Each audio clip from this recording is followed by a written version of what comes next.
I'm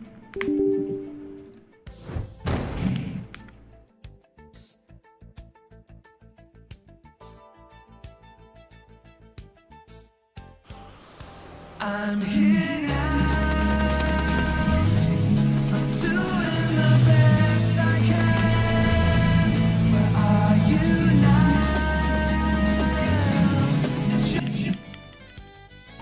Alright.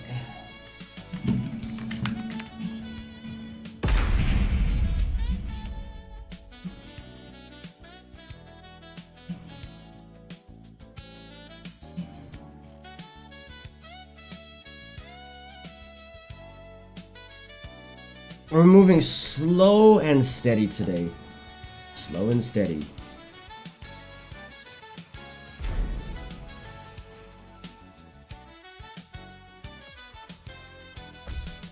Get ready for the next battle.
Okay.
Hmm.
Excellent! Excellent! Excellent! Excellent! Excellent! Excellent!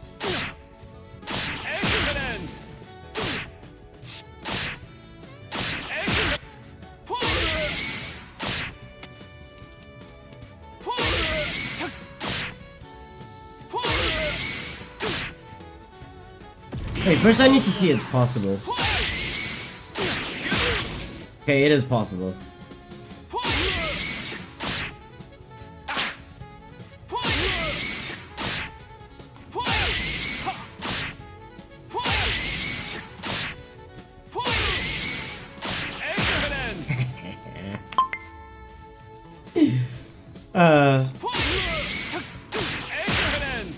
Again? Alright, it's good to know that QCF4 into Mistrap is a thing that's actually possible.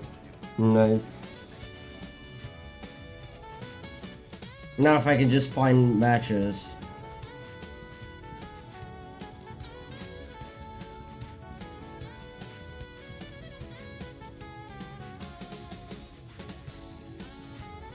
This is the way we want it to be.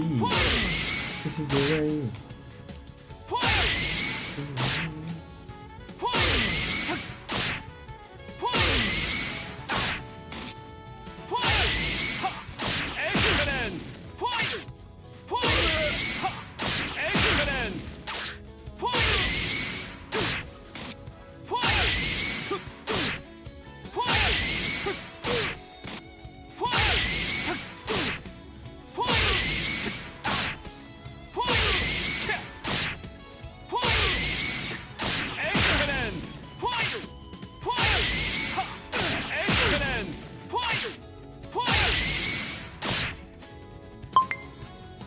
I'll take it. I will take it.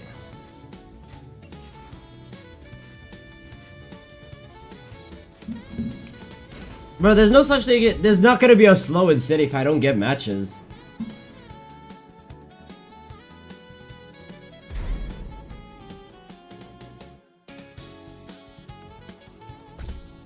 Get ready for the next battle.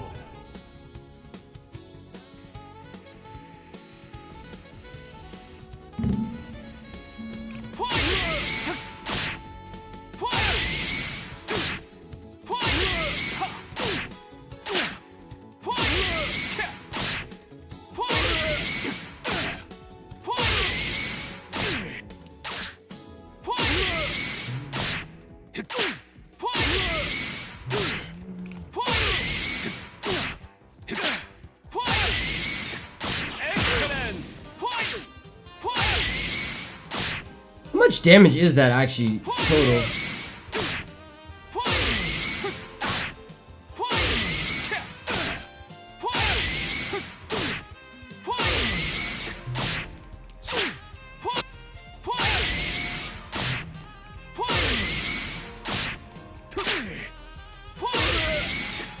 Excellent. 50 damage. 50 damage for style points, basically.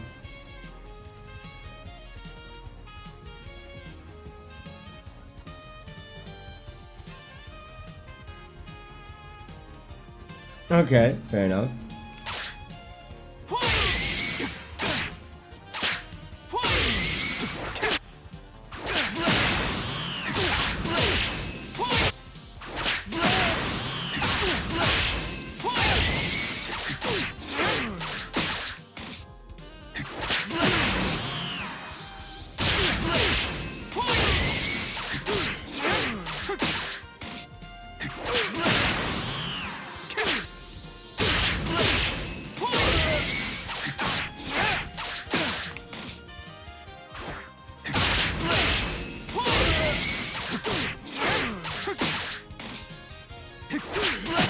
The fuck?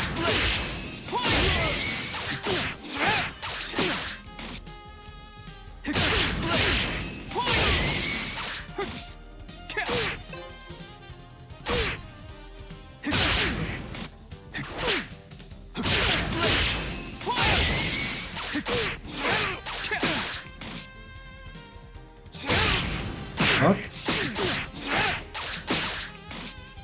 Oh, I just came back too. Okay.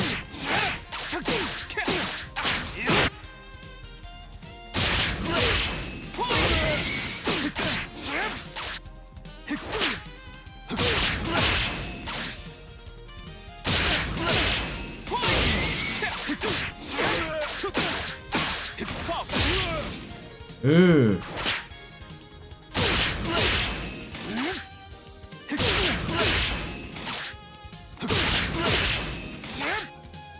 It would be cool if you could down 2 afterwards.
Wow, no matches.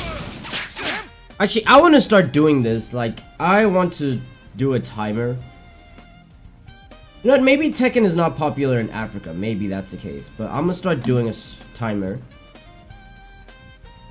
every single time just to see how long it takes to find a match.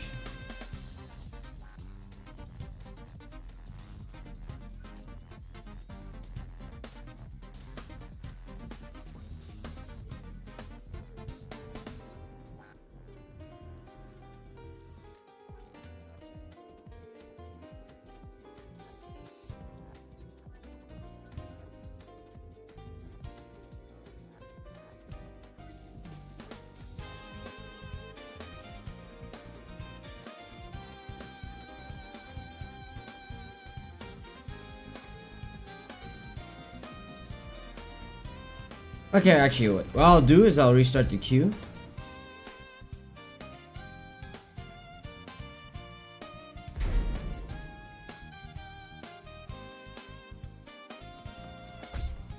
Get ready for the next battle. Okay.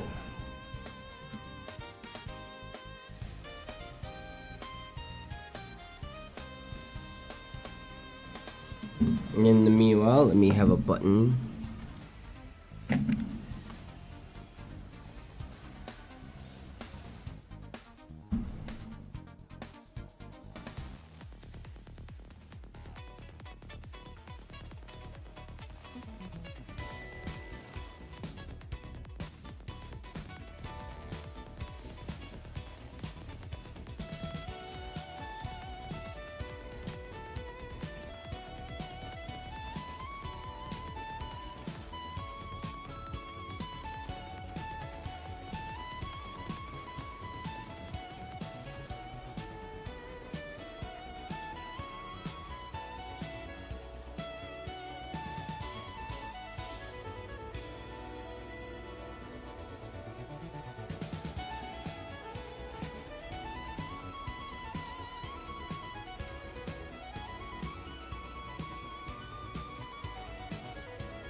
Okay.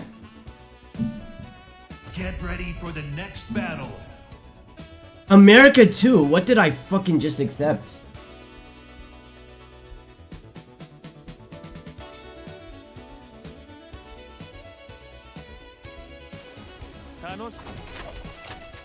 Round one. Oh yeah, fuck no, you got that.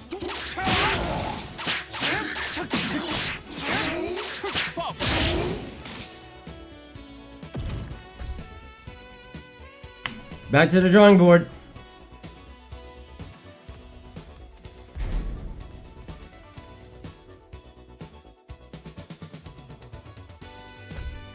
Get ready for the next battle.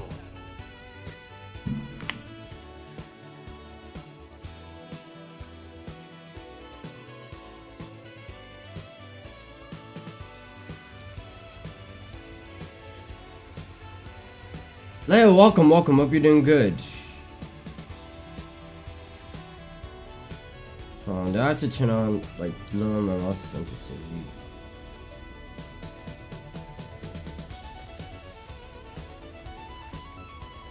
As you can see, right now there's a timer on screen.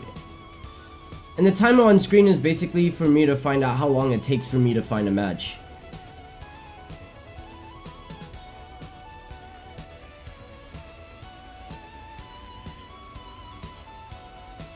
Just did a Tekken stream. I'm back to the same spot I was in 2 hours ago, so I'm doing alright.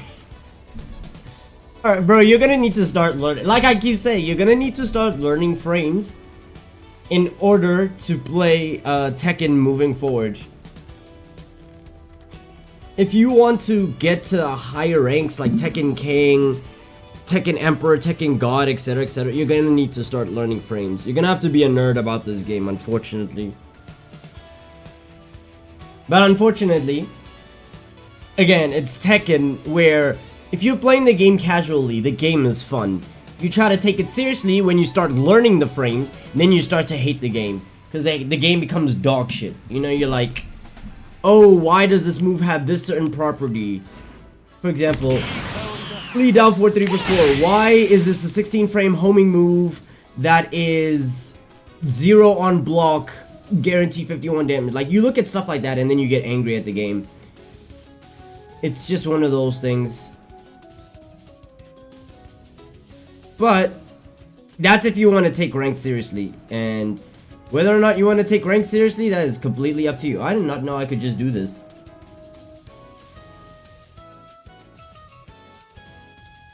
So that's completely up to you, bro. I fought a Lars and man, I don't like playing these monkeys. Crazy statements.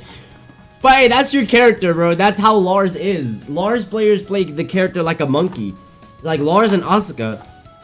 Because apparently the character warrants mashing.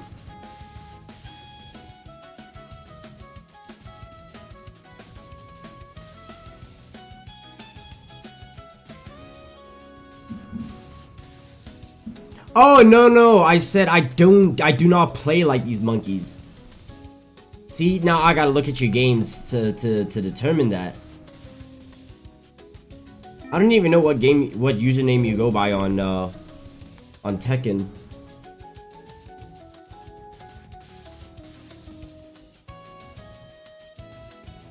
Let's try Leo. Because I know I still have you friended on Tekken. Leo Armpit. Interesting. Interesting names. Lion King Leo. You say unfortunately it's cringe, like you don't have the ability to change it.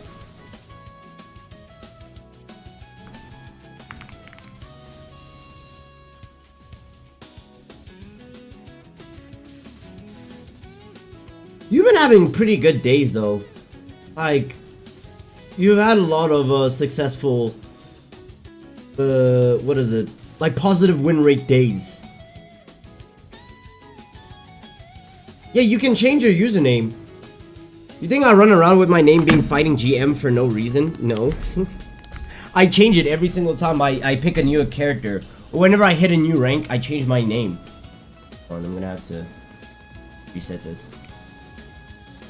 All you have to do to change your username is just go to settings, player settings, and then right here, change your in-game name.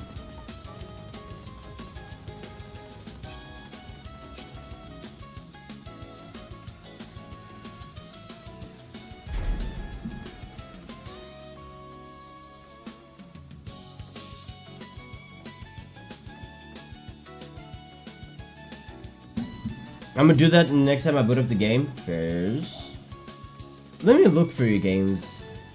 You're still running around with Lars, so.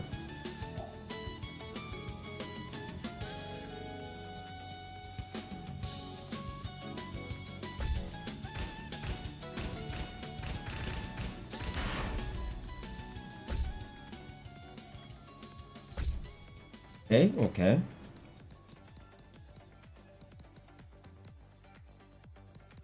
Yeah, like I don't know how. Okay, Lars. I mean, not Lars. Clive, I get it. Clive is just sensory overload, so I can understand that one. Get ready for the next battle.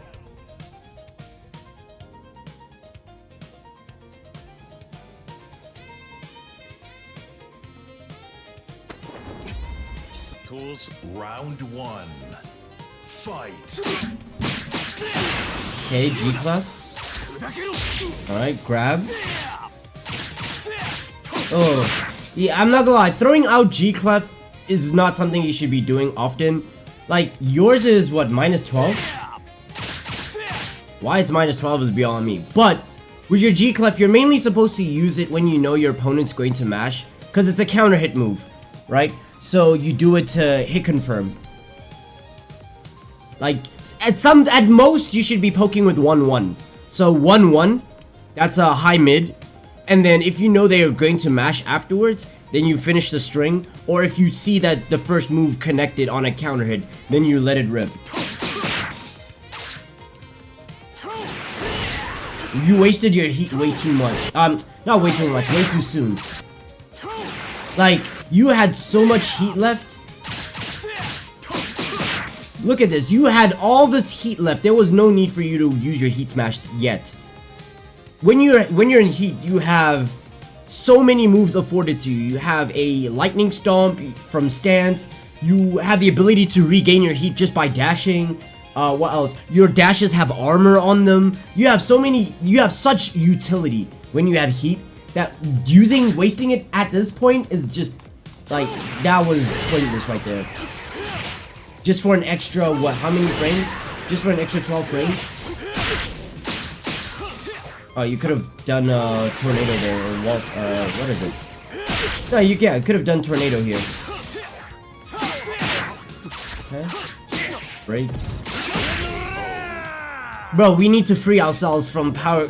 Like, I get that it works. I understand that it works, but we need to free ourselves from the concept of what? Grab into power crush? Grab break into power crush? We need to stop that.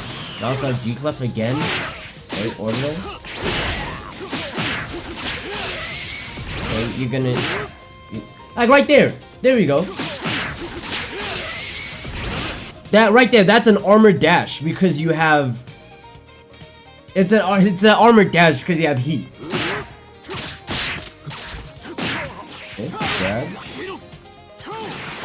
Wasted the heat smash. Okay. Round 3. How did you lose this? Round start heat burst. That's also something you're going to need to get out of your system immediately. Like, this is such a scrub mechanic to do round start heat burst, especially because if you're fighting anybody competent, a lot of people love to round start sidestep, myself included. Right? If I'm not throwing out a move, I'm probably either backdashing or sidestepping. So if you do round start heat burst, you're just sacrificing, what is that? 70% or no, this is like 40% of your heat. Just for a +2 on block. All I have to do is either grab you round start, or I can sidestep and then launch you for it. So you need to get this out of your system immediately.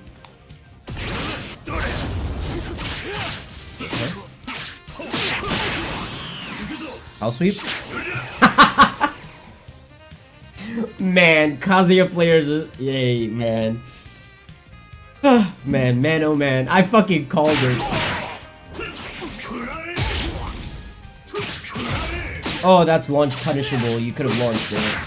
1-1-2 is not a punish. Right? No launch on the... No launch again! 3 launches! 3 launch punishable moves that you did not launch punish. And then launch punishable again. So 4 times he did a launch punishable move. No punish. F4-2, no punish. Hell sweep. Okay, good one. You're okay. Here's what we're gonna do. Here's what we're gonna do.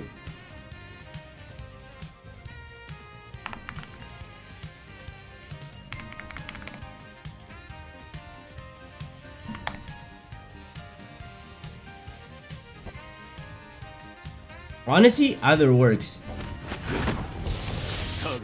Study this, bro. You need to work on your combo game. Right now, your combo game is trash. You need to work on that.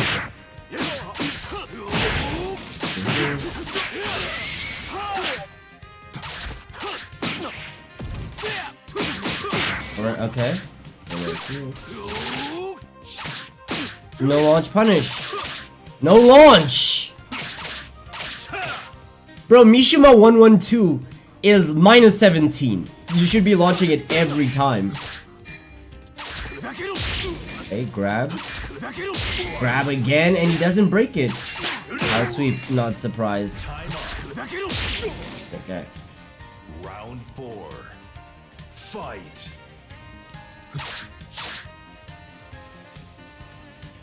Let's see, that uppercut into the gut, that shit I don't know how to deal with. Oh, you're talking about Kazuya's down forward 1 sequences. So down forward 1-4 is a mid-high.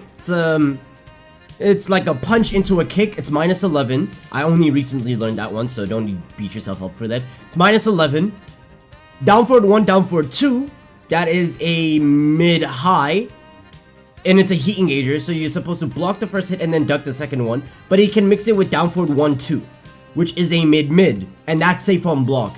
And the only way to deal with that is if you have a parry. Otherwise, you just have to block the string. It's safe on block. So it's kind of a gamble. That is launch punishable. Okay. Waste of heat. Okay. You see that stomp move right there? This move right here. Try throwing this out when you're in heat. Throw it out when you're in heat. Not, well, I mean, you can throw it out in the neutral as well, like when you're moving around. But especially when you're in heat, do this move.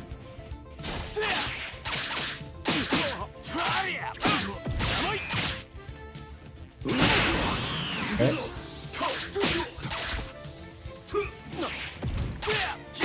So you throw out power crushes way too much. No punish?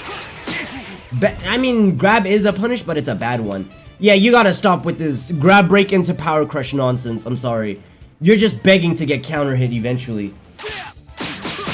Like, look at this. You've eaten so many unnecessary 1-1-2s just because you are obsessed with throwing out power crushes. Okay. And also throws.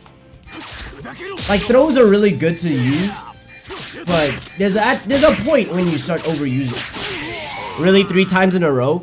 I don't know how retarded you think your opponent is, but damn, bro.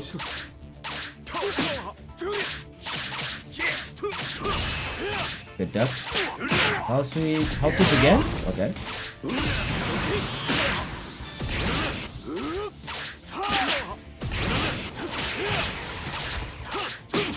And you also, I've noticed, you have this flowchart of every single time you do this move, this overhead one, it's like 0 on block. Most Lars players will G-clef because, again, it's 0 on block, but your opponent is forced into crouch, so G-clef usually beats a lot of what they throw out.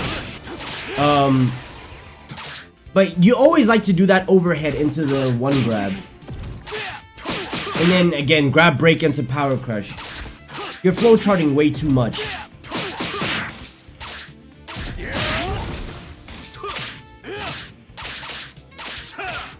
Okay.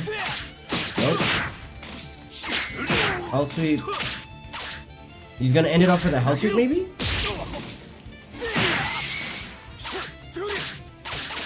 It worked so often, it's etched into my arsenal. Grab to power crush. I need to stop that. Yeah, just because it works now doesn't mean it'll always work. And soon enough, you're gonna run into an opponent that's going to show you it doesn't work. What minus is this? -1? I've always thought it was -13. Okay. House sweep? Okay. Ooh, you ran into that one. Okay. You lose. Oh yeah, okay. Lars players don't sidestep often, so I can't even give you that advice to tell you to sidestep a lot. And obviously, there's no point in criticizing your good games, the ones where you won. I have to look at the ones where you lost.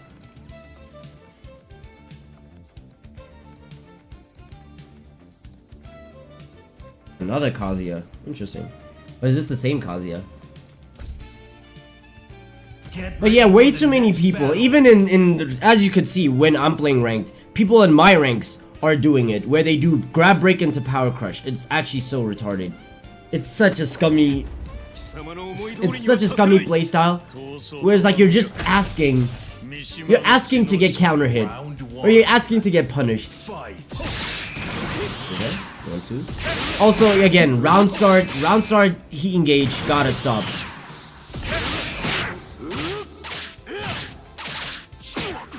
Okay, so punish. Right, good G-clef. Look at this. We are. How long is a match? A match is 60 seconds. So we're 10 seconds into the match and you already don't have heat anymore because you decided to spend it on round start heat burst. Look at this. Not even 10 seconds, 7 seconds into the match and you already lost one of your most important tools in the game.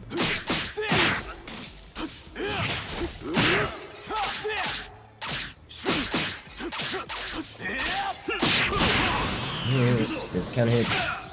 Okay. Really? Why would he throw that out into neutral? Okay, whatever. Right? Fair enough. G clef, okay.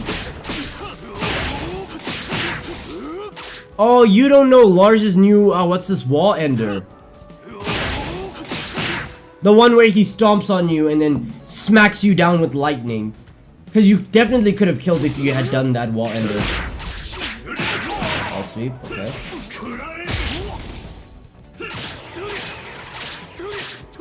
Bro, it's minus 12.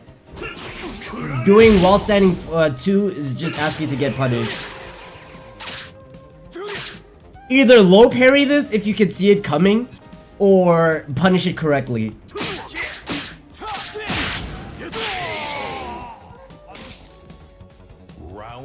I did it once for some reason and I never learned it. It is literally the best wall ender you could ever have. Or the best combo ender at a wall. So, be very quick to learn that fast.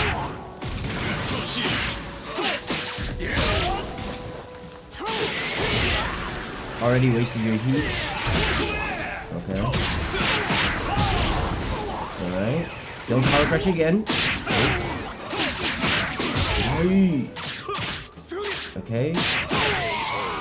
Okay. Honestly, again, it's a mix, so I can understand why, you duck it. Okay.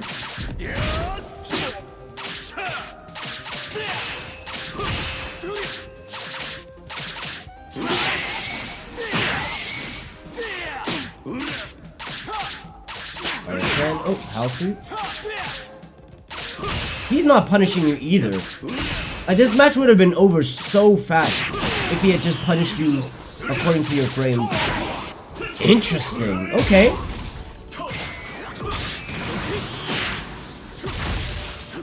You know what? Good grab. Because most Kazuya's love to do the Kitobe! They love to explode after a heat burst. They'll be -2 and then they'll just bust. So it's actually... I do the same thing. If I heat burst on a Kazuya and they are in devil form, I will always grab them immediately afterwards because they just love to bust. Oh, punish. 1, 2, 4, 3. You have to low parry the third hit. Fight. Okay. I'll sweep again? Oh no. I'm pretty sure you could have twin pistoned that, can you? -16, yeah, he could have twin pistoned that, or wall standing 2. I'll sweep. Okay, down 4. That's launch punishable. No break. Good. Okay. Ooh. Yeah, cause you didn't. See, cause you didn't do your combo ender or your resplat. I think right now your biggest issue is that you're just throwing things out. You're throwing things out, and also you're not punishing. Those are like the right now. If in your current rank, I would argue that those are the 2 things you need to learn the most. Learn your punishments, so you have to learn your opponent's frames and how minus moves are. And then you also have to learn combos. Your combos are ass, I'm not gonna lie. I'm not gonna hold you. Combos can use some work. That's why I sent that video in the chat.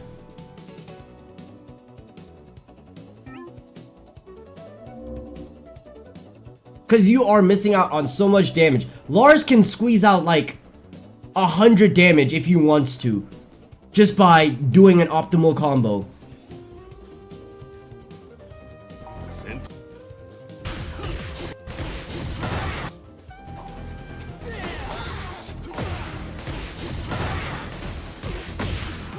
Not to mention, you're also using a character that has the top 3 best wall travel in the game.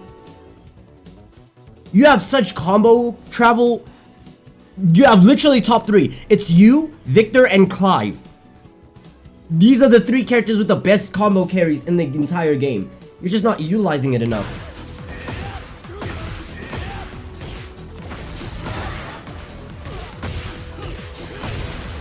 That's 74 damage without heat. Now imagine if he had heat and he had the wall as well.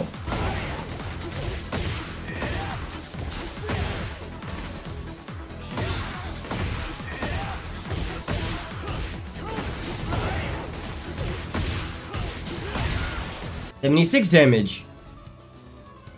76 damage with damn near no execution.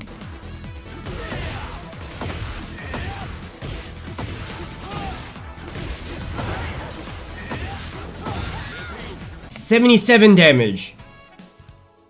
Like, I don't know, bro.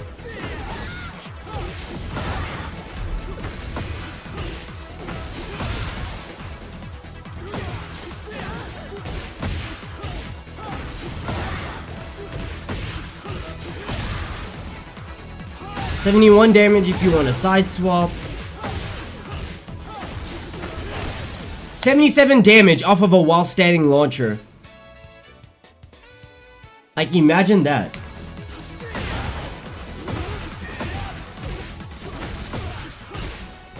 Out of all things, Lars, like, damage is not something Lars is lacking in. Here's ones with his heat, so you can actually see how much his damage can do.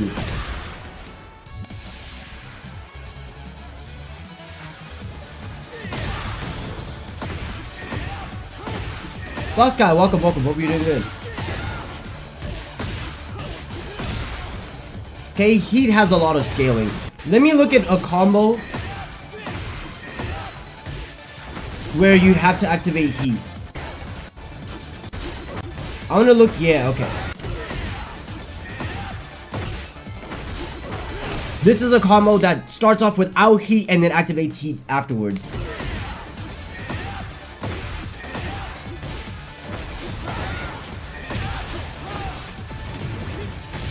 Look at that, already 71 damage and he still has heat. And then you get a mix-up afterwards. That's 110 damage if you're able to, like, execute it properly.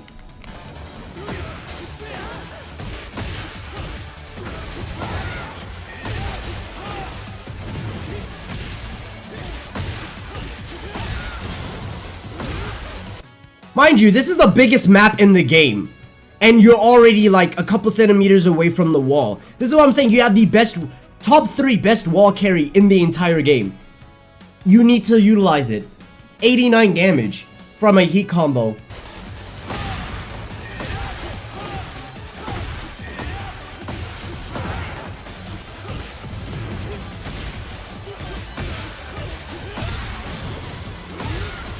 At the wall, 98 damage and at the wall on the biggest map in the game.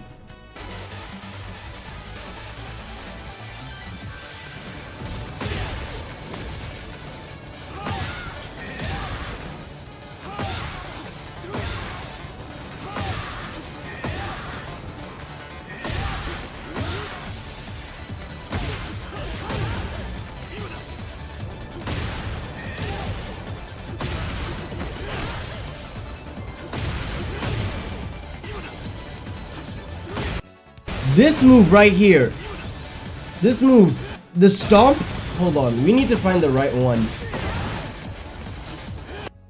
No, this is not what I'm looking for. I'm looking for the stomp. This right here. When you're in heat, it knocks down. You get to knock down the opponent just by standing. You need to start utilizing this. And you get a guaranteed follow-up afterwards.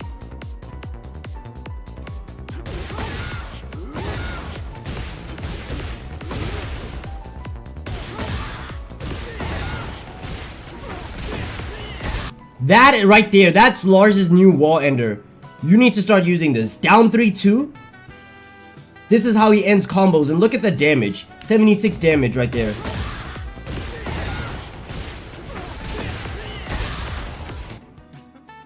You need to start utilizing this combo ender. You're missing out on so much damage.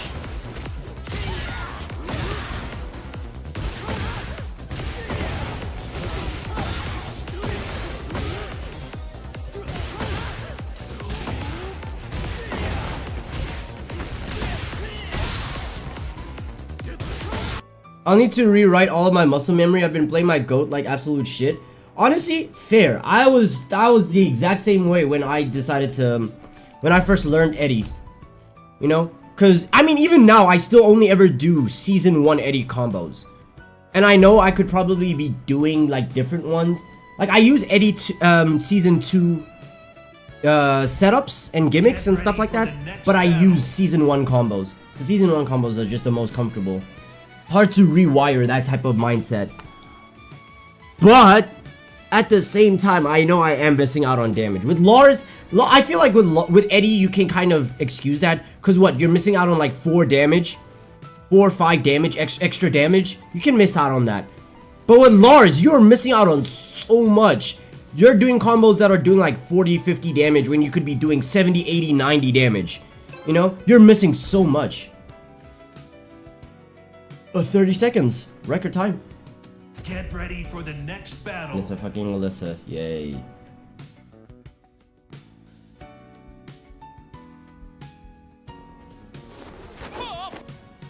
Round 1. Takes time, but it's absolutely worth it. That is true. Oh, in my days. Get this off my screen.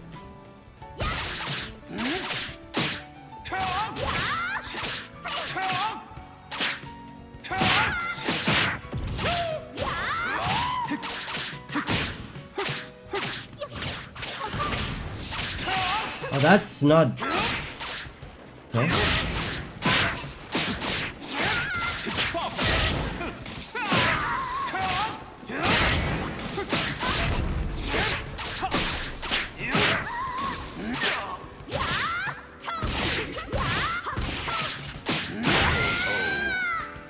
At this point, with so much muscle memory, would it be more optimal to write? Well, hold on. Let me focus. It's an Alyssa that I'm fighting.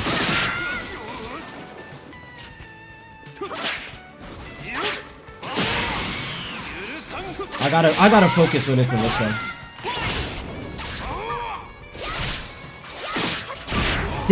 Okay, I'll assume she sidestepped.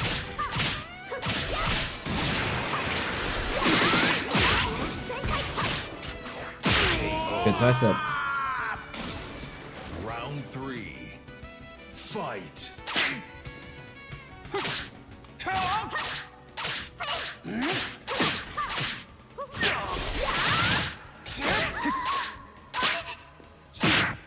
Good one.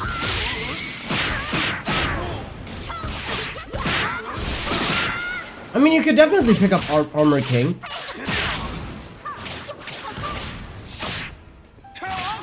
Is that really safe? This character is so... Round 4. Fight.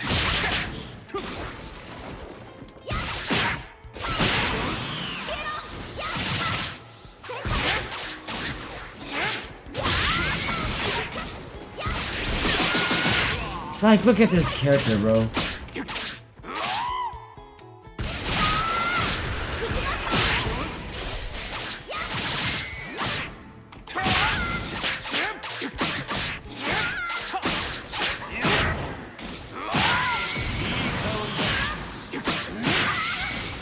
Oh, I just realized I do not have a fucking wall.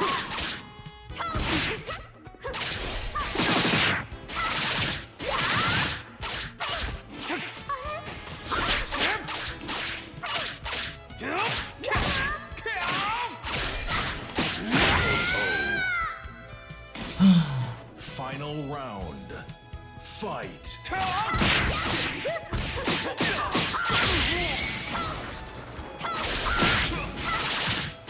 Bro, what are these moves? Oh, nice. My punish just said no.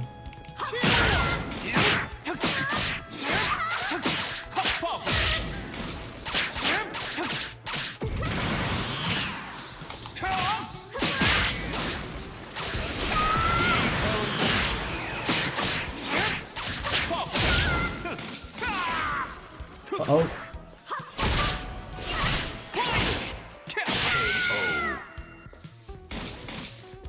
Okay, to be honest, at this point, with so much muscle memory, would it be more optimal to rewrite all of that or try to properly pick up Armor King? I say just rewrite. If you really want to use lores like that, just rewrite it. But if you are in the mindset of like, oh, I think I should just pick up another character, then go ahead and pick up Armor King. Really?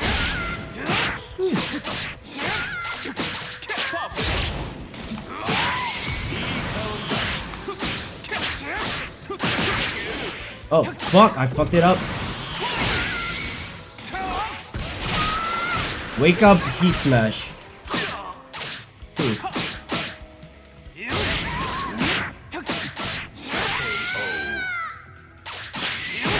Round 2. Fight.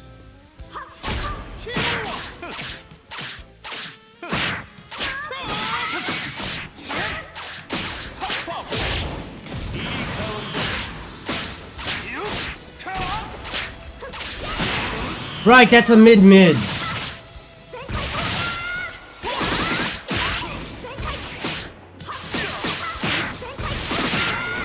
Look at this. This character is actually ridiculous. Why do you always duck after you? Okay, fair. Round 3. Fine. Fine, it's my fault for not recognizing that. It's my fault for not recognizing that. Every single time, he ducks.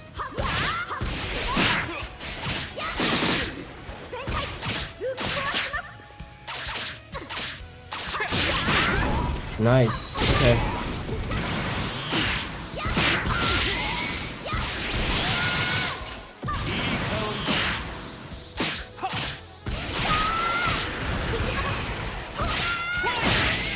And then he ducks afterwards.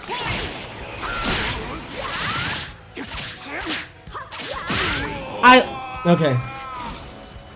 Round 4. Fight. Every single time.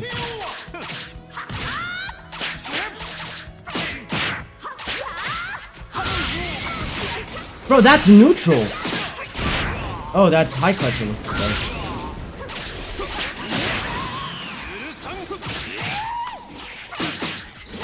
Bro, why did I get jumped? I tried to grab. Nice. So fantastic.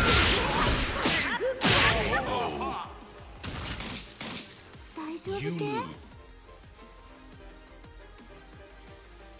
I tried to grab and she ended up back turned. Round 1. Fight. Where did my... I one put a student into Hitman. This game is something, bro.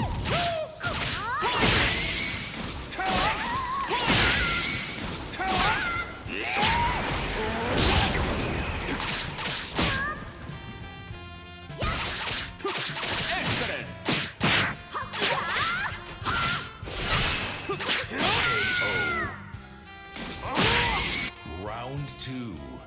Fight.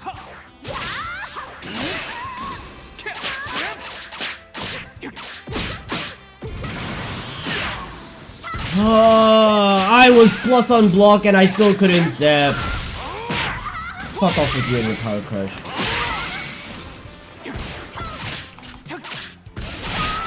Nice tracking!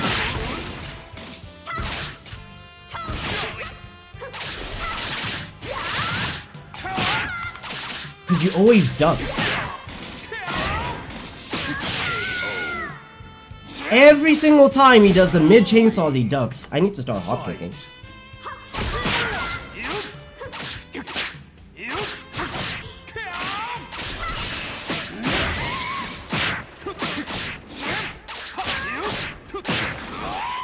Huh?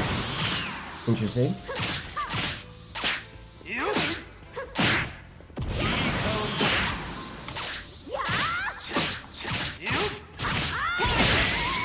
Don't care. Don't care!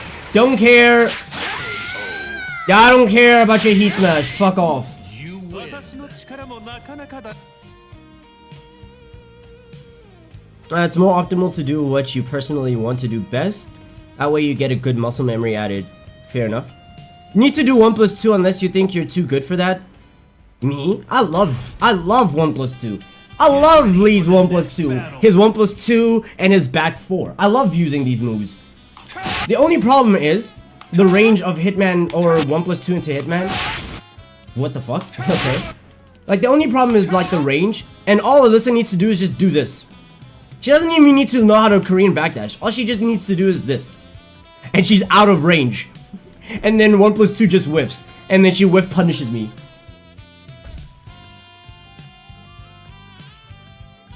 But I love doing 1+2.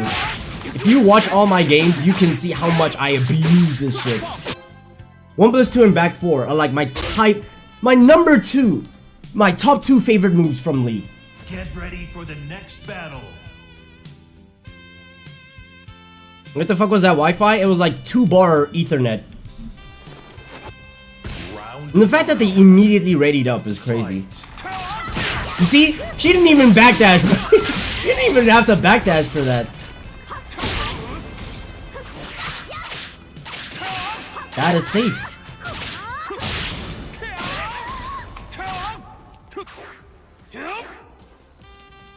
She doesn't need to learn how to backdash to do this shit.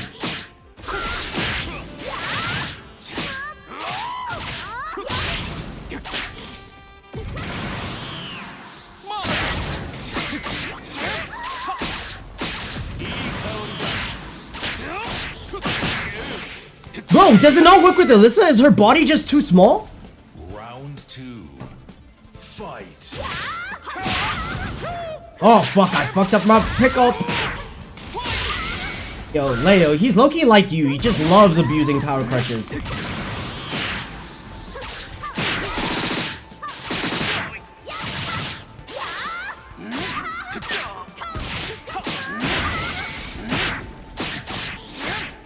It doesn't work with Zhao Yu either?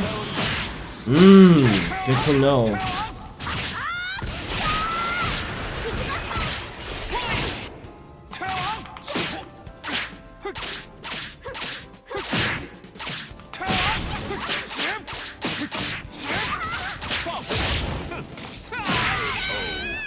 Oh, that's good to know. Because it literally works with everyone else. Round 3. Fight. You just had to have that dainty Japanese porn model body. Uh-oh. Really, homing into Power Crush. Homing plus on block into Power Crush. Fuck off. Power Crush? Power Crush? Oh, okay.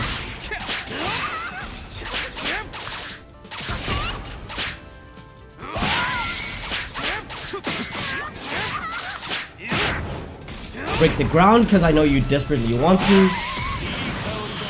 Oh, there we go. Wake up, mash. Mash for me. You win. 1+2 is great to stop sidestepping and pile up pressure. Yeah, true. Especially because if you go into Hitman after 1+2, you're like, what, +2? It's a +2 on block homing mid. That's really nice. Fight.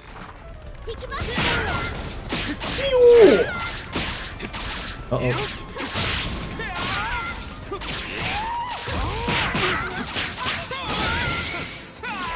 Oh. Wake up Power Crash. Ha! Why wasn't that counter hits? Bro, are you gonna do everything into... Okay. She's gotta do everything into... into Power Crush. Leo, this is your type of character, bro. Fight. Okay, there you go.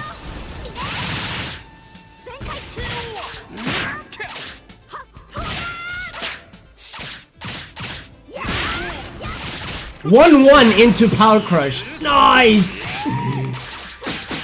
Yo. Okay, W back to W sidestep.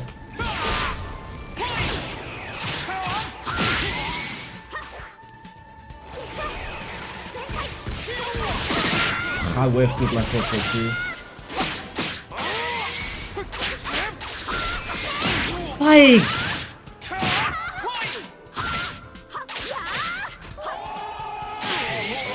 Right, okay, I could have just 2-2-3'd. Round 3. Lee's 442 so busted? Yeah, that shit's basically Brian's QCF2.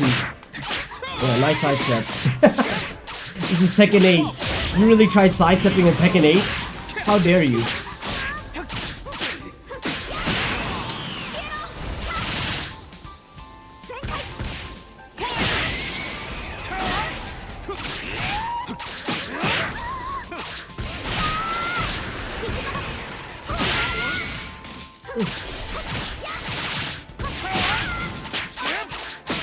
Every Alyssa loves to do that move into sidestep. Come on, bro. Try not playing. Oh, try not playing like your typical Alyssa, please. Nice sidestep. Even at -5.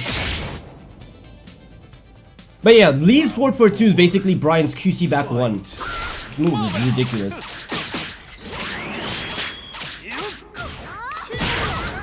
Look at this.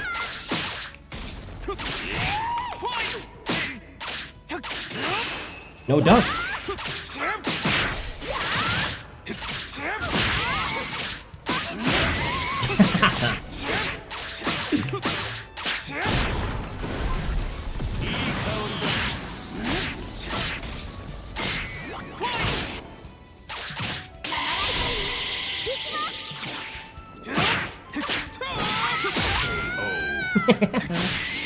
He needs it. I hate that phrase so much. He needs it. Or she needs it. Like, oh, why does Nina have QC back 2? Oh no, QCF2, right? Why does she have a steel pedal that is a heat engager and a heat launcher? What is this character? Like, you ask her, why does she have this move that does so much? Oh, she needs it. Why does she have this? Right, this hits, so it wall splats, it wall breaks, it's a heat engager, it's a launcher, in heat. Hold on. Hold on. Like, it's a launcher in heat, it steel pedals, it hits grounded.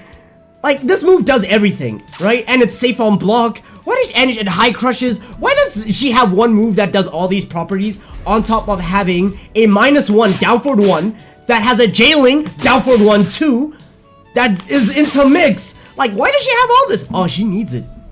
This move used to be sidesteppable in Tekken 7. You could sidestep it to the right. She could do this. Hold on. Yeah, this move right here, you could sidestep the last hit to the right in Tekken 7. Every character could do it. Even Eddie with his dogshit sidestep could sidestep this move to the right in Tekken 7. Now, it tracks in Tekken 8 and it's safe on block. Why? She needs it. She needs it. Why does Nina have mid guns? What's the input? No, not this one. Where is it? No, no, no. Is it down forward? This one. Why does she have this? Why does she have this? No, no. Why does she have this? I-14 jailing mid-mid. Jailing mid, special mid-mid. Right? -9 on block. Because she needs it. I-14, you can't step this. The only thing you can do is to power crush in between. But do you really want to be taking this damage? Like, do I want to sacrifice this? Right? Why is it safe? Why does she have this? And then when she's in heat... Look at that damage! Look at that chip damage, bro! Look at that chip damage! Only -6! Goes from -9 to -6. It goes from safe to being even more safe. Amazing. Amazing. And then also, right? Like, look at that! Look at that, bro. This move is so amazing. They said, oh, she needs it. Right? They said, oh, we're tired of people blocking her high guns. No, you know, we're tired of people blocking her high guns. So let's give her mid guns! With this much pushback! She needs it. She needs it. Having the best 13 frame while standing punish in the game just wasn't enough for Nina's. You know? No, it wasn't enough. She just had to have mid ones as well. Do you know why? Because in Tekken 7 season... No, not Tekken 7. In Tekken 8 season 1, Michael Murray was a Nina main, but he was hard stuck Raijin for all of season 1. This is why they gave her that. She needs it. She needs it. Get ready for the next battle. Character's so dumb, bro. This character's so dumb. It's so AIDS. Would I get banned if I have the username Leo has AIDS? No, you won't. And Zay, welcome. Hope you're doing good. Look at how fast he accepted that. Look at how fast he accepted 1 bar Wi-Fi. Yo, Wi-Fi players are built different. They're built different. No one likes Nina. They should have killed her off in the story. Facts, bro. Yo. Actually, just because we all hate Nina, let's watch an amazing video. I love this video by Tunari. Shout out to him.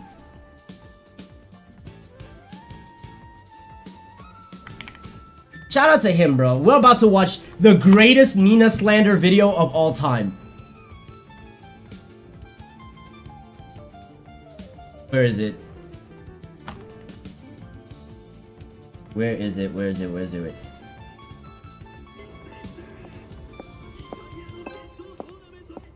Hold on. Nina Williams is one of the characters in Tekken that are most relevant to the... Okay, cool. Let's do this match and then we'll watch that amazing slander piece video. It's not even slander because it's true. That's the thing. It's not slander. It's facts. It's just documented facts. Round 1. Fight.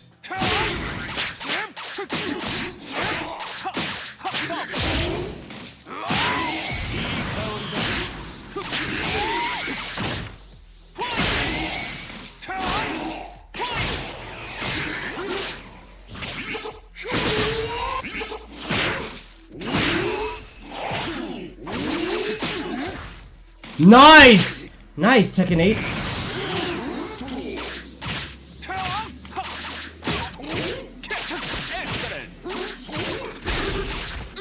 Really?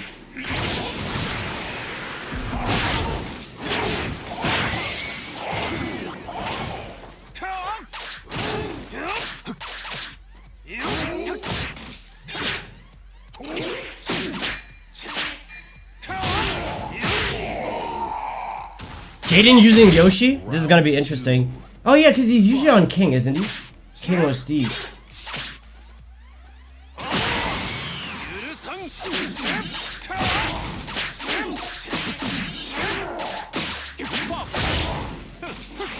Nice!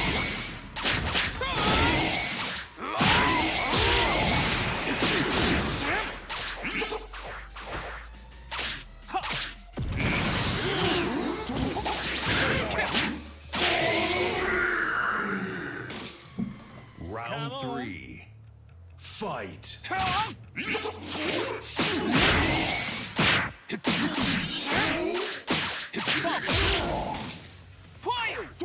That was not the intended move!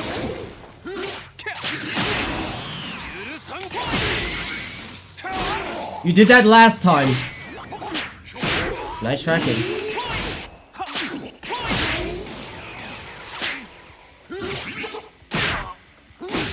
Okay.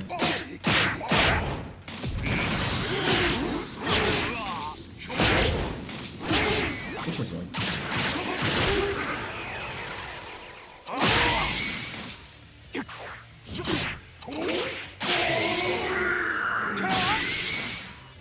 You win.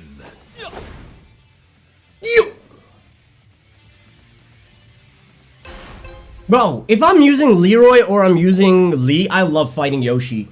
Because now I actually have homing moves that can take care of this bastard. Compared to when I'm using Eddie.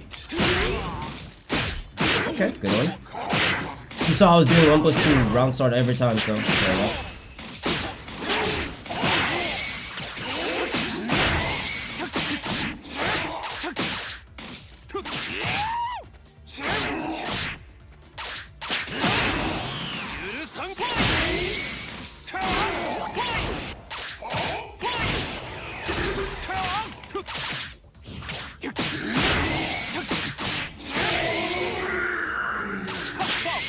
Round 2. Fight.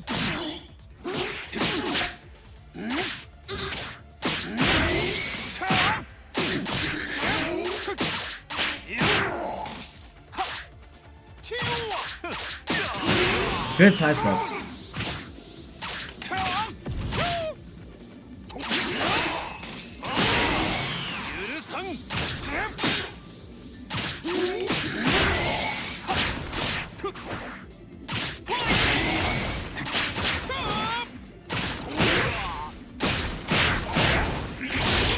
Honestly, I thought he was just gonna try and waste his heat as much as possible.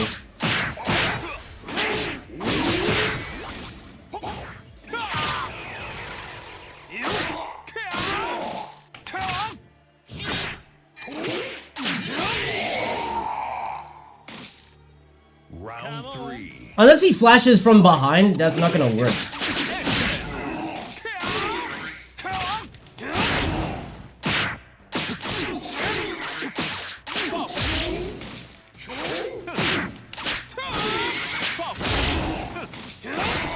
Okay, wrong move. GG's. You win.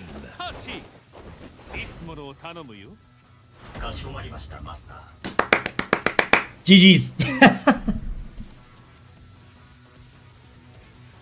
Anyways, now time to watch this beautifully crafted video about Nina Williams, the best character in all of Tekken. The story. Having been in every single Tekken game since the very first, so naturally she's garnered a very dedicated fan base, I think. She's essentially your typical professional, cold-blooded, sexy assassin trope. And while I'll say that her fighting style is really unique, and also her lifelong rivalry with her sibling, Anna Williams, is cool, in the lore, for one, she's pretty fucking terrible at doing her job. In the first game, which doesn't say much about her story, one of her contracts said she is supposed to kill Heihachi Mishima during the King of Iron Fist Tournament 1. And needless to say, that nigga lived to see another like 2.5 decades, so I don't know what her excuse was this time, but all I know is she definitely got her ass whooped and did not get paid, so it was back to them ice cube sandwiches for your ass. To be fair though, with Heihachi, that nigga built different. If he was catching bullets with his teeth at 75, God bless whoever got to deal with this nigga at 50. But still, that's 0 for 1. Fast forward to Tekken 2, her father is in his deathbed, telling Shorty to stop beefing with her sister, Anna. You remember I mentioned their lifelong rivalry? Well, they kept beefing for at least like 4 more Tekkens in total. Then she was contracted to kill Kazuya in the King of the Iron Fist Tournament 2. So she entered the tournament to both settle her beef with Anna and kill Kazuya. Nigga, then she goes on to accomplish neither. She was too caught up in her beef with Anna, and both of them got captured by the Mishima Zaibatsu. So we are only in the second game, and she's like, what, 0 for 4? Nigga, that's 3 air balls in a row. Maybe start passing the fucking ball, bitch. When Nina got captured, she and her sister were used as test subjects for the Zaibatsu, then were put into cryo sleep for 15 years, which was the time skip between Tekken 2 and Tekken 3 that had introduced many characters. I will say it is fucked up what they did to her. Like, the kidnapping aside, you know, kidnapping aside. It's crazy for me to say that, but like, kidnapping aside, I think it is fucked up for what they did to her, because not only did they capture her and then study her body and then put her in cryogenic sleep for 15 years, in the middle of all of that, they forced her to have a child. She was unconscious in cryogenic sleep, and then they just forced her to birth a child, and that's how we have Steve Fox. It's like, okay? Yeah, it's kidnapping, forced experimentation, and forced impregnation. Insemination, that's the word I was looking for. But yeah, I guess. And removed others. But it was also kind of just an excuse for her to not visibly age, which is why she's now like 44, looking younger than Dragunov, who looks like her fucking grandfather at 27. Despite all of the characters added and removed in Tekken 3, for better or worse, she was still here. Now these next details are a little weird, but in Tekken 3 is when Heihachi awakens the ancient ogre. For no other reason than, nah, I'd win. Then the ogre proceeds to pretty much fuck shit up for everybody. Somehow, the ogre releases Nina from cryosleep, brainwashes her, then commands her to kill Jin Kazama, the son of Kazuya Mishima and grandson of Heihachi, who, if you remember, she was supposed to kill both of these niggas and failed both times. So to literally nobody... Dragunov looks old as dirt. You know who looks older than Dragunov? Feng Wei. Feng Wei is 28 years old. Believe it or not, this man right here is 28 years old. This ugly mother... How do I zoom up? How do I zoom? Yo, fuck off. How do I zoom up? I forgot how to zoom on thingy. I forgot how to zoom. Either ways, this ugly fuck... This nigga is 28 years old. He's 1 year older than Dragunov. And they both look this way. Yo, whatever these guys are... Control plus. It's like shit. This man right here is 28 years old. Motherfucker looks 50. Talking about 20 years old. Oh, Kanjaba! 20 years old. 28 years old, I mean. He's younger than Kazuya. He's younger than Nina. Younger than Anna. Younger than Jun. He looks like this. What the fuck are we talking about? He almost looks as old as Leroy. These niggas have a rivalry. Like, what are we talking about? That mean, yo, yeah, I guess, yeah. Alright, I guess. Surprise, Jin has seen every single Tekken game since 3. So this is what, like 0 for 6? You got brainwashed by a random monster. Then that monster tells you to kill Jin, and seeing as taking people out is pretty much what you do for a living, you still somehow failed. Cool. Anyways, fast forward to Tekken 4. She was free from mind control, but still suffered from amnesia due to the cryosleep. She lost a lot of her memories, but still fell back into contracted killing. The target of one of these contracts happened to be Steve Fox, who was a boxing champion and Nina's biological son.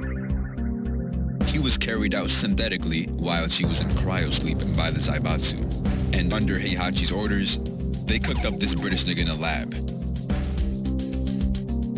My thing is, why would you be contracted to kill your own son? Like, plot aside, right? Let's look at it from a logistical standpoint. Steve Fox is just a champion boxer. That's all he does. He's just running around being Floyd Mayweather. Yes, he's biologically engineered. He's like better than everybody else, right? He's just built different according to everyone else, right? But like, why would you hire an assassin to kill Floyd Mayweather? Like, what purpose does this serve? Does that not sound like a waste of money? It's just, hey, shit, let's do it. He's too good. He's such a good boxer. We have to kill this guy. I guess. Now, I don't know if Heihachi specifically wanted him to be British, or if there was some kind of design flaw within the fertilization process that led to that. But for better or for worse, she did not carry on with that contract, making it 0 for 7. She's an assassin that has never assassinated a target. I'm just saying, like, you chose this job, lady, not me. You could have been a plumber or some shit, so don't look at me. I'm just keeping track. Fast forward to Tekken 5.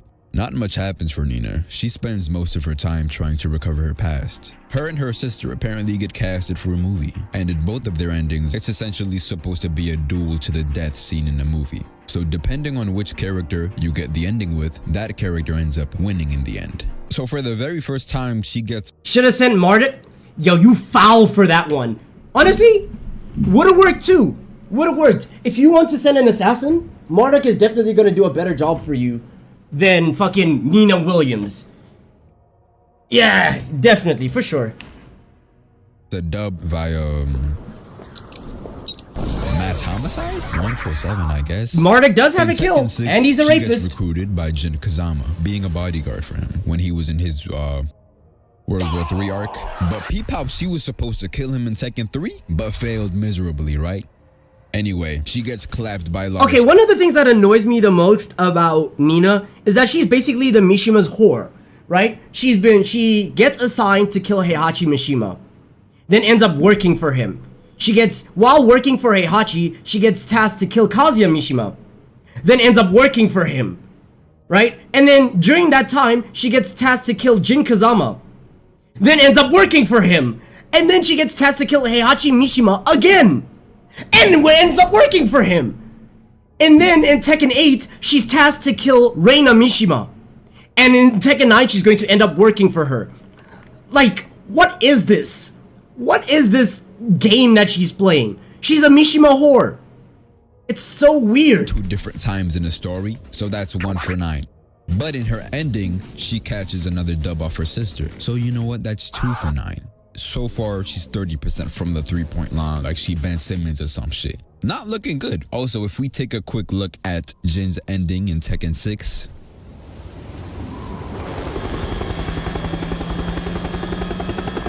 Also, okay, aside from Nina, right, being horrible at her fucking job, what is up with the Mishimas, right? They have this assassin that has been tasked to kill them. Like, would you hire the person that was hired to kill you, and then hire that person to kill the person that hired them to kill you?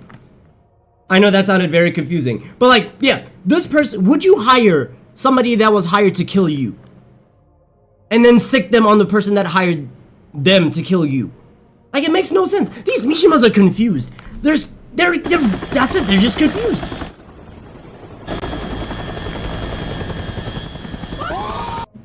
To be fair, Nina ain't doing shit to a Mishima no matter how hard she tries. True, she is fighting characters that are built different. Heihachi catching bullets with his teeth at the age of 70.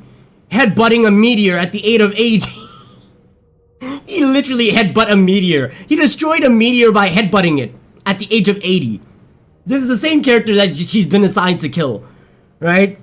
On top of killing her devil son, or killing the devil's son, and then the devil's son. Yeah, she wasn't doing any of this shit. But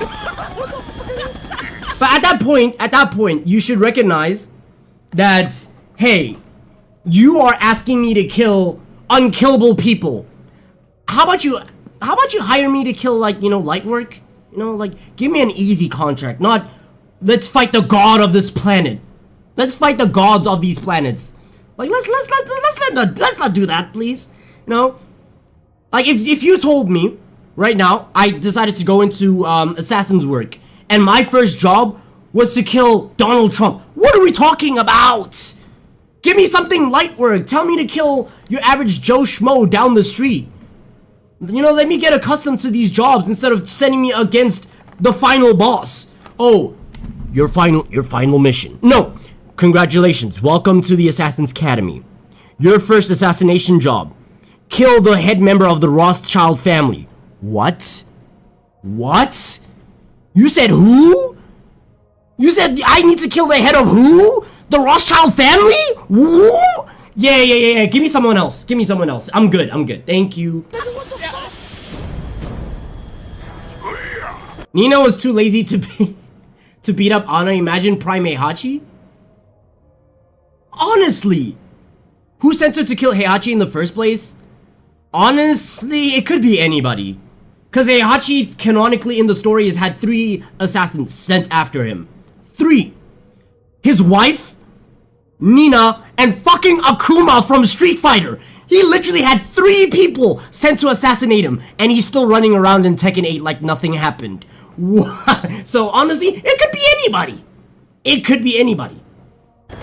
What's worse is that with his wife being sent to assassinate him, his wife was groomed into assassinating Heihachi.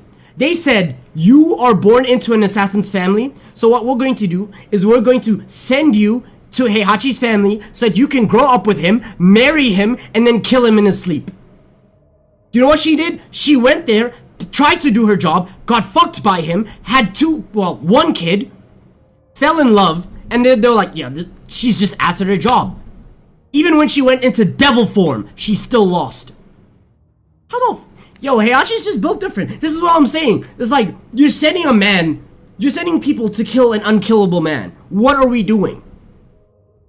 You sent Akuma from Street Fighter. You sent Kazumi, a woman with the Mishima fighting style and a devil form. You sent Nina Williams. And then you also had Kazuya Mishima. 4 niggas tried to kill him, and he's still running around.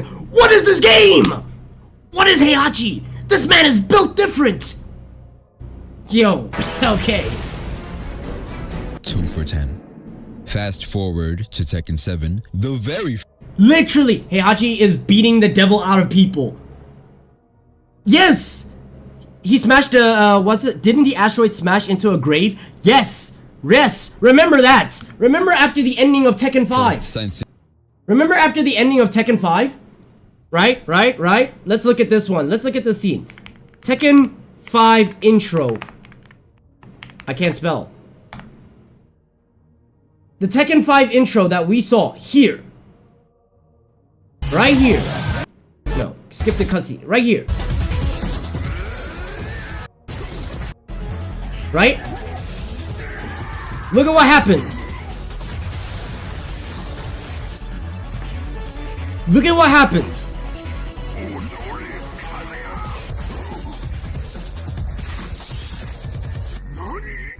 Point blank. It destroyed the whole temple. He took a point blank explosion to the face and it blew up the temple. Do you know what happened after this? The explosion sent him flying so far away, he flew into a grave and then woke up like nothing happened. He fell asleep. It just knocked him out for a couple of days and then he woke up and he was like, Watashi no na wa Heihachi Mishima da! Like, and he just walks away. Point blank explosion to the face! And he's just like, yeah, human Heihachi. Right, Heihachi's just a human, by the way. He's not a devil. He doesn't have the devil gene. He doesn't have anything that makes him special. He's just a normal human. He just takes a nuke to the face and then walks away. He falls asleep for a couple days and he's like, it is what it is. Heihachi Mishima is dead. Clearly the fuck not. Clearly not. Because again, what is it? Tekken 8 DLC story Heihachi Meteor. I spelled meteor wrong.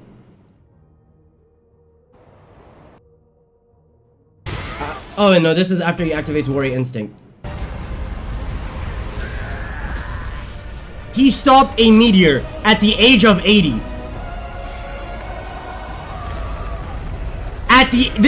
This man is in his deathbed. He's 80 years old. And he destroyed a meteor with a headbutt.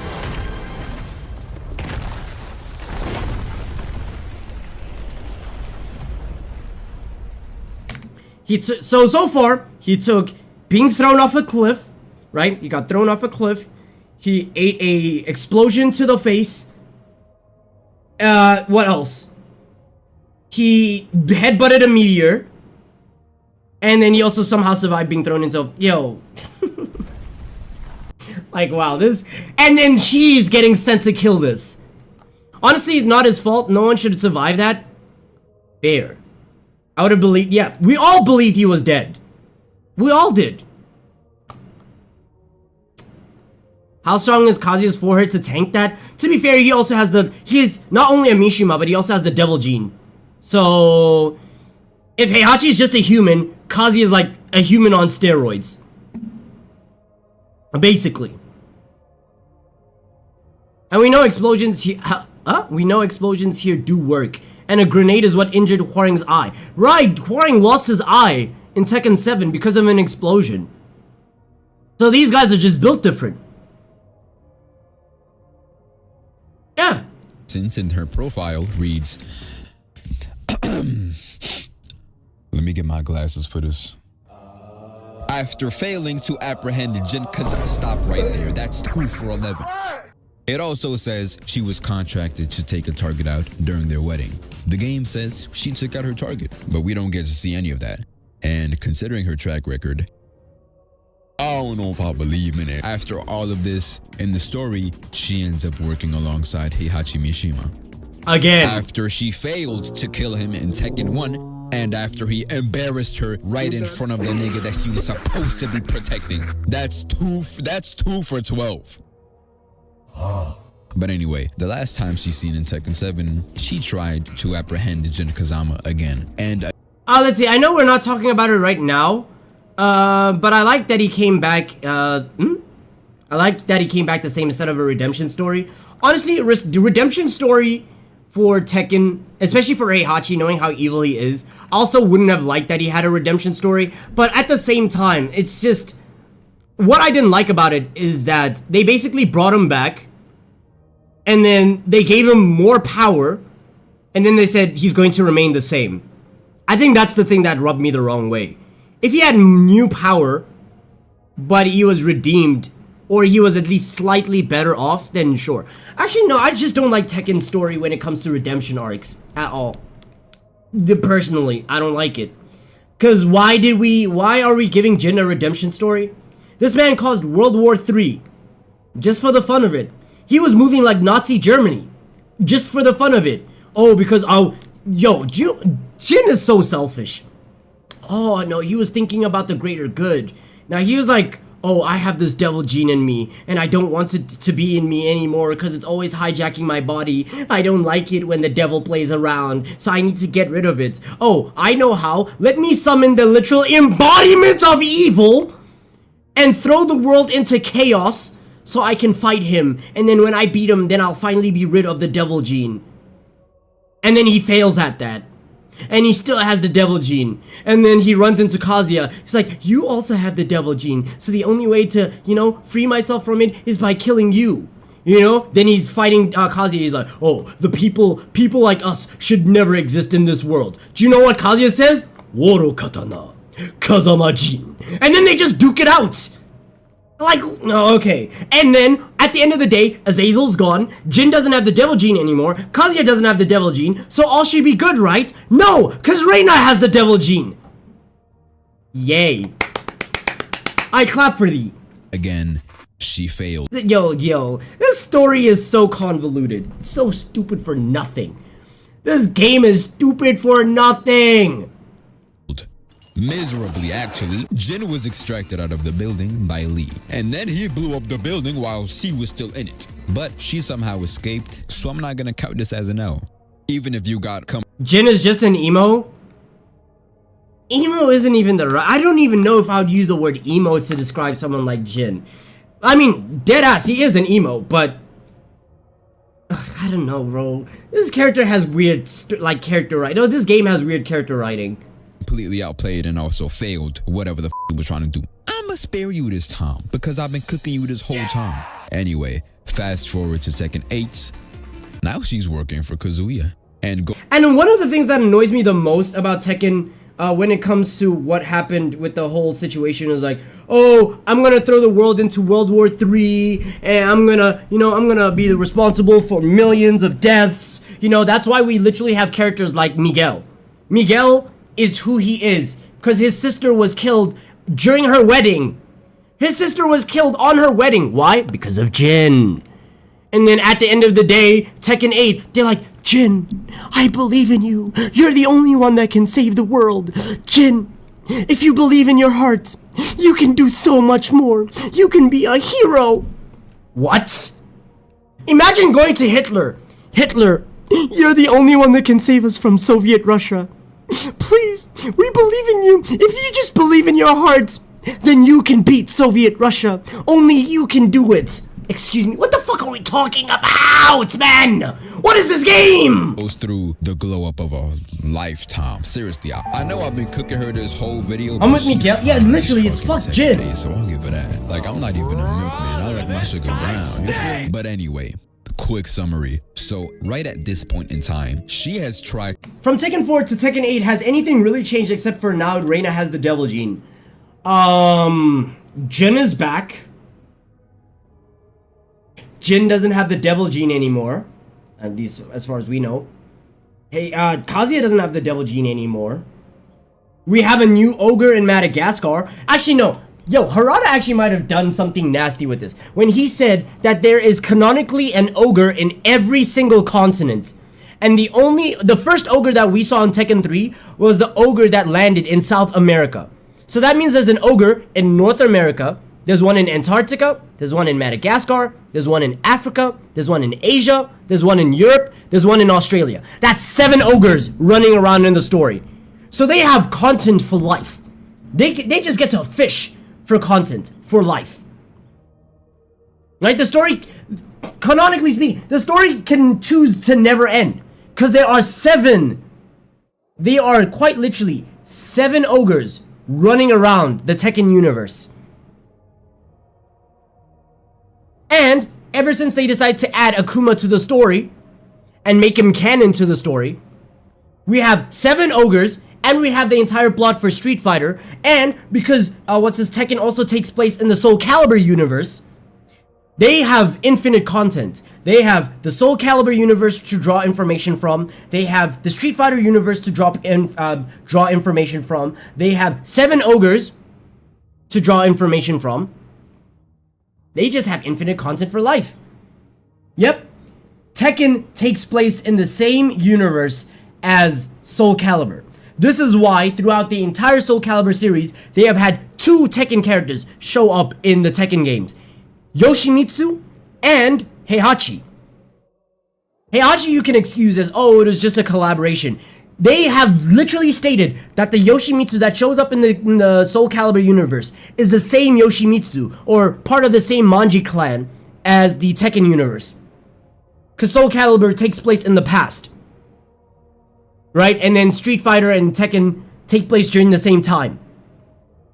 So because Soul Calibur takes place in the past, the Yoshimitsus that showed up in that game were the ancestors of the Yoshimitsu that we have now. They're part of the same Manji clan. So they're set in the same universe. Soul Calibur, Street Fighter, and Tekken are all in the same universe. And that means they have an infinite amount of content to draw from. Just cause. That's cool. I guess. To kill him, Heihachi, and Jin. That makes sense since Yoshimitsu is different. Each Yoshimitsu. Yeah, it's a family name. No, just like Kunimitsu. Kunimitsu and Yoshimitsu, those are family names or titles that are passed down from generation to generation down the Manji clan. So, yeah, we have that. Actually, now that I say that, they can definitely bring this guy back. What's his name? They can bring back this one character. I need to remember his name. It's not Cervantes. Who am I thinking of? I need to see pictures. See pictures of these characters. Who am I looking for? Who am I looking for? He's that old black man. He's an old black guy. I'm trying to remember who he's. Well, what's his name?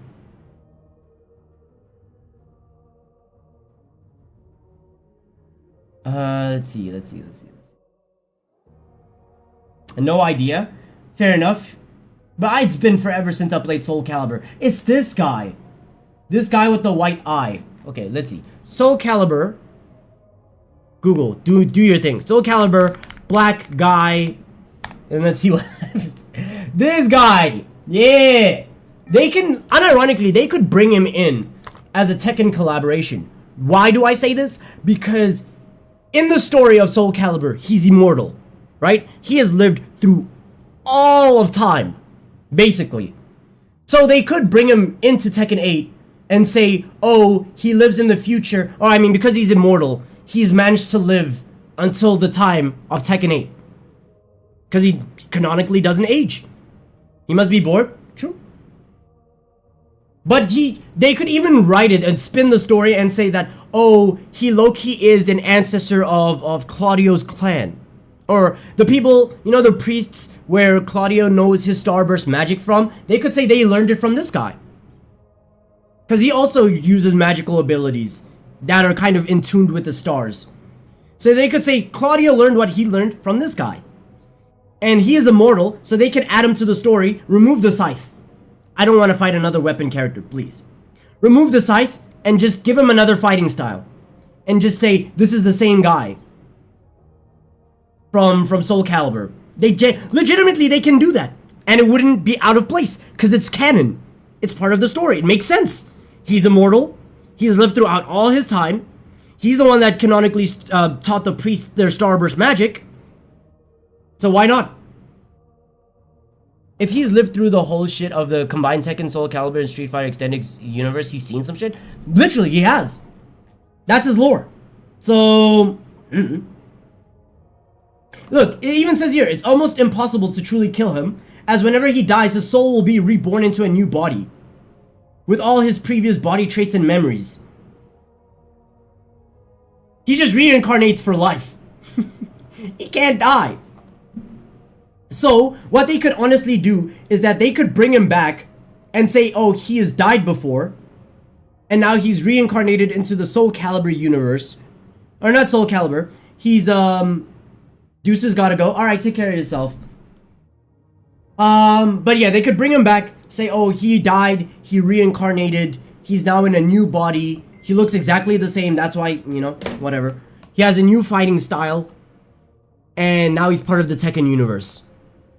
Because, I mean, Tekken is so desperate to try and add Soul Calibur gimmicks and mechanics into Tekken 8. This character right here could be an example of that. He could be one of the priests that trained with Claudio. Or he could have been the one that trained Claudio. Or he could be Claudio's successor.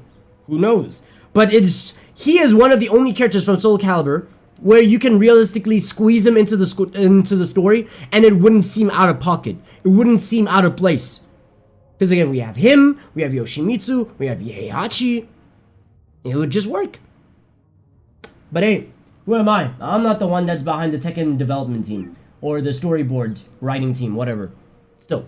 And failed at all three, yet still somehow, up to this point, has worked alongside all three of them when they were trying to kill the opposing Mishima, and still failed all three times, and did absolutely nothing of value while she was working for all three of these people. Yo, every time she's worked with one of them, they died or went missing shortly after, so she's failed at literally everything she's ever set out to accomplish. True, she's failed at being a bodyguard, and she's failed at being an assassin. Funny how that is. Why is she still in Tekken? Since Claudio got nuked, he could be the replacement. Very much, yeah, that he could be the replacement for Claudio. But apparently, what was this? I think Harada confirmed at some point that Claudio survived somehow. Even though Kazuya shot him with the point blank, I wouldn't say point blank, but he shot him with the devil beam. Somehow Claudio's still alive. And he didn't outright state this, right? But what he did say is that look at the end credits for the Tekken 8 story and look out for specific characters. And he said every character that you see in the good ending at the end of the storyboard or the end of the post credits or the credit scene, right? Every character you see in the good ending credit scene is canonically still alive in the game. Claudio was there. So that means Claudio somehow survived. He is still alive.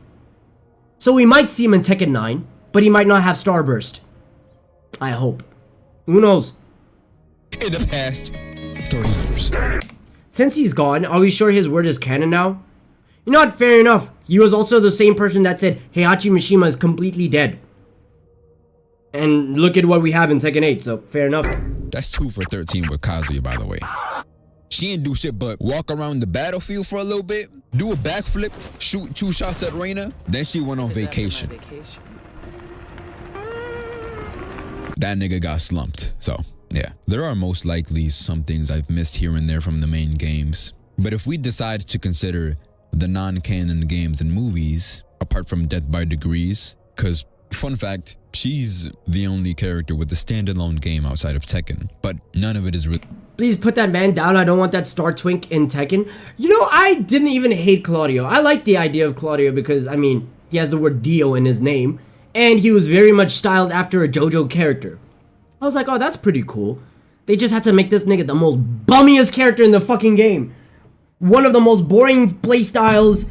Oh, he had one of the most boring playstyles, and now he's one of the most broken characters in the game. I was like, ugh, why did you have to do this to him? Canon to Tekken, so I'm not gonna count it. But if we consider spin-offs and the like, she gets some more dubs, but a lot more L's. So for her sake and also for the length of the video, let's keep it canon.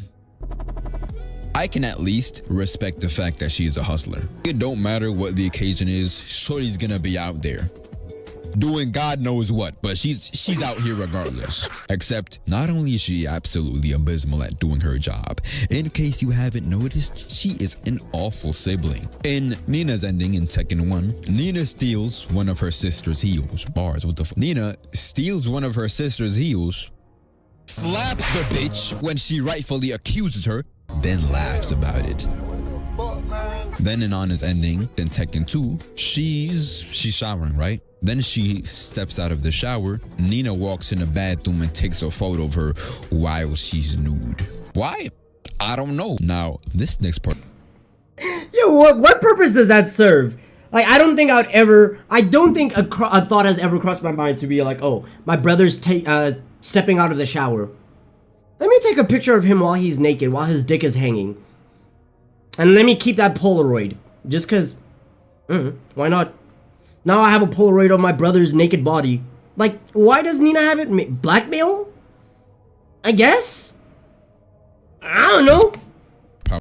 Probably the saddest part. But in Tekken 3, they weren't both captured. Only Nina was. Her sister was working with the Zaibatsu under Kazuya's rule at the time, and voluntarily went to cryo-sleep with her because she would miss her sister despite their lifelong rivalry. She later woke up with no side effects, but Nina, like I said, had amnesia. Now, rather than fighting her, she tries to help her get her memories back, but also tries to prevent her from becoming an assassin. And what did Nina Williams do?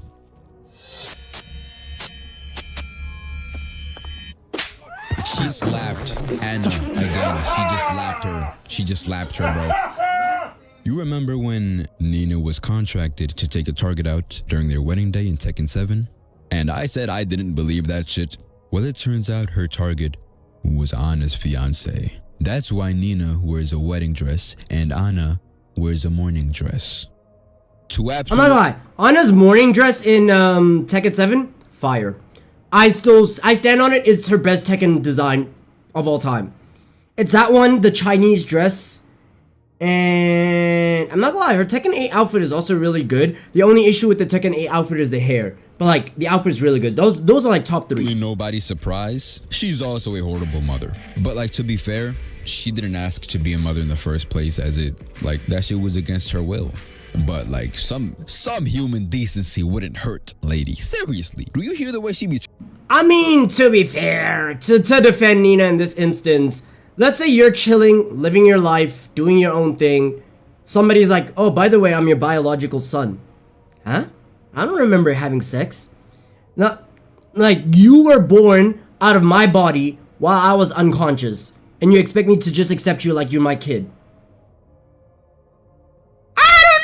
I don't know if you can do that, man. I don't know. It's like, yeah, you're my biological kid and all that, but like, I didn't plan for you. I didn't even want you. You know, I didn't even have sex. I didn't even get to enjoy the pleasures of getting fucked. I just had you. Got my consent. And now I'm supposed to mother you without my consent? I did not pop my pussy for this. Like, what's going on? I don't know. I'm kind of on Nina's side with this one. Kind of. Who raised Steve? He grew up in orphanages, to my knowledge. Yeah, he grew up in orphanages and then he ended up doing boxing as a sport. And then he just became really good at it. Because remember, he's genetically engineered. So, yeah. Why he's British, I don't know. I don't know whose sperm was used for the conception of Steve. Like, Nina and Anna are Irish. Steve is British. And unless he's just British by nationality, but Irish by blood. Which could be a thing. Just like Lee. Lee is Chinese. But he was adopted by Heihachi and he speaks Japanese, so yeah, he's Japanese by adoption, but he's Chinese by blood. Talking to this nigga. So does that mean you are my mother? Don't get the wrong idea. You'll never be my son. I couldn't care less about you. Honestly, fair. I don't blame her. I would say the same thing. Alcatraz, welcome. Hope you're doing good. Who's British in the Tekken universe before Steve? No one. Law? No, Law is Chinese American. Paul is American. Raven's American. Leroy's American. Nina's Irish. Anna's Irish. Heihachi, Kazuya, Jin, Japanese. Jun, Japanese. Lee is Chinese by blood. Japanese by adoption. Xiaoyu's Chinese, but also grew up in Japan. Eddie's Brazilian. Christie's Brazilian. Panda and Kuma are Japanese. There's a lot of Japanese. King is Mexican. Armor King is Mexican as well. Well, Mexican-American. I think he's black. I think. I don't know. He might just be a black Mexican. Who knows? Marduk is Australian. Roger's also Australian. And Roger Jr. Mary's Madagascar. Who else am I missing? Hwaring is Korean. Brian is unknown. Dragunov is Russian. Who else am I missing? Who else am I missing? Bruce is American. Pakumram is Thailand. What's Thailand? What's the term for people from Thailand? I'm like, what? No, I think it's just Thai. Yeah, he's just Thai. Okay. Bruce is Thai. Josie is... What is Josie? Indonesian?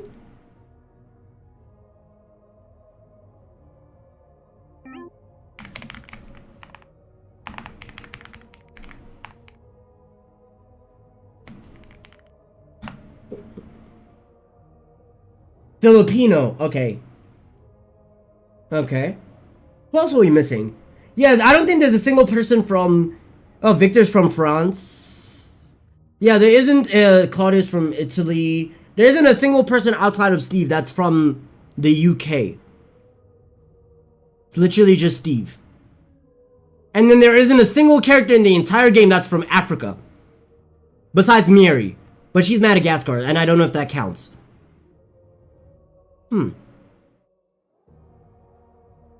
I know they did low-key hint that they're going to be releasing a character in Tekken 8 that's from Nigeria. Or like from the Nigerian region.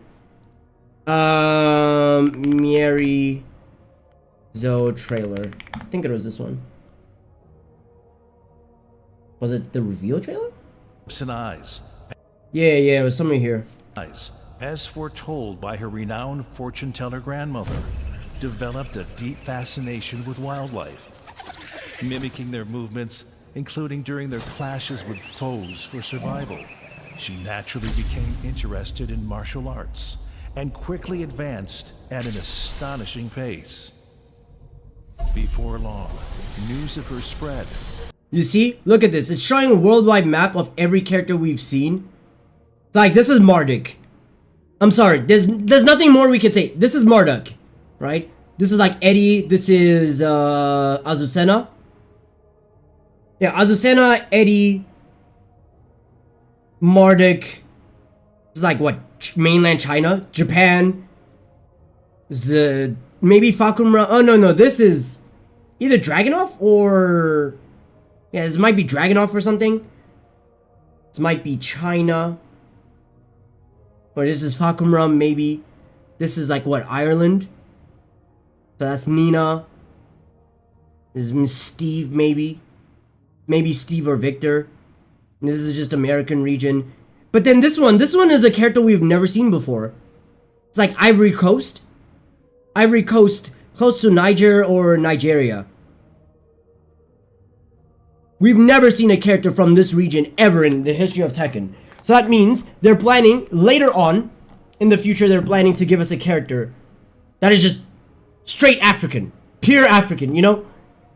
From Africa. I don't know how this character is going to look like, how their fighting style is going to be, whether or not they're going to be light skin or dark skin. Who knows? But we're definitely getting an original character very soon. Maybe Season 3, Season 4, maybe.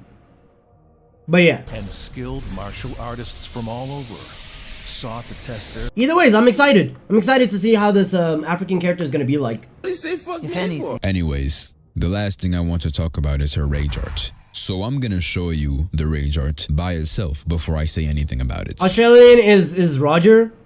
Honestly, I'd rather it be Roger than Mardik, please. You're not getting away.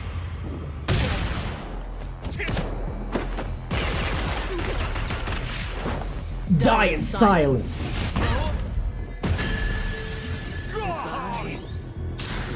Now, before I start, I just want to say that I mean this in the nicest way possible. Die in silence.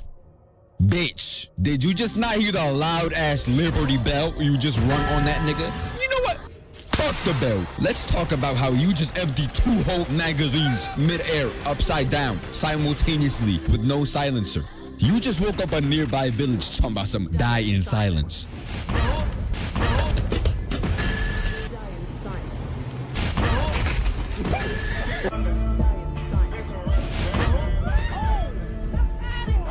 So much for silent assassin.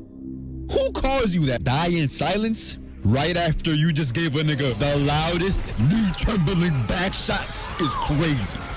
Mind you, again, no silencer. Bitch, you could've just said die. This lady plays too much, bro. Like, there is no way that she's actually serious about her career path, bro. She barely even does her job. Have you seen her track record? Why people Do you know what I wish would happen with Nina, alright? Nina, when you look at her outfit, she has knives on her outfit, right? She has knives that are strapped to the waist side, to her thighs, to the side of her thighs. Why doesn't she use those? Like, let's say maybe she has like Victor's QCF1, the gunshot, right? Instead, she throws kunais at you, or she throws knives at you. Why couldn't it be that? Instead, she has guns. Why? And also, what's up with these cosmetics on characters, but they don't actually mean anything? Like, Victor has a gun, he actually uses it. Nina has guns somewhere, she actually uses them. Anna has a bazooka, she actually uses them. Lee has a grenade launcher, but he never uses it. Brian has grenades on his belt, but he never uses them. Leroy has a cane, but he uses it. Why are we picky and choosy with what weapons get used in the fight? Might as well, I'll add them all. Give Lee a grenade launcher. Let him use it during his rage art or something. I don't know. Hiring her is beyond me. But anyway, that's it for the video. I just wanted to... But yeah, fuck Nina. That's the whole point of this video. Fuck Nina. But it would definitely be interesting to see, like, Lee using a grenade launcher. I don't know what he'd use it for. But it'd be interesting. Like, imagine having a just frame grenade. That'd be pretty cool. I wouldn't like it, but like, for the next battle. Make Lee's suit activate in heat and then give him Ultra Instinct. Or give him Akuma's, what is it, air jumps. No, because then he has like jetpack shoes. Or some shit like that. That would be pretty interesting. So now he can just jump even high.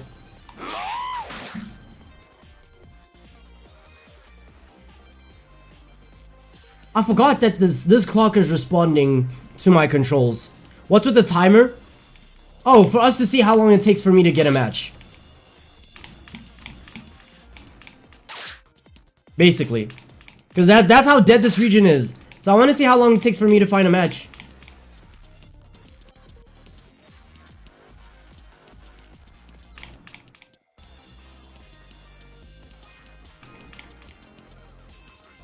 It's Monday? No, it's Tuesday. It's Tuesday, innit? Yeah, it's Tuesday. It's Tuesday, 4 p.m. It's gonna take a while. I think the longest it's taken me to find find a match was 1 minute 30 seconds. So we'll see. Huh? Hold on.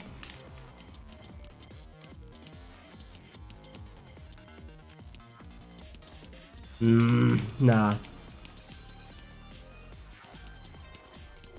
About to fight a 2-bar? Nah. Didn't even get a match. I just want to have this like documented so that, I don't know, one day I can just post about it. I'm like, oh, this is how dead Tekken is. I want to hate on the game. I wake up very early to hate on a game. Actually, no, I do plan to make a video criticizing Tekken 8. Or like what I love and hate about this game. And I feel like this timer right here is one of the things I'm going to be using. But at the same time, people can definitely argue against me and say, oh, no, that's not fair. You can't really argue that, oh, Tekken's dead just because you can't find a match. You live in Africa. Fair enough. But you know, if I can't find any matches in Africa, why don't you give me any matches in Europe?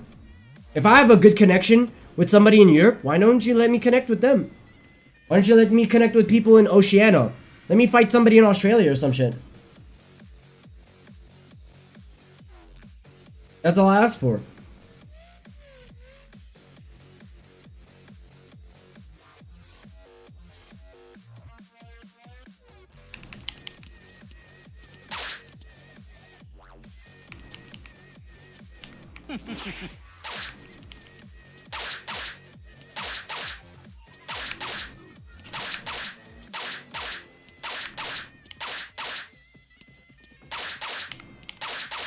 Bro, why does Lee have a backsway?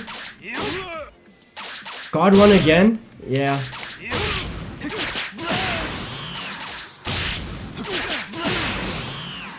Yeah. This time we're moving in moderation. I'm not gonna let the demon in my head speak to me and get greedy and then push for higher ranks even though I'm at a safe spot. No more. The backsway high crushes? Yeah, I know it high crushes. But like, I'm so not used to it.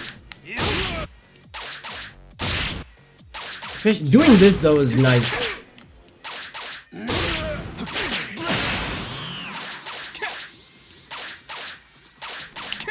I'm just surprised that Lee has a backsway to begin with. You know, because it only has one move tied to it, which is backsway 4.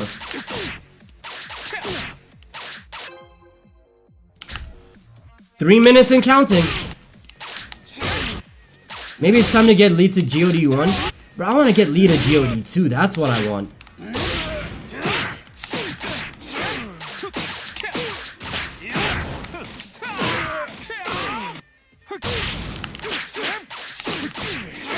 You can use a backsway for while standing moves in combo.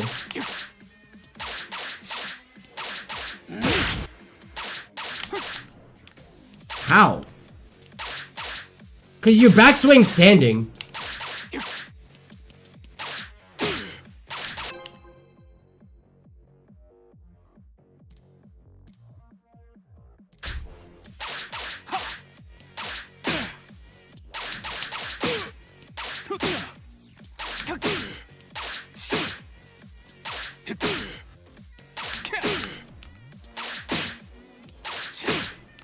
Oh, so that's how people do it. Hold on. Okay, never mind. Need to do it faster?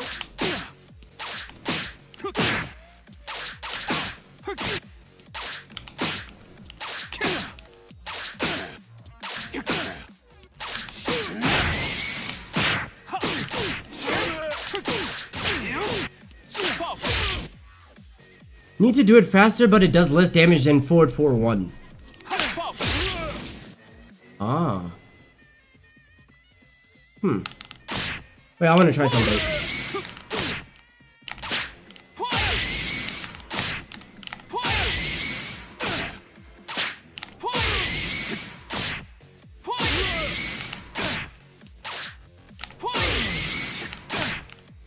I'm gonna get this. I'm gonna get it before I find a match. There we go, like I said. Like I said, man!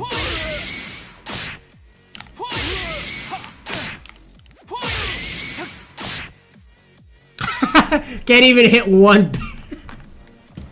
Yeah, you were too fast to start talking shit. 2 times in a row as well.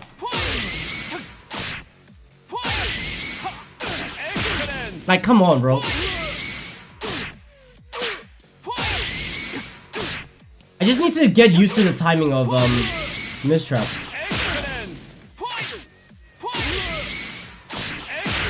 Like, come on, bro.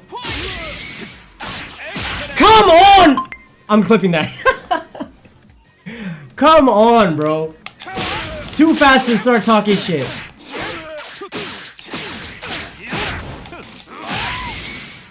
I see some Lees doing that. Do 8 for the homies? Nah. I can't do that. 6 minutes and 46 seconds. Or 48 seconds. Get ready for the next battle. Nice. Took us 6 minutes to find a match. Round 1. Ain't that fantastic? Fight. Oh my god.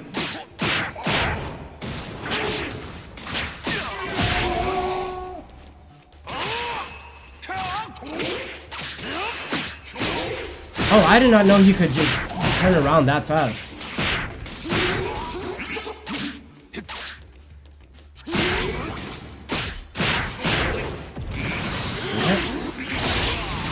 Bro, you're the second person that's surprised that Jaden is on Yoshi. Round 2. Fight.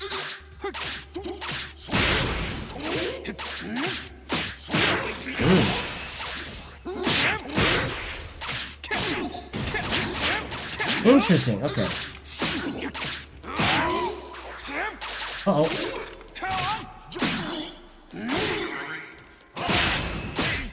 Nice down for 2 range. I'm dead. He's got wall. Oh, never mind. Good one. I'm surprised you didn't know about the back sway wall standing moves. Yeah, I just don't do them.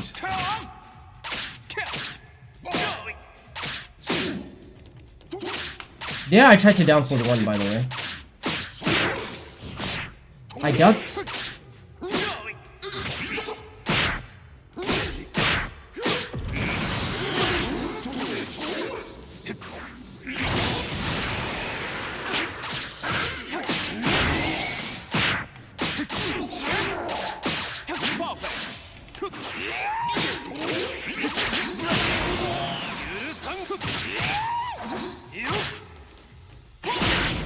Fuck, man. Okay, he's just timing better than I am. I'm dead.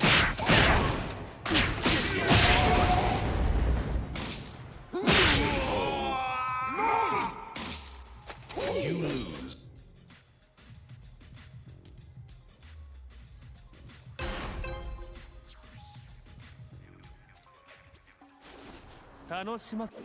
Round 1. Fight. Oh, why did I back and then 1+2? I should have just 1+2. Should have had faith.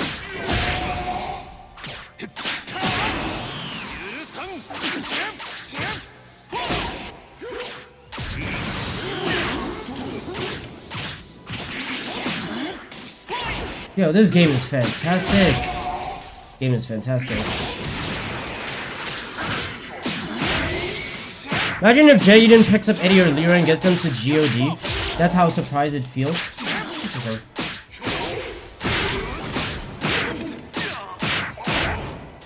Surprised he...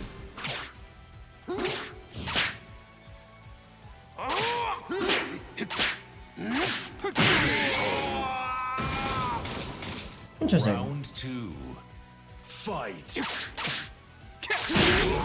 Wow, nice high crush. Okay.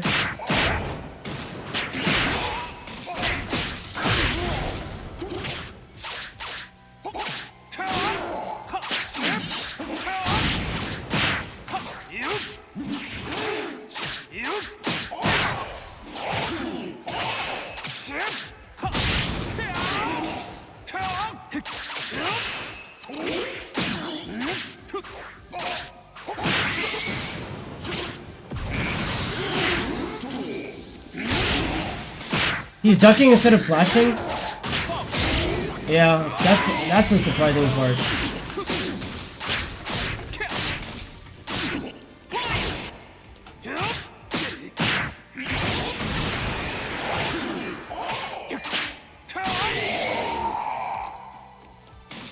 Round 3. Fight.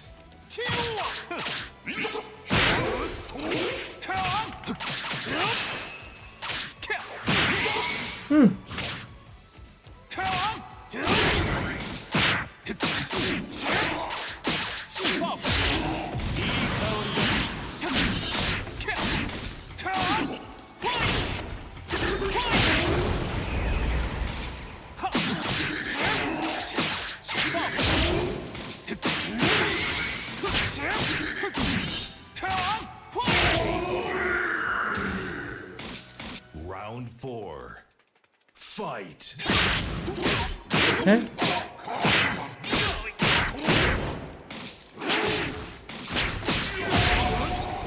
I can't be doing the same thing round start every single time.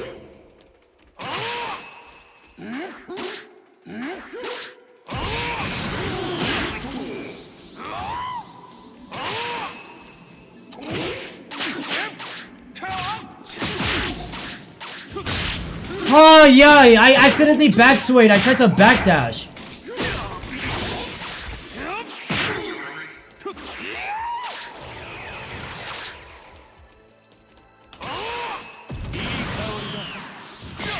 I ducked, okay. Is that, no, that's not guaranteed. Final round. Fight. That's minus 14, no punish. Try to dash block, okay.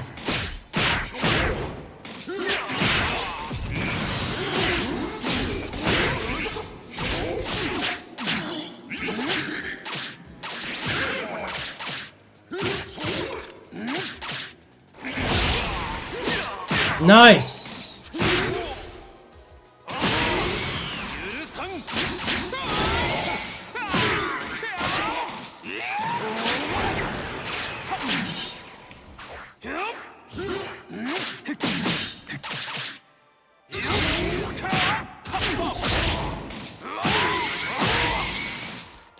All it takes is one launch and I'm dead. GG.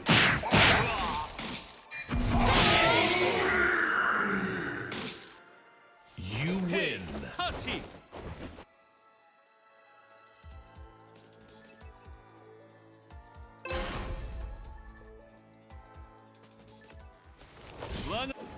Round one. Fight.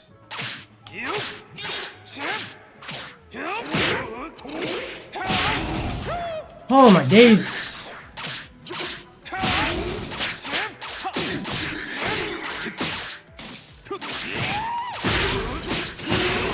-6.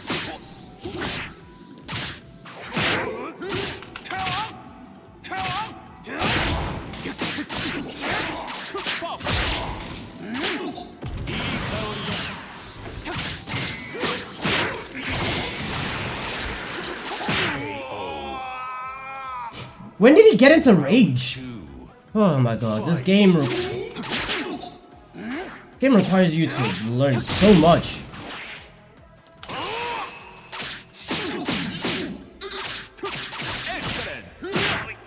Oh, he knows that's launch now.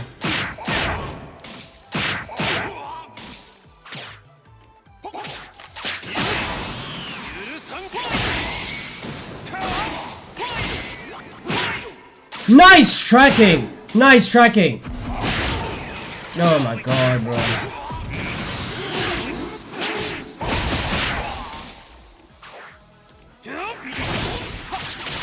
Oh, that becomes safe, doesn't it? That becomes safe, doesn't it? Wow. Fight. Because that's totally fair. Get down 4-1.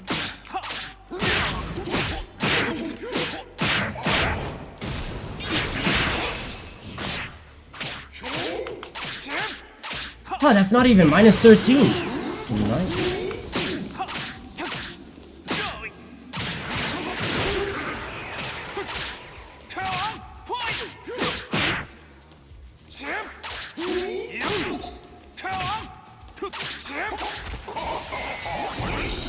Okay.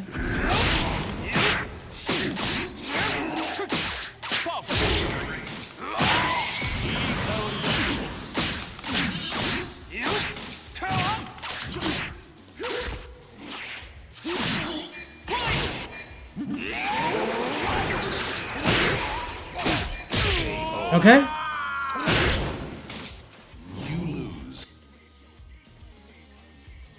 Okay. What could I have done to avoid that final situation?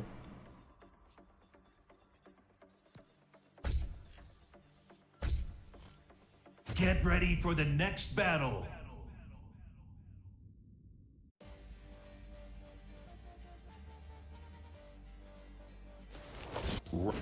Round one, fight. Round one, fight. Round three, fight.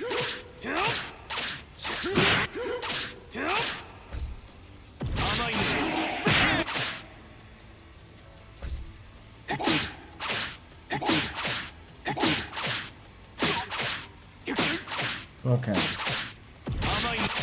Okay, so down forward 1 is the only thing I can do to stop that.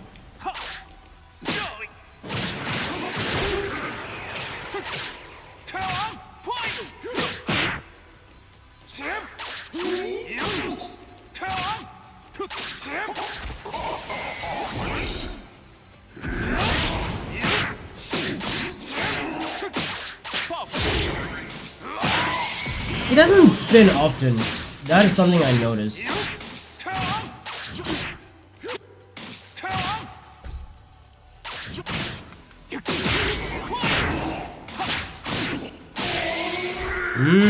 Okay. Oh, he tried to do the fucking high crushing counter hit after the grab break.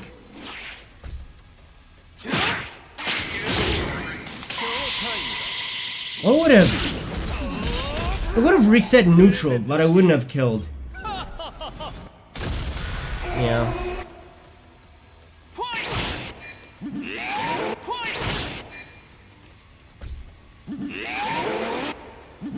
Maybe if I had waited.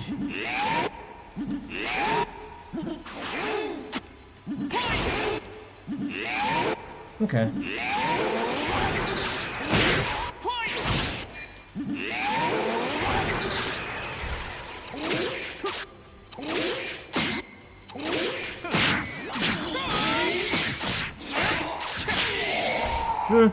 All I had to do was just hold back. Biscard, mind trying my purple ranked League combo? The one that I use for backsway? It does way less damage than back 2-4-3 forward. I mean, if it does less damage, then why try it?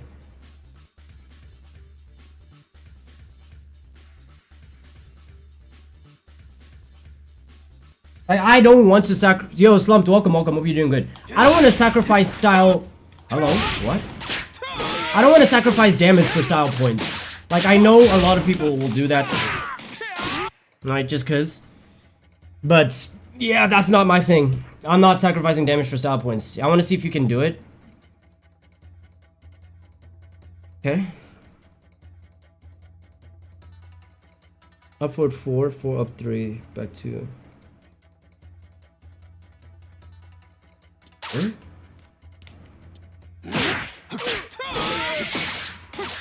Oh yeah, if you're talking about like back 2 into the wall standing mix, I don't know how to do that. Yeah. I don't know how to do that. That's why you never see me throwing it out. The back 2 into wall standing, 1-2 into back, yeah, I don't do that. I don't know how to. Never gonna try. Not worth it. Yes, it gets you more wall carry, but at the same time, I'll find my own way. So yeah, it's just one of those things.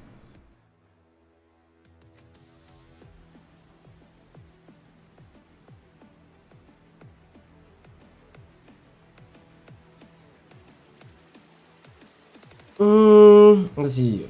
Hop kick, 4 up 3, back 2 forward, back 2 forward, back, while standing 1-2, forward, back 2, back, while standing 2-3. Yeah, okay, I've seen this combo be used a lot. If Elite wants wall carry, this is what they usually do. Again, I don't do it. I will find my own way to just do the combo. Because I know I can't, so why do I force myself? Why would I force myself to try and then drop the combo? And then lose the game because of it? You already see me fucking up back 2 loops, so... yeah. It became my usual because it was the only combo I knew. Fair enough, and it's the only combo I see a lot of Elite players throwing out. It's a really good one too, it looks nice. Looks stylish. But if back 2-4-3 does more damage, then I'll just opt for that instead. The only way I can see myself learning this combo that you showed me is if it either did more damage or if it had better wall carry. 1 minute, nice. Get ready for the next battle. Fuck, 5.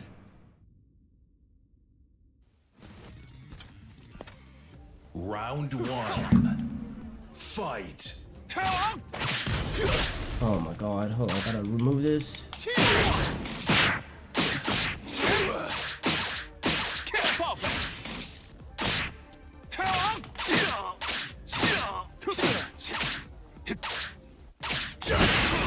To business.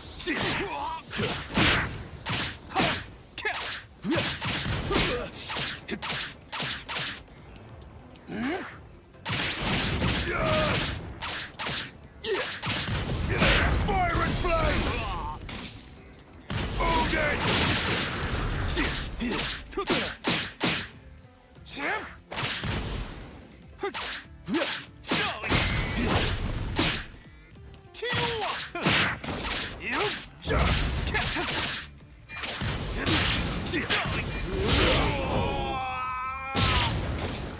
Round 2. Fight. Nice! Nice swift recovery.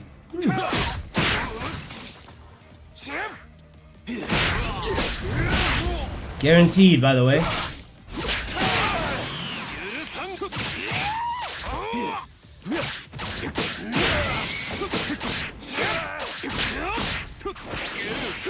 Oh, he knows.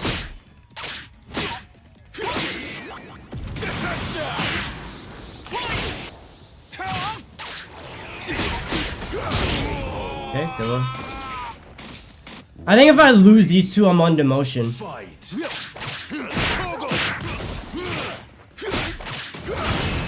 What is up with these moves and their frames?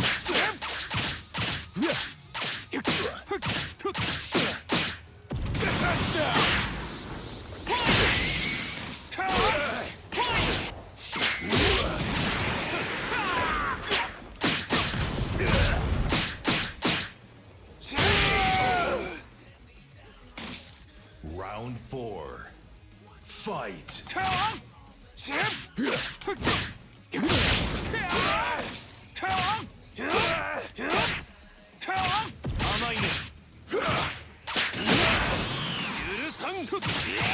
Too slow. Of course.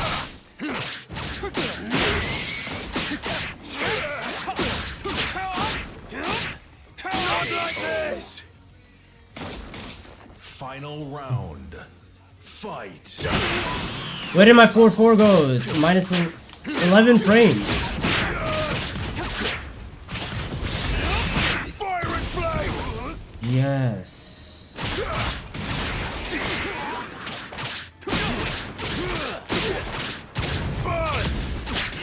Man did a whole 10 hit. I'm actually impressed. Nice. He managed to successfully do the whole 10 hit.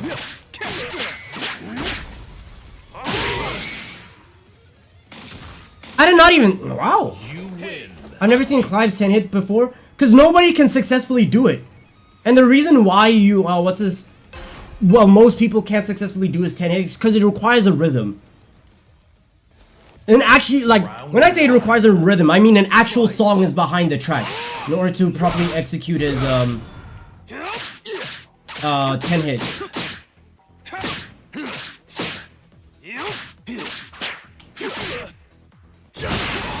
To business.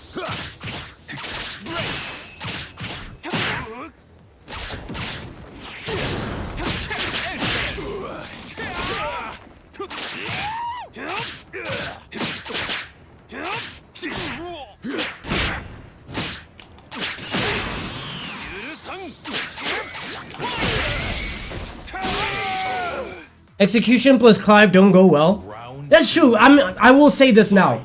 Clive's 10 hit combo is the only move in an entire arsenal that requires execution.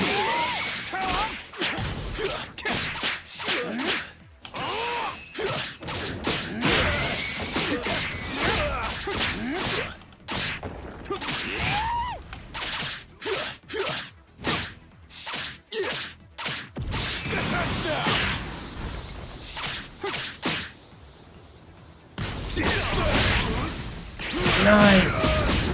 This is the Clive game plan. Run away.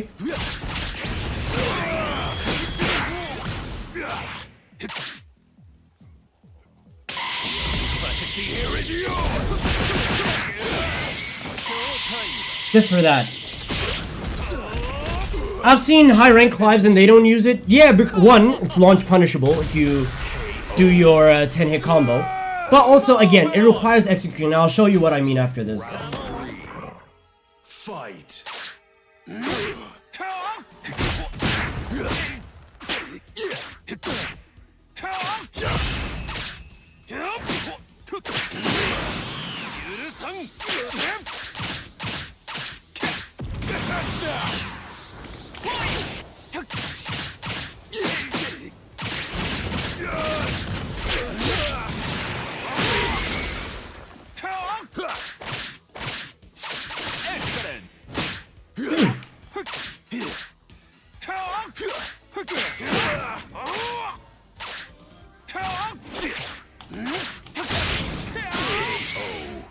Alright, let me find what I'm talking about. You win.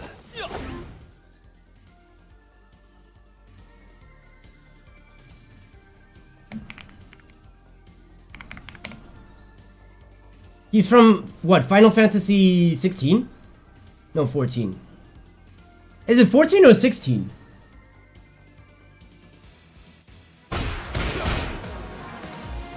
Okay. You see, wow, he's even struggling to do it. That's 16. But yeah, with Clive's 10-hit combo, there's an actual song. Because if you play Final Fantasy 16 and you first execute this move, you can only execute it while there's a song playing in the background, and you have to basically press the buttons to the rhythm of the song. So that's why most people struggle to do Clive's 10-hit combo in real life or in Tekken 8. Because most people don't know the song, so they don't know what rhythm to go along with. But again, I was very surprised that he was able to throw that shit out. Let's see. I need to find where the actual song was, though. It's Final Fantasy 16. No, I'm not looking for this. Is it this one? No, not this one. Unless he does it, then we'll see.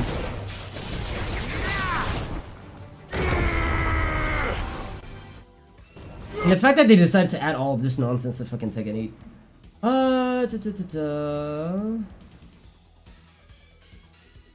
I'm not watching a whole 5-minute combo video to look for it.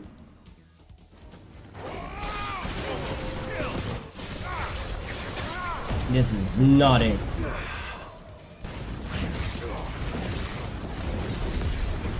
This is not it. Bro, has nobody uploaded the video that shows what I'm trying to talk about? Ah. I don't think I'm gonna find the video I'm looking for. Oh, is it this one?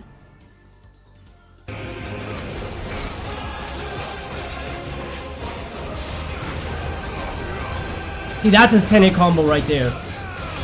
And you see the song that's playing in the background? Apparently, you're supposed to play or do the 10-hit combo to that theme. Which I'm pretty sure is the Clive map stage 2. But yeah, this 10-hit combo over here.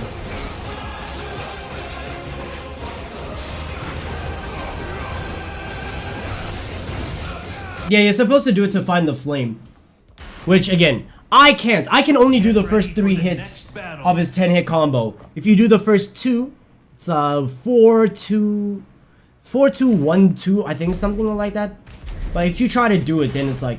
The second hit is only minus 12. Get ready for the next battle. It's where he faces himself and he freaked directly. I don't know about the Final Fantasy story, but... Yeah, this one.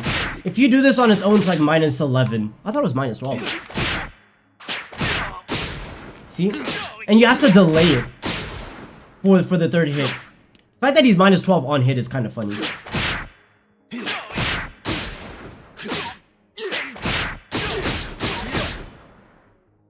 That's a record for me. But anyways, yeah, that's Clive's 10 hit.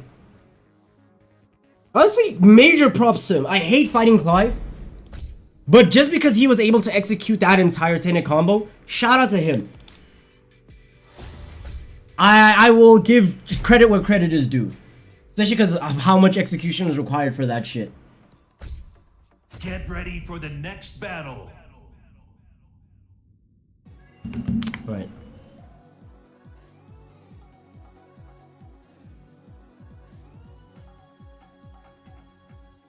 Right, in the meanwhile, while we wait for a match.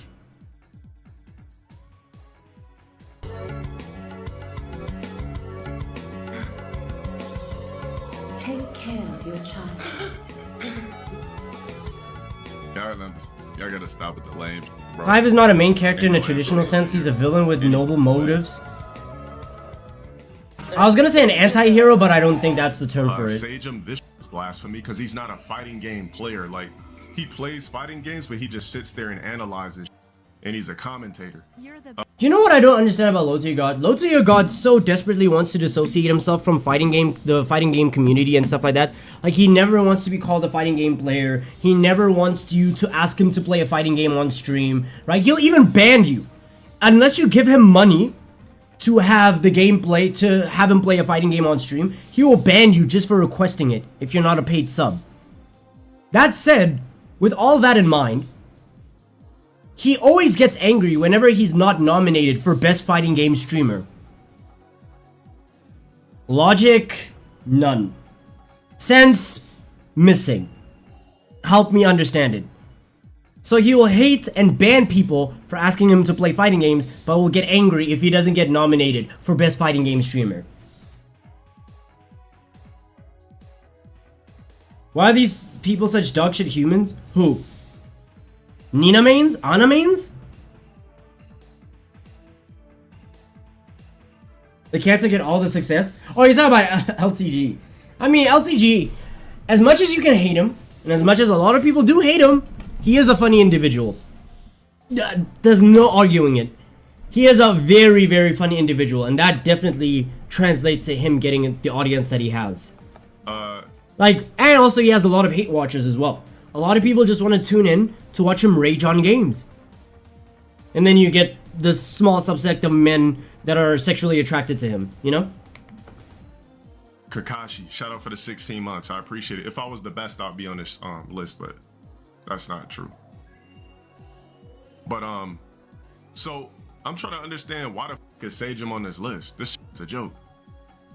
Like, was never in the scene competing or anything like that, at least that I knew of, out of all the years that I was rocking with it.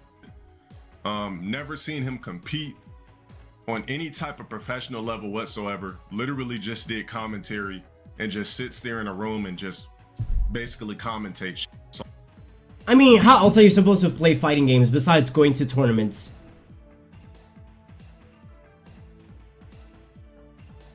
Makes no sense. oh, I'm basically playing. Wait, Harada just made a tweet. He said, so Moonsault Slayer posted a tweet that was basically a clip of Eris talking about how Harada once tried to give him money out of his own pocket, right? Cool.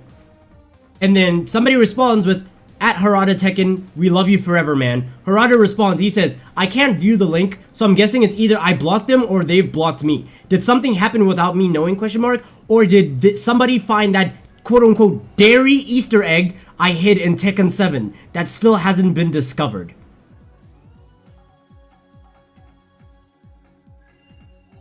There's an Easter egg in Tekken 7, that 8 years after the game's life cycle, not even 8 years, I think it's been 9. No, it's been 10, right? 10 or 11 years. When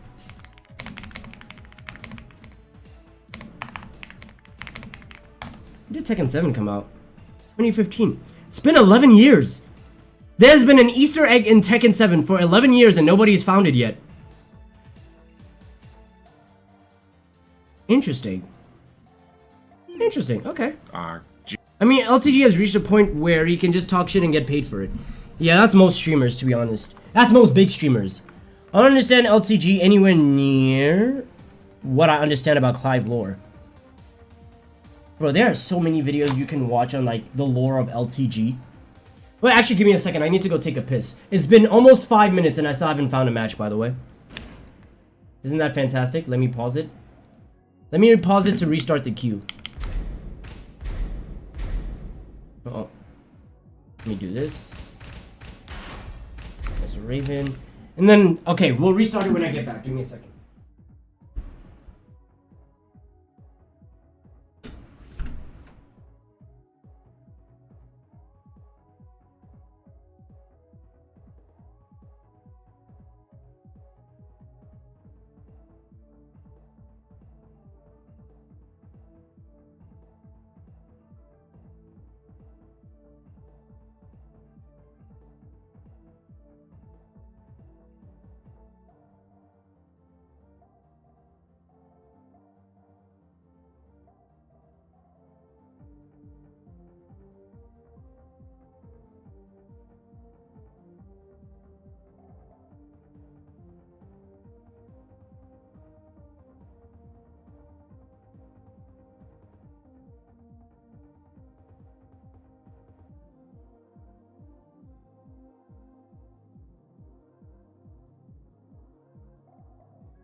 Alright, I am back.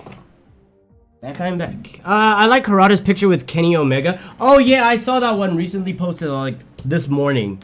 It was a really nice picture. It was really wholesome. For the next battle. I'll say, as much as people hate on Tekken, people will always love Harada. Harada's very, he's a wholesome person.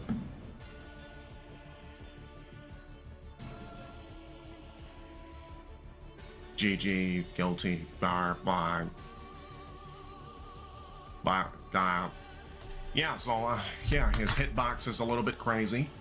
His hitbox is crazy, yeah,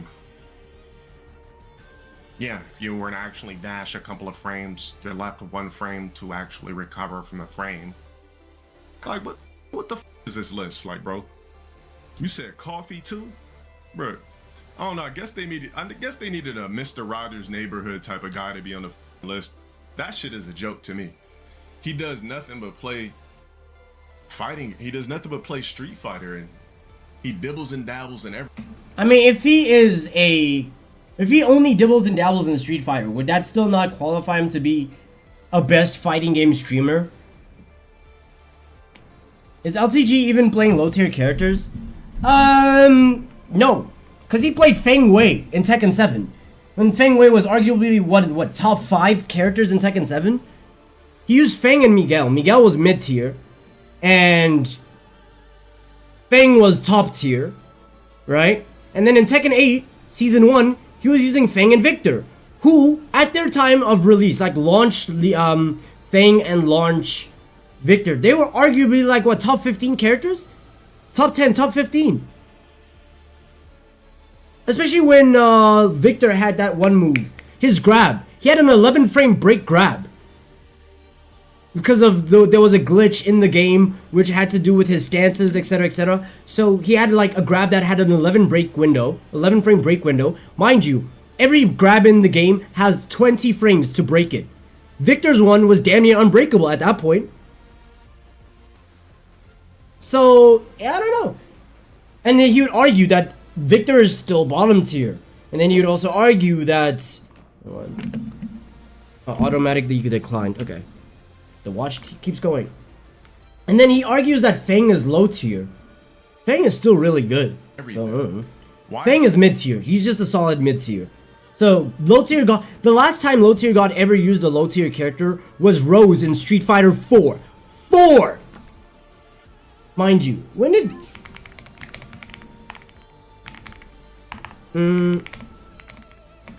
When did Street Fighter 4 come out?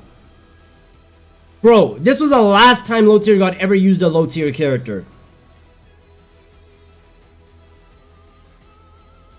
What is this man's view count on average for streams? That I'm not too sure. I don't know. I don't really check. I think it's like... What? I know it's over 1,000 viewers on average. I don't know if he's streaming now. I doubt he is. But yeah, I'd say LCG gets on average like over 1.1 thousand. Hold on. Did somebody give me a gifted sub?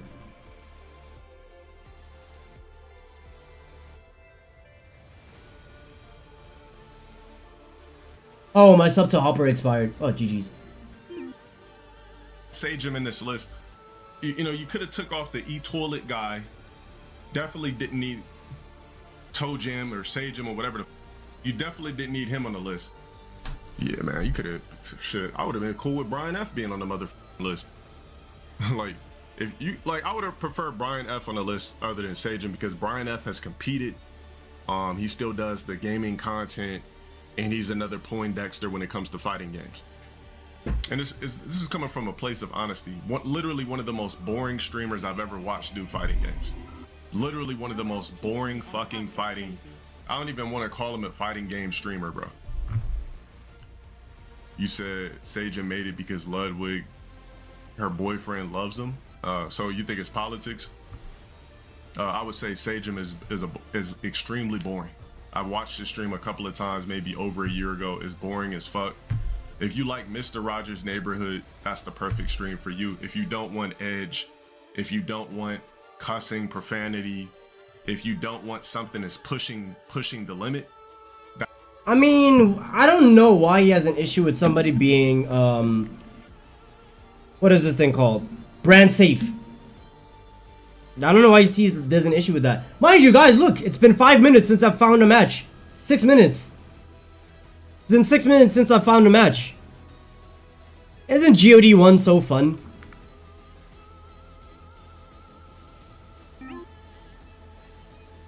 Isn't GOD 1 so fun, guys? It's been 6 minutes. Who's on rank today?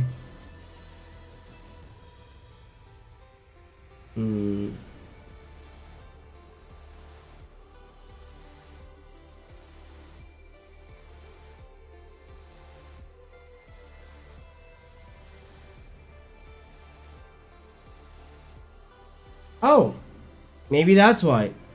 Okay, Music Meister's online. He's unranked. I want to fight his fucking mom because his fucking mom's dog shit.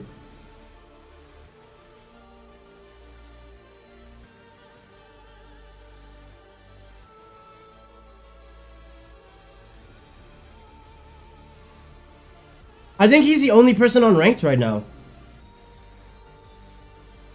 Oh, and name taken. Okay, so there's 2 people unranked, and they're both Fakumram. Yo, give me that. Which character have you considered picking up? Bro, I have 6 characters at God of Destruction. I don't think I've considered picking up another one. I mean, I guess Mieri at some point I was thinking of doing it, but I've kind of lost the motivation to try and pick her up. I was thinking Victor as well. Maybe if I hit God of Destruction 2 with Lee, I might try Victor. Who else? I don't know. I don't want to clog up my mental space with too many characters because I do want to save like that brain capacity for when Lei Wulong comes out, if he comes out. 6 characters? Yeah. Eddie, God of Destruction 2. Lee, God of Destruction 1. Heihachi, Feng Wei, Leroy, Fakumram. That's 6 characters. So I have 4 characters at God of Destruction, and then 2 characters that are higher than God of Destruction. So yeah. I don't want to waste too much brain capacity on trying to get too many characters up there. I still want to save some brain space. That's the perfect stream for you. I was gonna call him Shadowheart, you know that? BG3 on the brain. And now we jump. It's that easy. Somersault. I mean...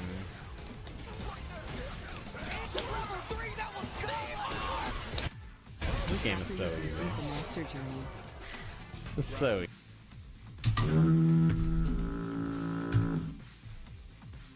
Literally almost fell asleep in my chair watching that clip. I almost KO'd. Billy Figman, shout out for the 11 months. That literally had to be one of the most boring clips that I've ever seen in my fucking life. Bro, that shit was... I don't know, yo, low tier God loves to hate on people. But hey, hating is an economy. This is an hour long? Yo, hold that. Hold that. We're not doing that. Give me a second. Let me just quickly check something.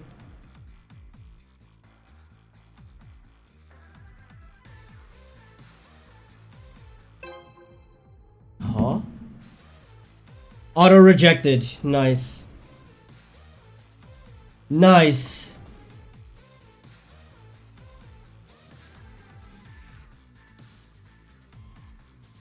Electric Wind, Godfist, or Brian's QC back 1. What's the better move? I would just simply argue that Electric is the best move in the game. The antics of Rakai are not phasing people anymore, and the whole allure is starting to wear off. Yeah, there's people watching you right now, and I'm saying this as a mother. Please, you understand where we are right now. We already see how they perceive us. Boy, please, just please. This is a little dramatic, sweetheart. For your mama. I'm recording right now. I'm gonna ask you to show it for your friends. Okay, Rakai is turning into internet enemy #1 in the social media space due to the lack of self-awareness, due to the immaturity, and honestly, just what people have been labeling as Rakai fatigue. These nuisance streamers going out in public. I will say, bro, I don't think Rakai should have been a streamer.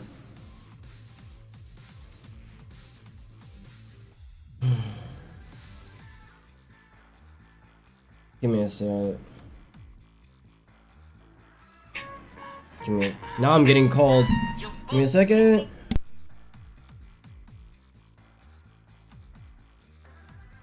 Public, doing anything they want, saying anything they want, and just not taking into consideration anybody and everybody's feeling. Before we get into this video, please make sure you hit that subscribe button. It will go greatly far in this unemployed community. Now, back into the content. I saw this video circulating around of Rakai and what seemed to be his friends, potentially his brother. I can't remember if any of these are his brothers or not. Going into a pet store and doing their normal, usual activities. Now, I'm pretty sure they were loud. I'm pretty sure they were obnoxious. I'm pretty sure they were, getting on the nerves of the consumers in the store, the people of the store. And after spending some time in there, this older woman just wanted to put them up on game. Give them a word of advice through her experienced lens. But as you could tell from the interaction, it just wasn't received well. It even got to a point where one of the homeboys in the group was saying, "I don't give a f," which is super weird to somebody doing this in a nice, calm manner. She wasn't loud, she wasn't rude, she was respectful, she was helpful. She tried to grab each and every one of them and say, hey, as a friend, don't let this young man self-destruct. Don't let these things happen to him. And I did notice Rakai stepping in and wanting to listen, but ultimately this whole video was just not a good look on him and his collective. Now, as I scrolled through the comment section of that video, there were so many people saying that they had so many issues with one young Rakai. Get him off the app. He's terrible. This is why people say they have black.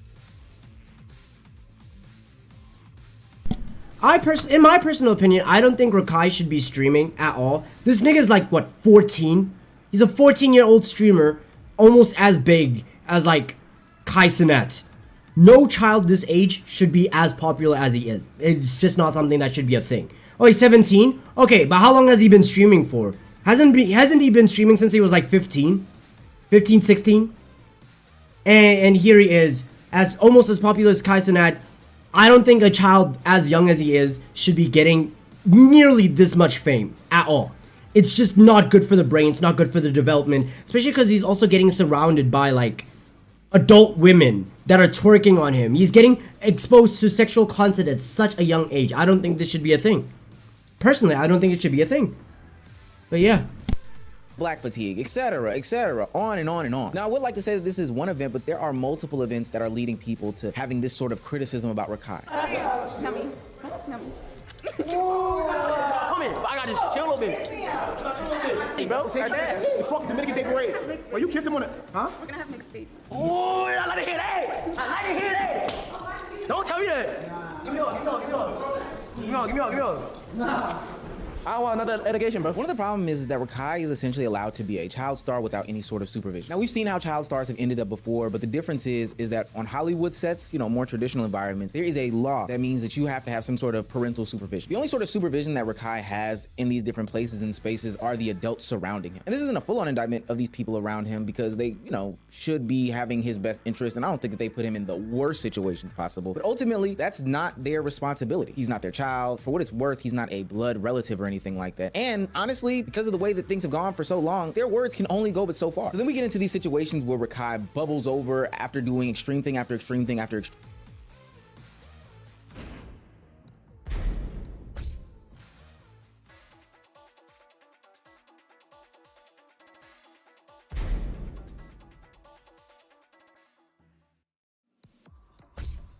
Get ready for the next battle.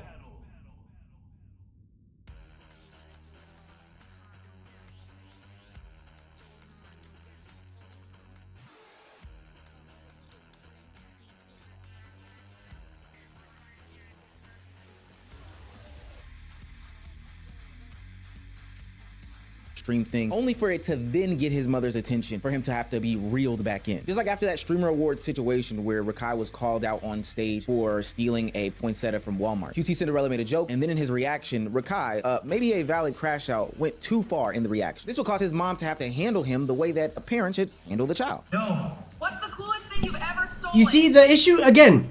You said Donk, a CS2 pro player who's like 18 now, was also kind of like this, too young, too much popularity. Yeah, I don't think it's something that should be a thing at all. Like, again, the fact that his mom has to handle him. There's a situation where his mom has to step into the picture and tell this man to behave. That's how you know it's cooked. This should not be a thing. It's just too much popularity for somebody so young. No child should be on the front stage in front of billions, millions and millions of eyes like this. It's just not such, it's not a thing. He needs to calm himself down. Or he needs to just take a break from social media just for a few years so he can also mature. Who knows, maybe he might be the next Speed. You know, Speed was very immature, he matured, and now look at him. He's one of the most loved, if not the most loved streamer out right now. People are loving what he's doing, traveling to all these different countries, blending himself in with all these different cultures. People see, this is the same stream who, this is the same Speed who on a live stream with Ash Cash was like, if we're the only two people on Earth, would you fuck me? And she said, nah. And she said, who's going to stop me? This is the same man who as a child threatened to rape Ash Cash. And now he's the most loved streamer on the planet right now. That's maturity. He grew up. Rakai needs to do the same thing. Otherwise, everyone's just going to hate him. People already are starting to dislike Kai Cenat. People are starting to dislike him. He needs to mature and very fast. Go back, Joe. Eljo. You wonder what I was gonna say? I'll say, listen, bitch. What's the coolest dick you ever sucked? Get the fuck off my dick. That's what I was gonna say. I was gonna say that shit to her face, bro. In front of everybody.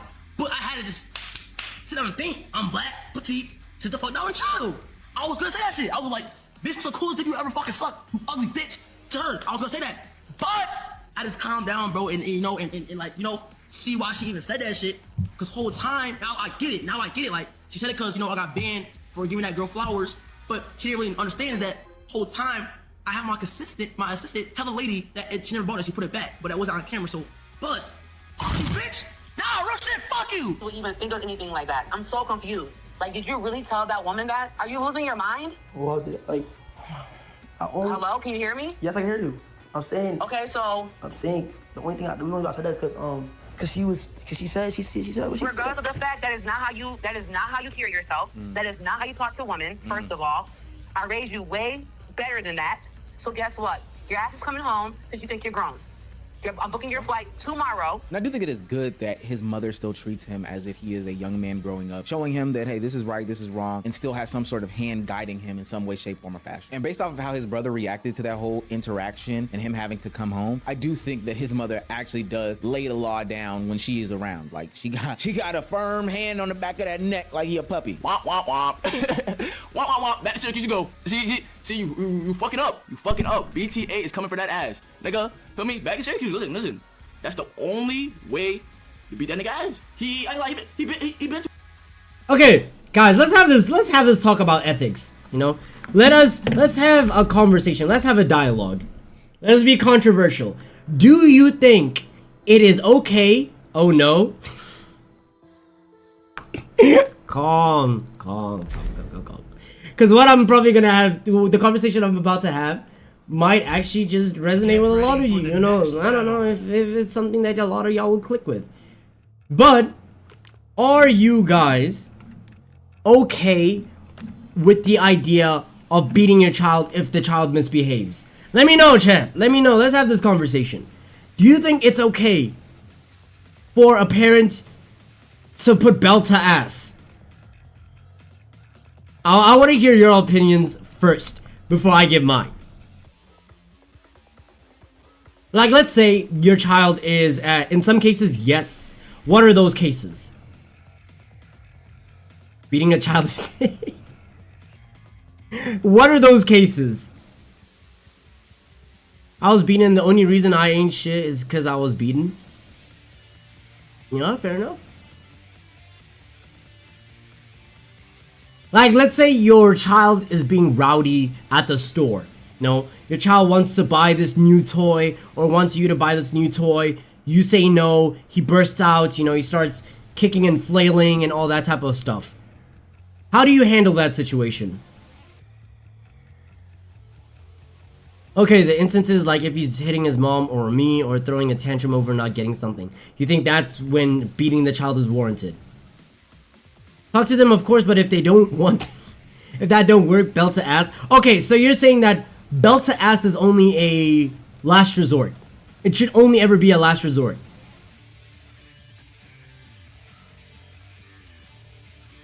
Yes, okay. Okay. Fair enough. You know what? I'll do. My opinion on this instance is I am very much the same. I believe in a hybrid parenting style. You know, gentle parenting, which is conversations, and then belt to ass. I was raised on belt to ass, and you know what? Because of that, I haven't been arrested. Right? So I believe that when your child is misbehaving, you talk them out. Right? You pull them to the side. You give them gentle parenting. You tell them, hey, this is not what you're supposed to be doing. You know, this is what you're doing right now is wrong. You shouldn't be doing this. Okay, I hope you understand. Let's have this conversation sorted out. Cool. If you continue, you have a 3-strike system, depending on how severe whatever you're doing is. You have a 3-strike system. 3rd strike, belt to ass. I'm sorry, you're getting whooped. Like that's what I'm doing. I'm talking to you. If you continue on the 3rd strike, I'm putting belt to ass. Do you know why? Because it's either my belt or jail. Like when you're doing something is stealing. For example, stealing as a concept. People tend to steal without knowing the consequences. If the only consequence to stealing is getting scolded, they won't really care and they might just steal again. And what happens when you steal from the wrong person or you steal at the wrong place? Jail. Do you want to go to jail and then get your booty fondled with by criminals? No. Would you rather go to jail and get your booty fondled with, or would you rather have your parent whoop your ass? Personally, I'd rather get my ass beat. And I'm going to make sure that my child understands that type of, you know, risk to consequence. If you do this action, this consequence is going to follow. You do this crime, you're getting belt to ass. Why? Because then you associate doing this crime with something painful.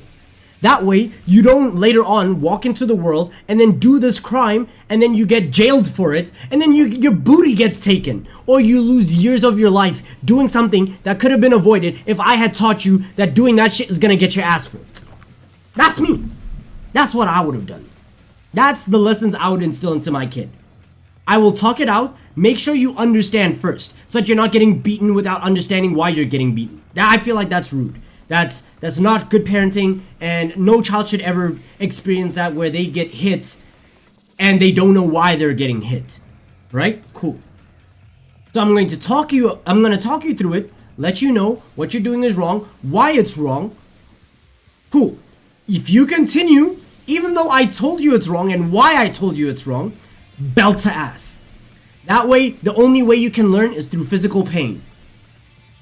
Conditioning. Now you know, if I take something that doesn't belong to me, I'm gonna get my ass beat. Now that fear is gonna be in your brain. Now you know, oh, I'm never gonna steal from a store and thus go to jail. I feel like it's something like that, you know, it slowly builds up. It's a lesson that builds up. Let's see. Like you talk to them, of course, that don't work, bad to ask. Let's see. Seeing kids act up in public spaces and parents are just letting them be or trying to talk to them when it's not working, it blows my mind. Right! I don't get that. You go to a public store and then you hear a child just crying, bawling their eyes out because their parents don't want to get them the new, I don't know, Cinnamon Toast Crunch or some shit like that. And the parents are like, oh, please calm down. Please calm down. Nah, you know, no. It's like that one scene in the Boondocks. Hold on. I wonder if I can find it. Oh, please let me know if I can find it. It was, Granddad, Boondocks. I can't spell. This keyboard is so sensitive. Boondocks, Beats Kid. What? Beats Kid Store. Why can't I spell? Okay. I'm still getting used to this keyboard. This scene right here. Can it load? I want candy! Damn it, I hate you! You're ruining my Herbert, life! remember our agreement? We have an agreement about how we behave in a store, Herbert. Give me candy! Give me candy! I want candy! I want candy marshmallows! Give it to me! Give it to me! And I want pasta! He sure looks like a handful. When he gets like this, I just don't know how to make him stop. Have you ever tried beating his ass? What was the bell?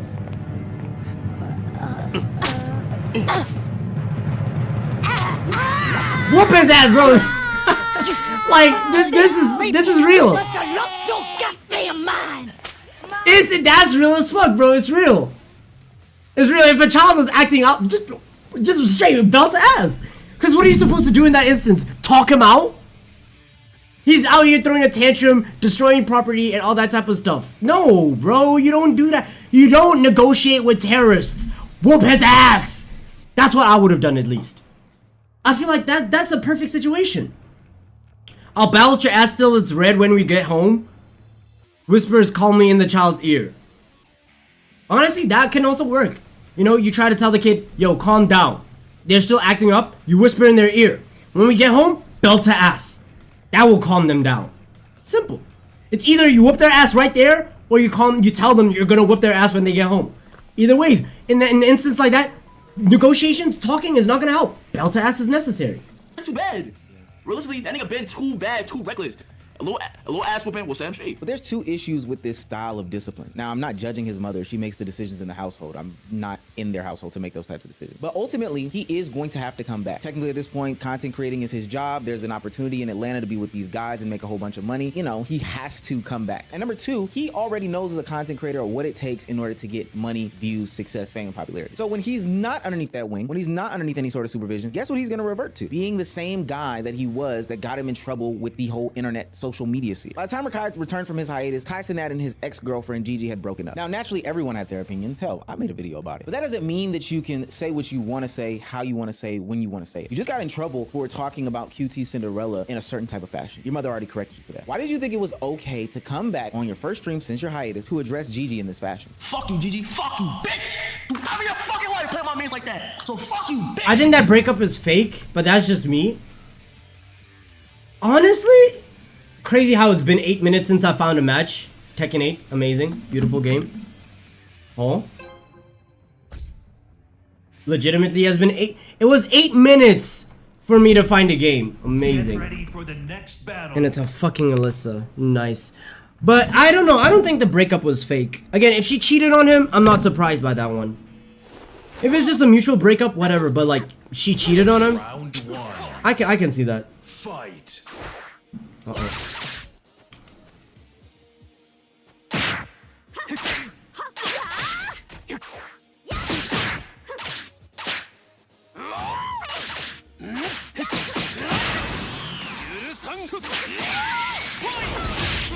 Wow, she didn't even have to backdash there. All she did was just hold back for like a second.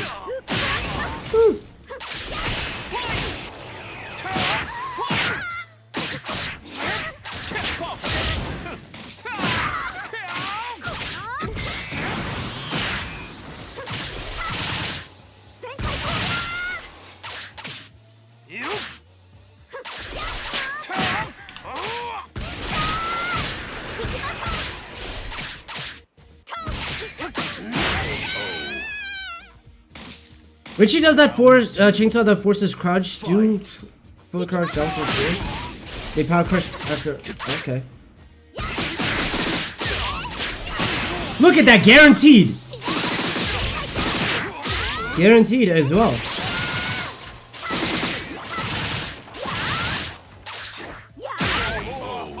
Oh yeah, he likes to do that. Every single time he does the mid chainsaws, he ducks. So I just got a hop kick.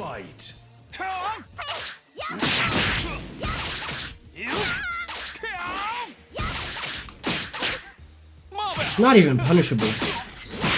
Wow, she stepped in the wrong direction and could still sidestep. Amazing.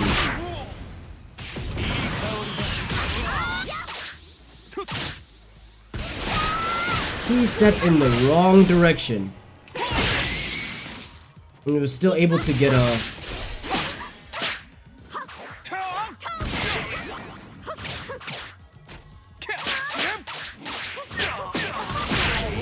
Okay, I tried to grab. She would have sidestepped anyways, but okay, I tried to grab. Fight.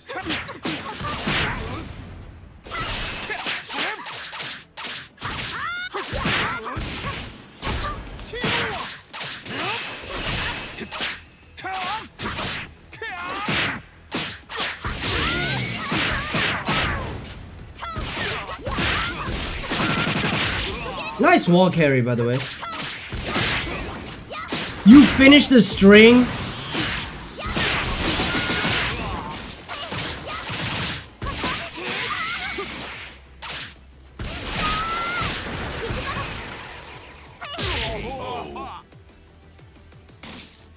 You lose.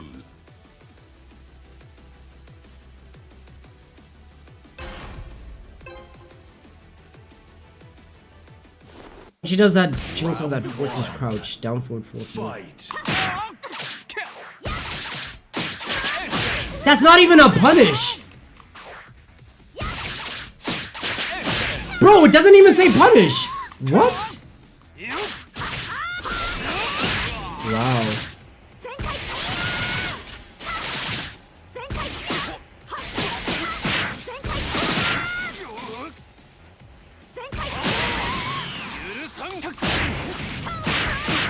I don't know how they're not blocking. I don't know. It's just mashing. Nice! Oh yeah, he always ducks. He did the mid again. Round 2. Wow. Okay. Fight. Bro, how are you stepping in the wrong direction and still avoiding? Yo, character privilege is actually ridiculous.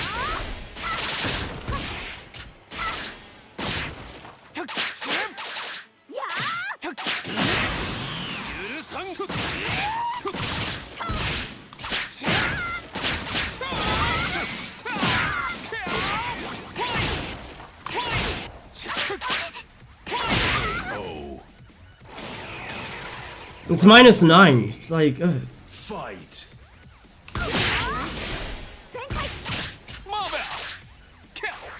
Bro, she doesn't even backdash! But she can just avoid everything! Oh my god.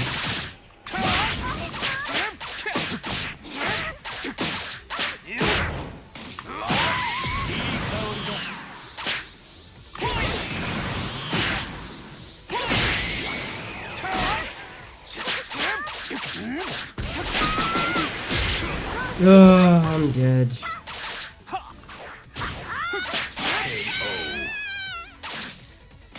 Round 4. This character is so stupid. Bro, it's -9! Why is it...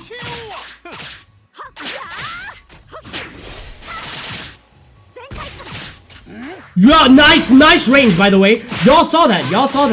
Woo! This game, bro, this game is something else.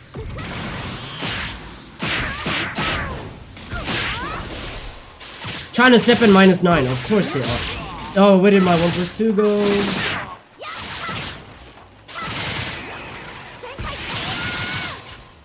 Nice chip damage.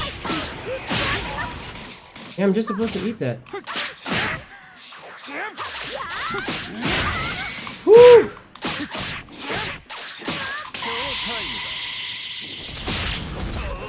Probably trying to step it afterwards. Step at -9. Amazing. I have no resources. What am I supposed to do here?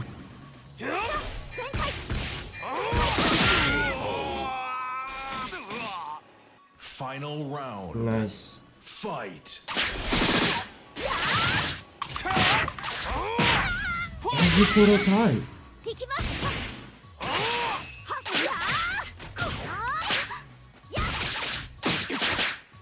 No, this is actually ridiculous.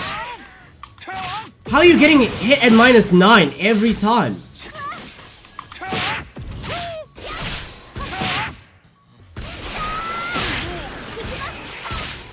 And she's still plus on block.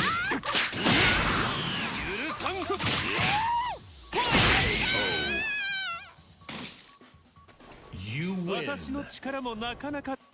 Yo, this character's so broken. She steps me in the wrong direction. She's stepping me in the direction where the move tracks, and she's still avoiding the move. Amazing game, bro. Amazing. Fight.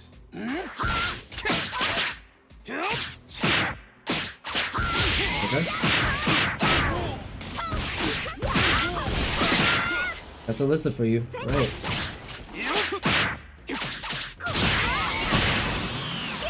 Nice range. Hike! Oh my god.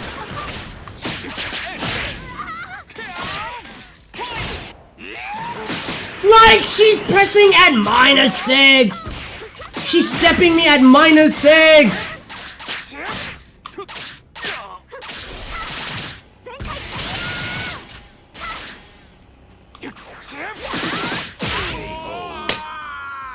No, not backdashing, just pressing back.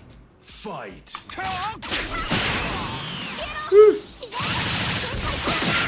Nice, I couldn't step that.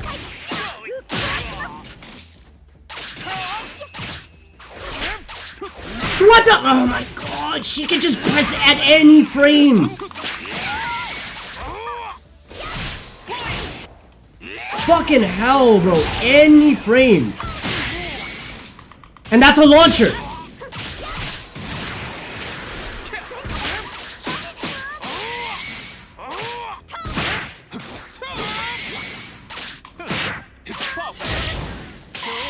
Yeah, I don't fucking care, bro. Just mash, mash, mash, mash, mash, mash.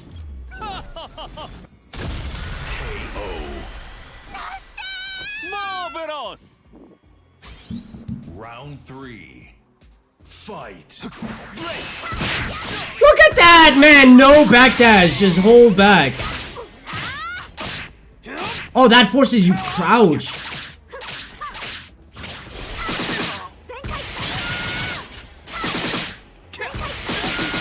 Oh, she flew over it. She flew over my down 3. Wall splatting power crush, yes.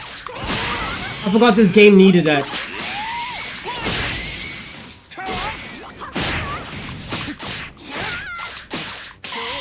I forgot this game needed that.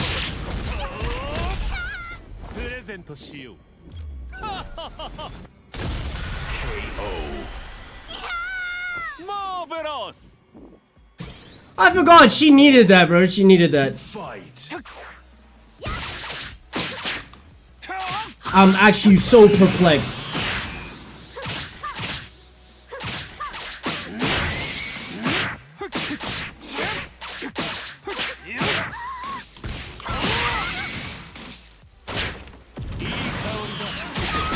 I stepped with her.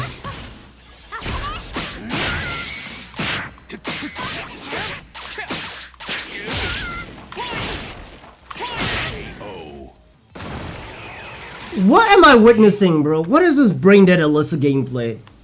Like, I cannot, even if I know this person, I cannot in good faith say GG's. I can't.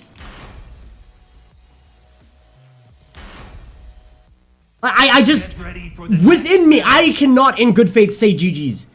Because that was the most monkey gameplay I've ever seen in my life. It's like up there with Alyssa gameplay. And not Alyssa, Asuka gameplay. Like, what the fuck, man?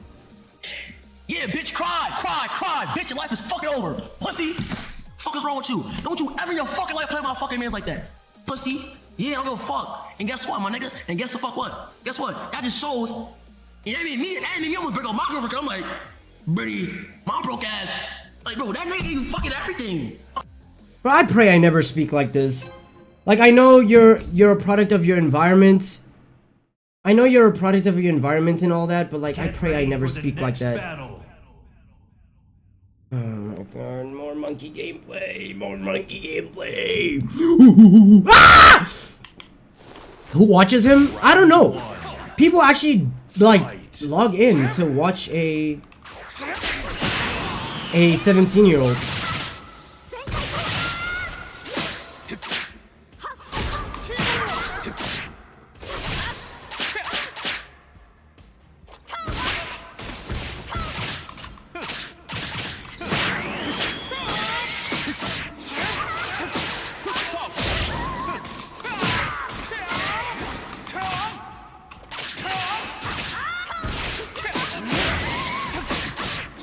It's just flowchart on top of flowchart, man.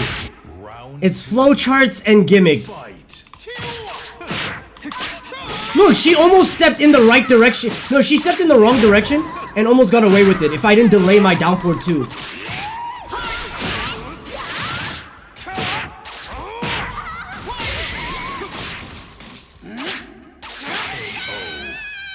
If I didn't delay my down forward too, she would have stepped me in the right direction. Fight.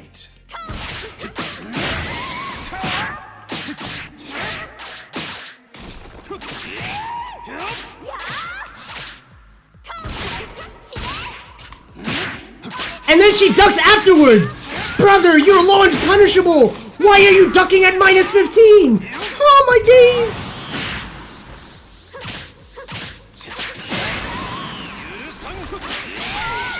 Why are you ducking at minus 15?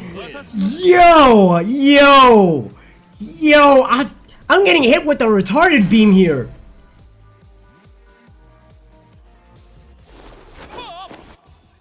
Round one. Huh! Fight.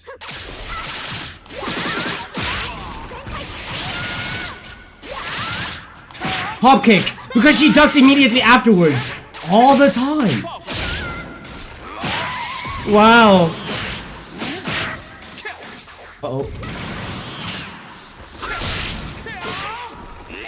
She did. He burst into power crush.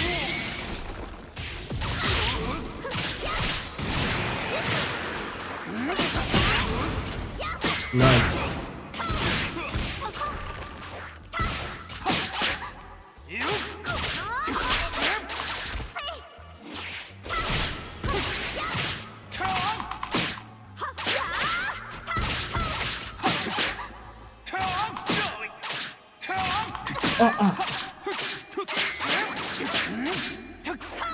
Look at that! Look at that! Look at that! She didn't even back that. She immediately escaped the mix. She's playing Tekken 7 and Tekken 8. Minus 9. Why the fuck is this a punish?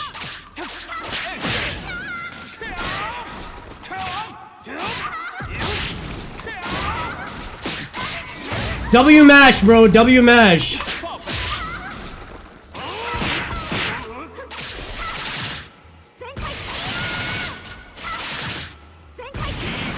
Fuck off. Get out of the sky.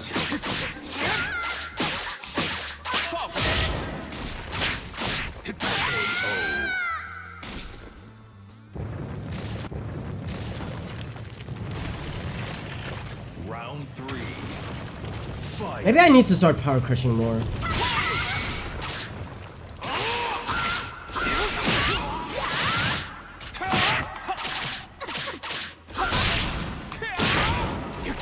Mash, bro. Keep mashing. It doesn't work with Alyssa. I forgot. You said it doesn't work with Alyssa and Zhao Yu.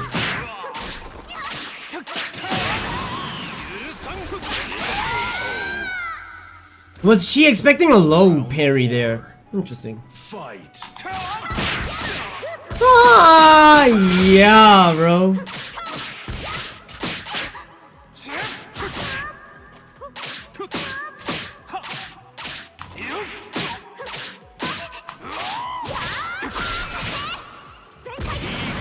Get out of the sky.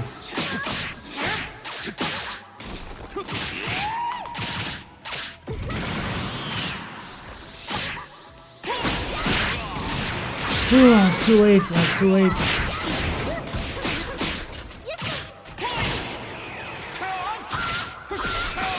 Really? Okay, that's... Wow. Oh, you're right! She is trying to sidestep at -9.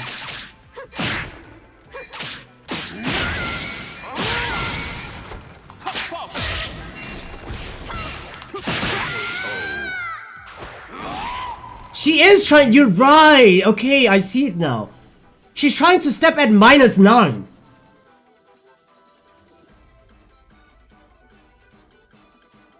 Wow. Wow.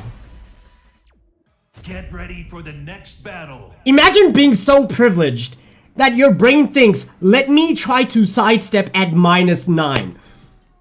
Usually the rules for Tekken are 0 to -4 is steppable. -5, you're pushing it. -6 to 9, you should not be sidestepping. You've given up your turn. Stand still and eat it.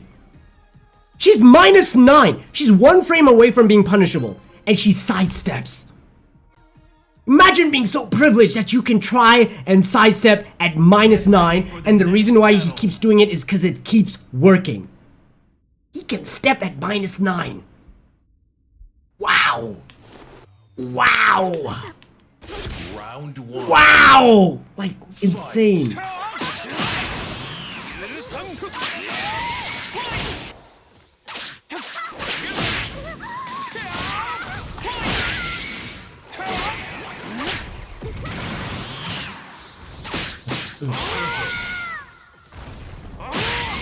I had a feeling she was gonna mash there.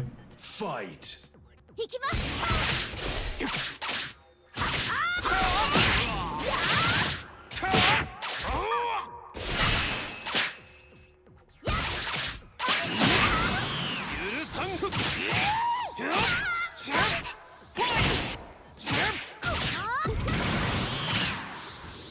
Bro, I'm noticing something very interesting about this Alyssa.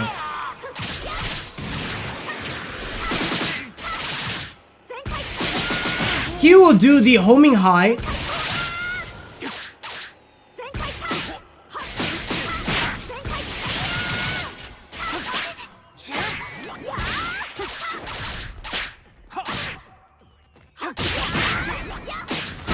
Fuck. I tried to hit him with a down 3. Like, he'll do homing high into power crush every single time. Homing high into power crush every single time. Interesting. 3. Fight.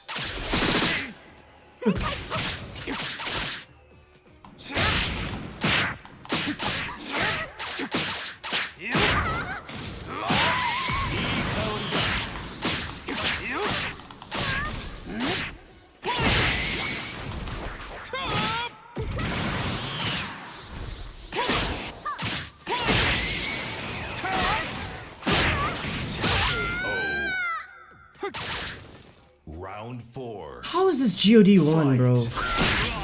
Round start power crush.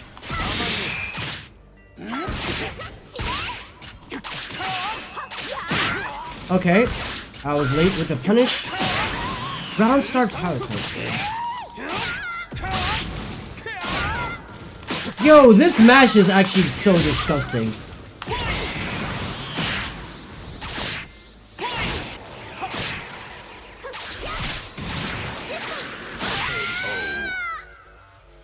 Yo, Alcatraz, yo, hop on ranked and farm this person, bro. You deserve the points.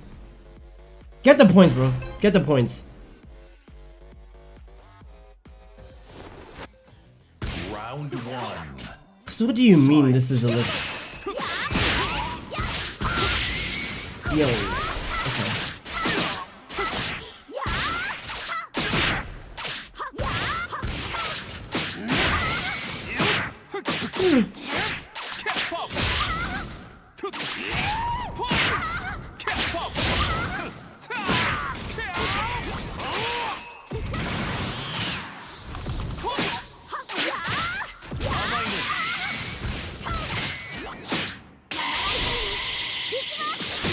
He did Rage Art at -8.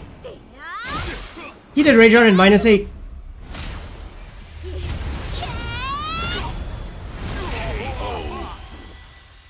He did Rage Art at -8. Round 2. Nice. Fight.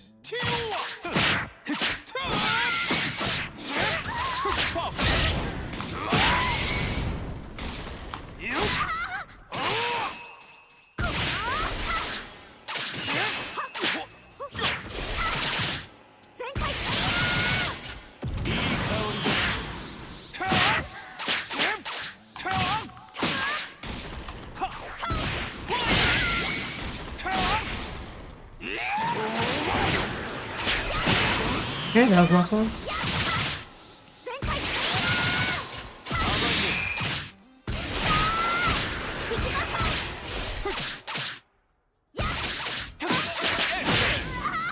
It's not even -10, bro. This move is not even -10. Why if yo, she's gonna piss me off. You see, into a power crush every time. Every time.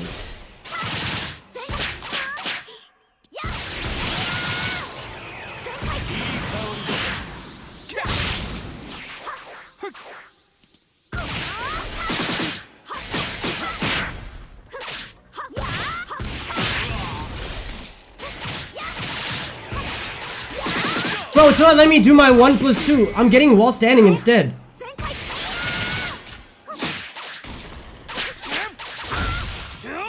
Into power crush.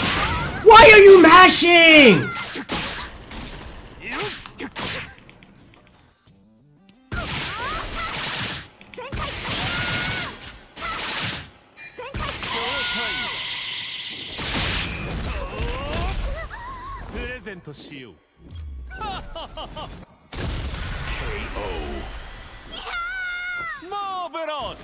I don't know if this is retarded gameplay because like he's retarded or he thinks I'm retarded.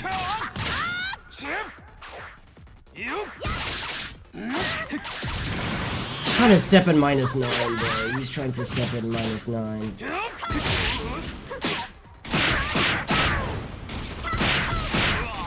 He's trying to step in -9, bro.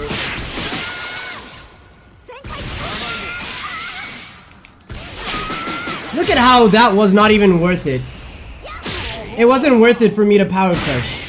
I just ate way too much damage in chip. Fight.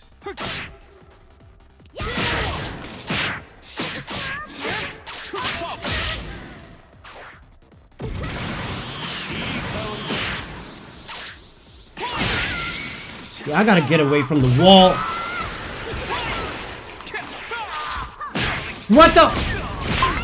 I gotta clip that.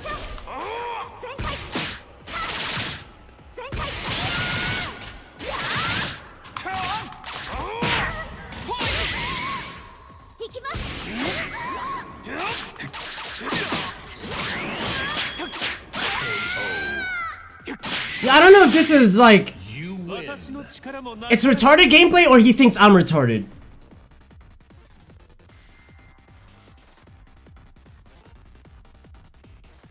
That's a GOD 1, by the way. I mean GOD now, but like that's a GOD 1, Alyssa.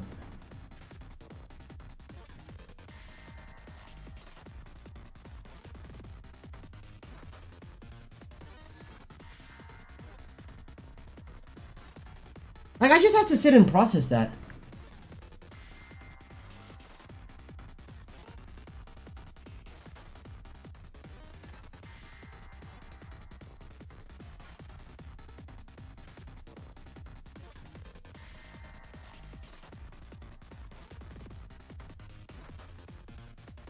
That's a GOD 1, Alyssa.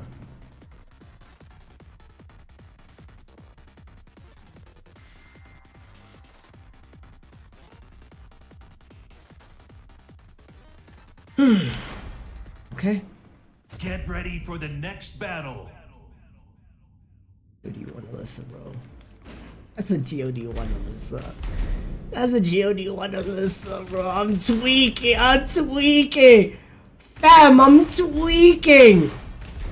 That's a GOD 1, Alyssa. Oh my god. Wait. Raven, bro, where are you? like, wait, what's the homing move? No, it's not this one. This one. He does 4 on block into power crush. He does this into power crush.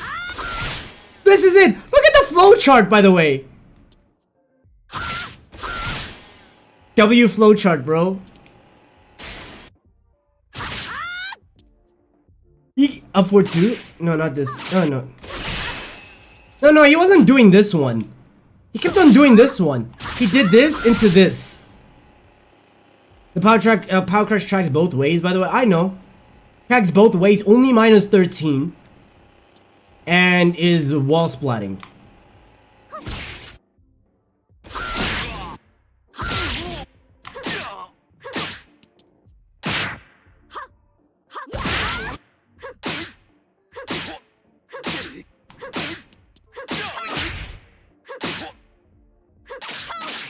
Only minus 8. This whole string is minus 10?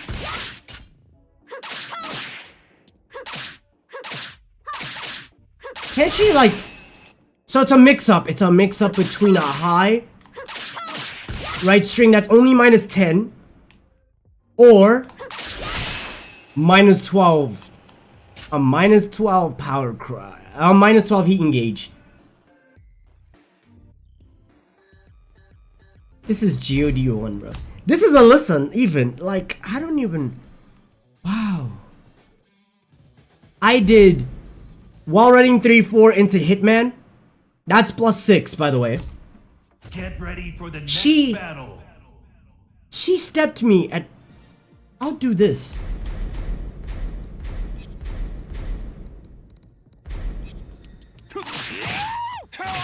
I'll do this. Hold on. Plus 6, and she could step me. I did this, and she could step me. And not only could she step me, she could step me in the wrong direction. Down for 2 tracks, sidestep left. And she could step me in the wrong direction. Wow. Wow. Oh my god! Wow! Wow. 4-2-1 also tracks. You can't step this character. Yeah, but she can step you with no effort at all. All she has to do is just hold back. She doesn't even have to press back or Korean backdash. And she has Tekken Tag 2 movement. She evades all your bullshit with no effort. Wow. Oof, Judy. That's Judy. That's GOD1. It's GOD1, bro. Oh my god! Rakai needs his ass whooped. Sometimes I think that Rakai forgets that he's an extension of Kai Cenat, and everything that you do in the public eye will ultimately fall back on him. Now I know that that's not the way that we want this internet thing to work, but sadly it is. Now it's twofold. You're gonna get people looking at you sideways because you're stepping out of pocket talking about this young woman. Granted, she might have did something that was despicable. She might have did something that was horrible. Your mother just told you that there's a certain way that you talk about women, and that's not the way that you're supposed to do. And also, understanding that you are your brother's keeper means that you can't just do and say whatever you want to do. Part of me feels as though he's headed down this path of following what his chat and the rest of the internet say, so he kind of acts accordingly. So even in his praying I never get influenced by chat. Love y'all guys, but also fuck y'all at the same time. Like, I'm not letting you guys influence how I act in public. Maybe whatever I say on stream, maybe, sure. Like, how I act in public, yo, I have shame. At least I hope I do. His apology towards Gigi because he knew that it was wrong. He starts blaming it on AI, putting it off on other things, and not really taking 100% accountability for him stepping out of pocket and the immaturity that he displayed. Guys, I want to say, I do apologize for what I said about Gigi. It was very immature of me. Now I did have to apologize for what I said. Why is Timu Kai on Crazy 8? Because his chat is always encouraging him to say and do crazy things. That's why. That's literally it. When you constantly have people in your ear telling you yes, yes, yes, yes, nobody tells you no. Literally nobody tells you no. Yeah, it's cooked. The only time you ever get told no is if you actually go like completely out of pocket. That's definitely gonna do something to people's brains. How do you get influenced by literal text on your phone? I mean, people get influenced by text on a book. I don't know, it's just no different. When you have 1,000 people, 1,000 plus people constantly in your ear, telling you yes, yes, yes, yes, yes. Never telling you no. Always spamming chat with W Rakai, W Rakai, W Rakai. Constantly getting fed positive reinforcement. Obviously that's definitely going to just feed into the mindset, and then you don't see what you're doing as wrong. You have adult men doing it. He's a kid. Like, you have adult content creators that are doing it, like Aiden Ross. Aiden Ross is an example of just constant yes men all around him, and then he does stupid shit. Right? And he's, how old isn't Aiden Ross like 28?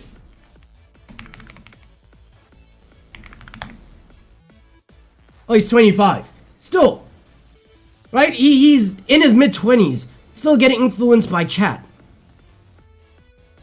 Right? So imagine somebody who's only 15, 16, 17 years old. It's even worse for him. And that was AI, bro. I tell you, that nigga, stop believing AI all the time, bro. You know, and I'm very apologetive for what I said about Gigi, bro. Because you never know what she's going through, bro. You know, there's a lot of people as backstabbing, not backstabbing her. Also, really? This man, yeah, it's the definition of peer pressure, right? Peer pressure is like, oh, you're getting influenced by your close friends, like maybe 5 of your close friends to start drinking alcohol. Imagine being told by at least 1,500 minimum, 1,500 minimum people telling you to drink alcohol. It's not just your close 5 friends, it's 1,500 people in real time telling you to drink alcohol. I don't think a lot of people have the mental fortitude to like say no to that. I legitimately don't think that's the case. It's just that cooked. But, you know, like, texting her, like, rude things, you know, it honestly can hurt somebody's feelings, bro. But also, when you get called out for disrespecting a woman just because she broke up with your friend, and then your response is, guys, don't believe AI. Alright, bro, you got it. You got it, bro. So, you know, I just honestly pray for her, gang. Yo, baby, it's at a tear, gang, right now, gang, because it's like...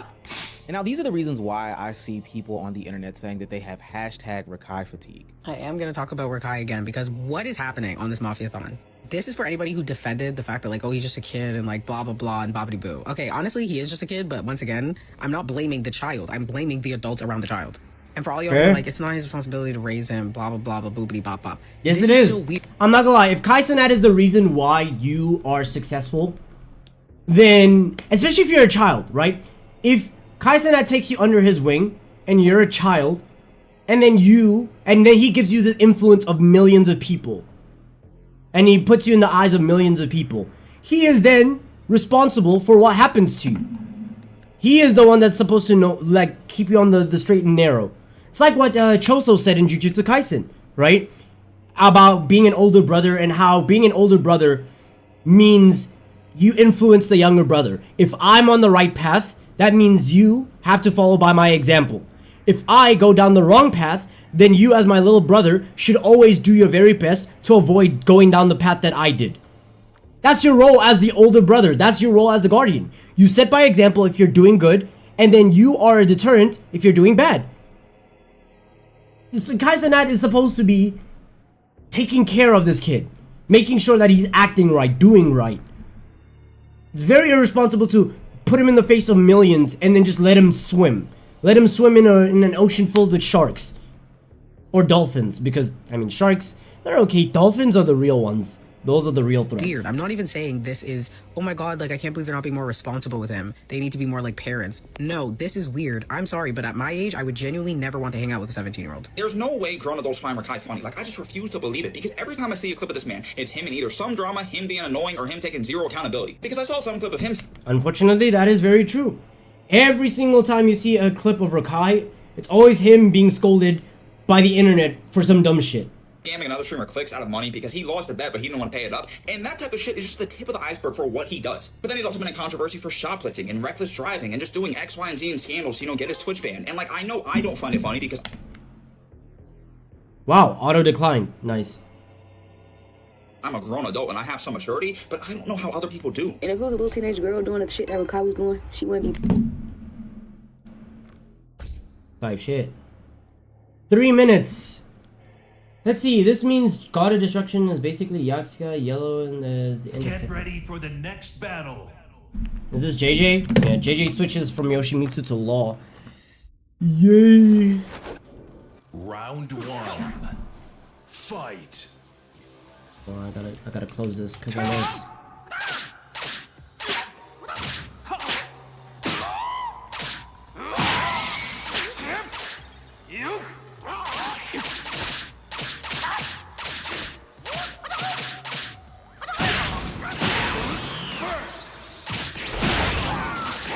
Natural hit launcher that immediately returns his heat.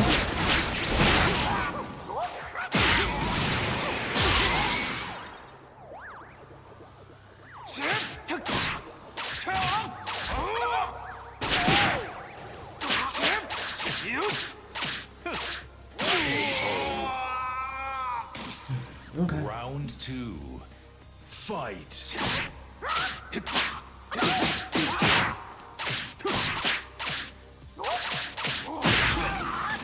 Yo, why does Law have so many mixes that are supposed to be like, oh, minus? Law has way too many mixes where there's like, oh, it's supposed to end in a high, and then he has an extension that ends in a mid. Oh my god, it's just cheap. Round 3. Fight.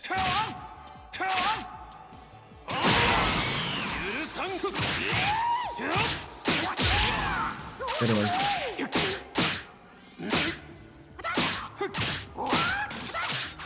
And then he has a tracking down for 2 as well.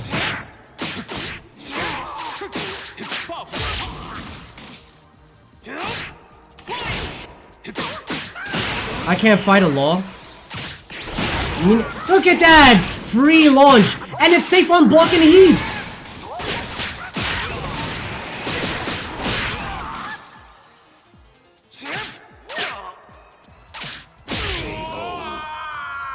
And it's safe and block in heat. This is number 1, actually, top 5 most carried characters in the game. This character plays the game for you. Fight.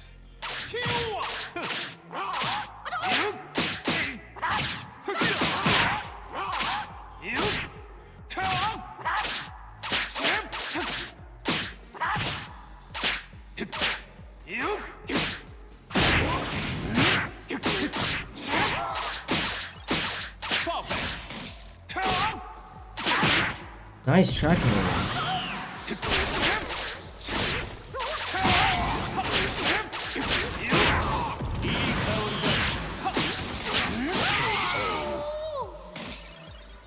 Round 2. Fight. Where am I down for the 1 go?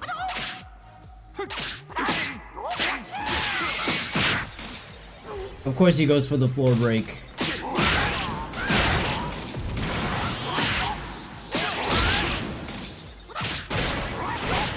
I literally ducked. Why does that move have such a long hitbox?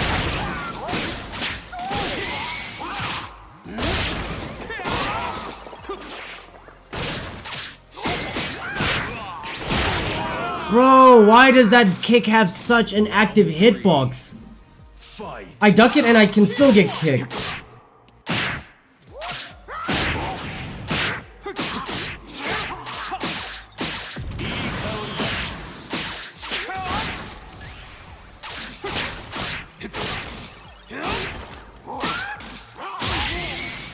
That's a mid. That's a mid. That's a mid. Nice.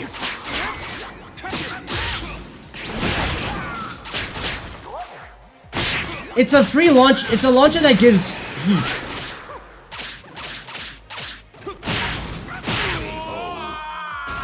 What am I down 3 go? Only Lord knows. Fight. Only God knows.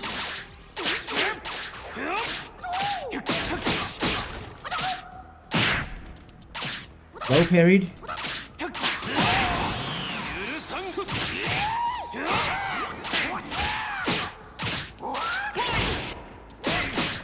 No, nice! You saw that, right?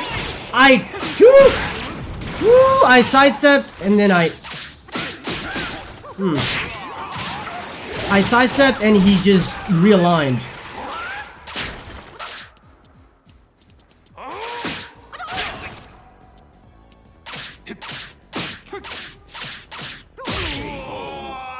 Right, that's minus 13.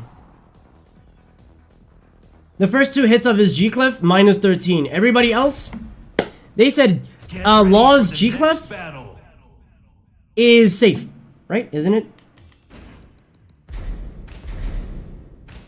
Minus 12 G-Clef. Get ready for the next battle.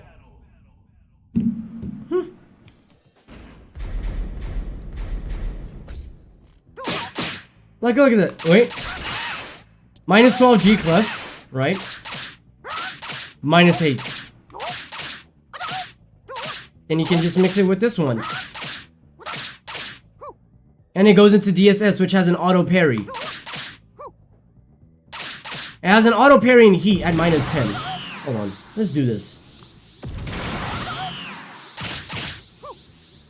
Right? Cool. It says minus 10. Y'all remember that, right? Oh no! I tried to use my minus 10. I tried to, you know, it said minus 10. I tried to press minus 10. Right? I tried to do my 10 frame. I tried to do my 10 frame. Minus 10, guys. Remember, guys, it's minus 10. Right. I forgot, guys. Hold on. Let's do it without. Look at the guys. Look at it. You saw at the bottom. You see at the bottom right here. It says minus 10. Right? Try that again.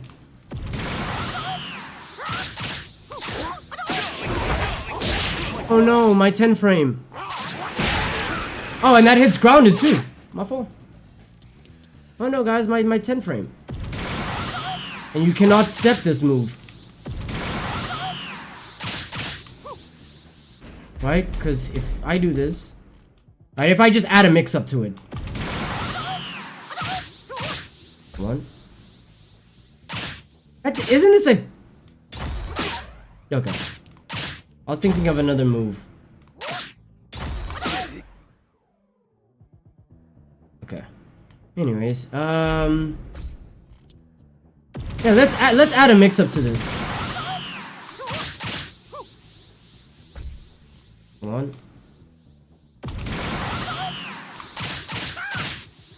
Okay. Right, and then let's see. Oh, okay. Cool. Just trying to remember the input. Right? I'm just gonna delay it. I'm going to just keep doing delays. Right? Because there's one that's immediate fire, and then there's one with a little bit of delay. Cool. Right? 4 different versions of this move.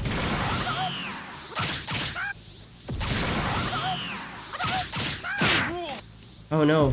Okay. Maybe you're supposed to sidestep right. Oh! Maybe you're supposed to sidewalk left? Oh, may actually. Sidewalk left might be the answer.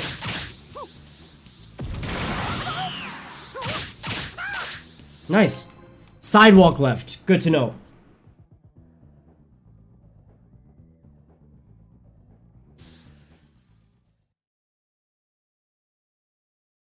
Get ready for the next battle. Guess we'll get to put it in practice. Round 1. Fight.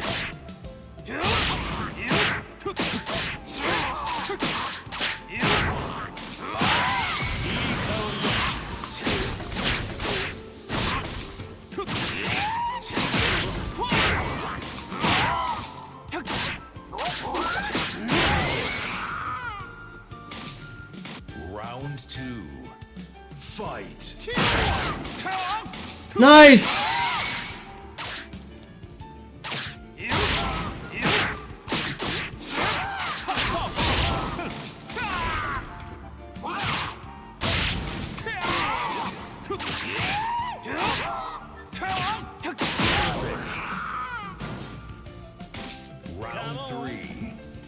Fight.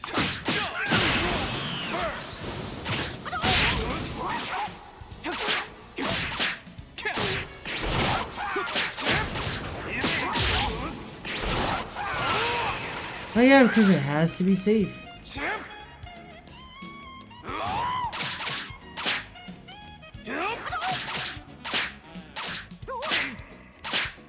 What is that range, man?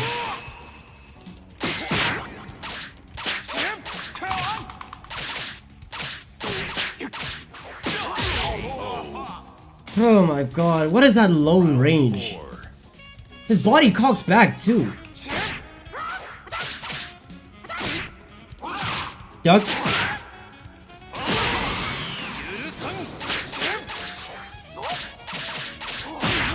And he has a mid option as well. My fault.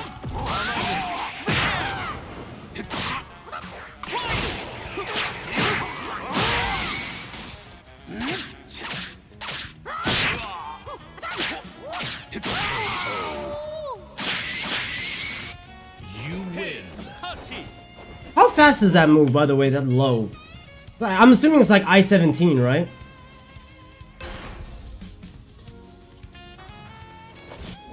Round one. Fight. Nice high push.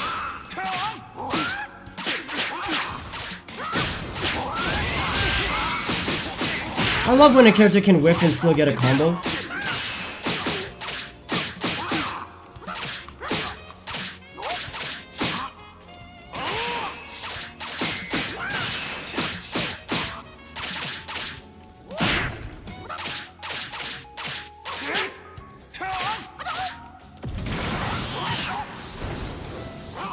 Down back 3 is I-17. Kind of feeling. Round two. Fight. Not even the move.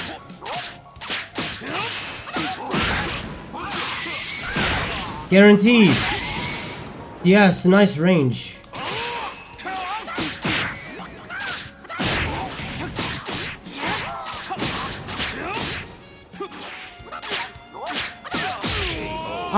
Oh, okay, guaranteed back shots, nice. Round three. Fight.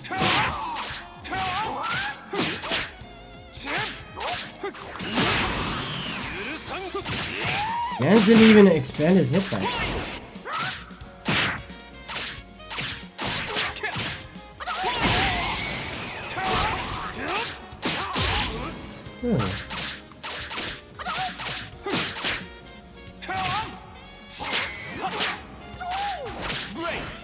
Wait a...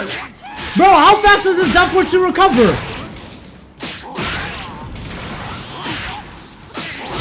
This move has essentially no whip recovery. Yeah, this... Because I thought he was gonna heat smash afterwards. I didn't even know if I had the frames there.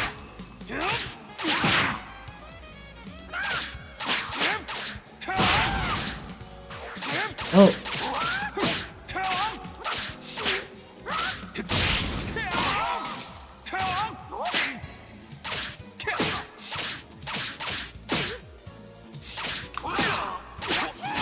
Why are you down for doing it? Okay.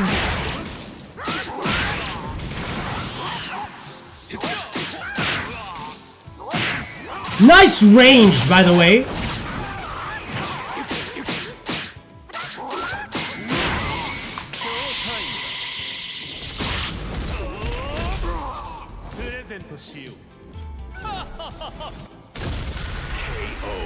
Yo, Law's lows have insane range.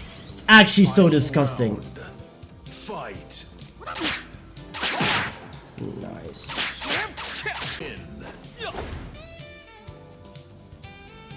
Whoa, wait, what happened to the stream? Okay, the stream went down for like a second. No, the stream's back. We're back. I think.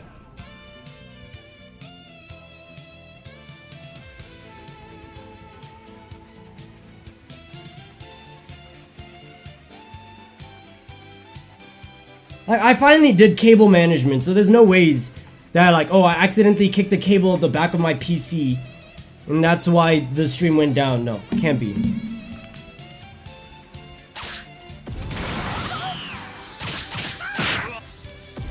Right, not sidestep left. Sidewalk left. Yeah, but you cannot sidewalk right. You have to sidestep left or sidewalk left.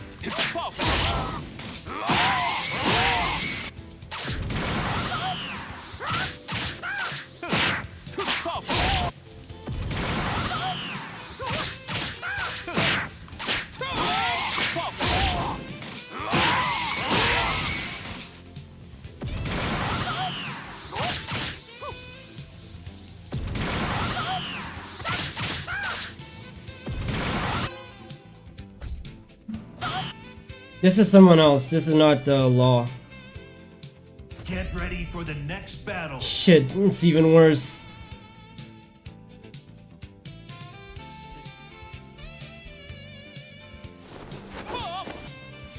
Round 1.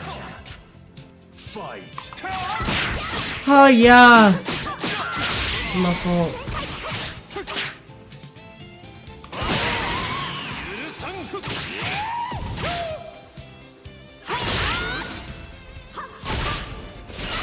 What the fuck was that tracking? You know what? That was completely my fault. I overestimated the rate. That is all natural.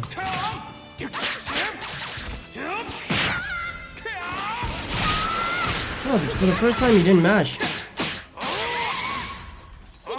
That wasn't even counter hit. That wasn't even counter hit. Bro, he just keeps ducking. Okay.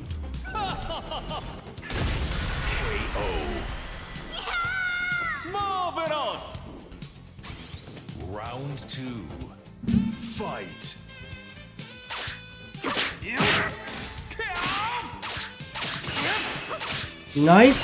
Nice whiff recovery. All guaranteed. 60 damage, guaranteed.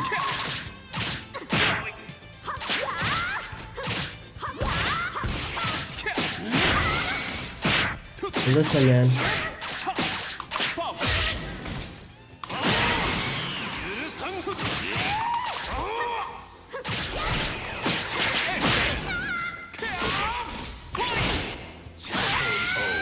Alyssa, man. Alyssa! You gotta love this character. Okay, I'm gonna run in forward.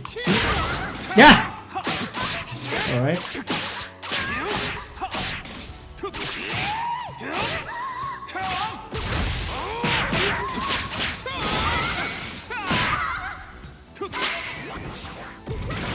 I'd be sweating bullets.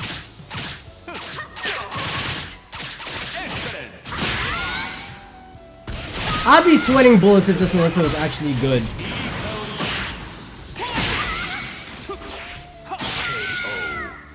Like, if this Alyssa was actually good, I'd be so stressed. But instead, no, I'm chilling.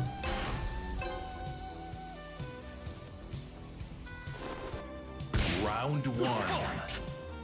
Fight.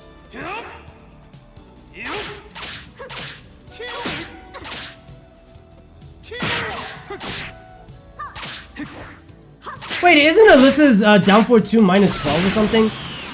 Or am I thinking of someone else?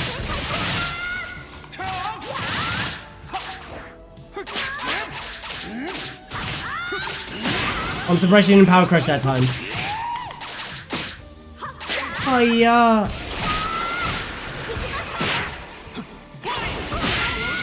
Out of range. Nice.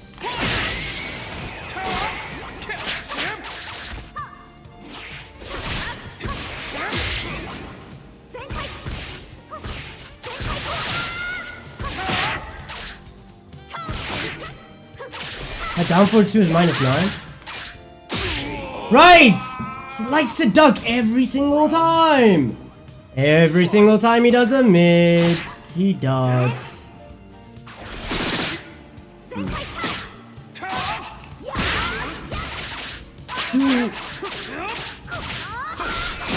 You see, again. Did the high, homing high into power crush. Nice tracking. Hiya!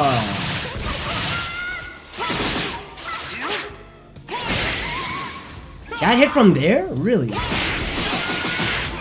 Nice.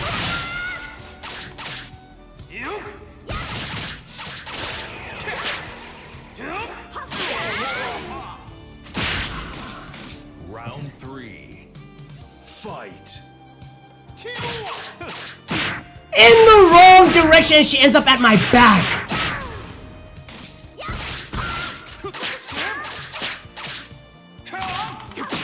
Yo, this character is ridiculous.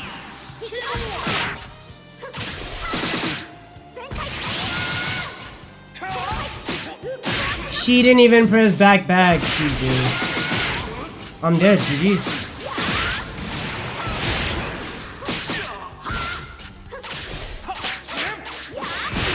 I tried to grab and I tried to grab because I knew she was going to power crush and I got Hitman 3. Oh, I got Sway 3. Because I tried to do 1 plus 3. Round 1. Fight. Did that? No, she sidestepped. Her sidestep is just that good that it looks like she didn't even do anything.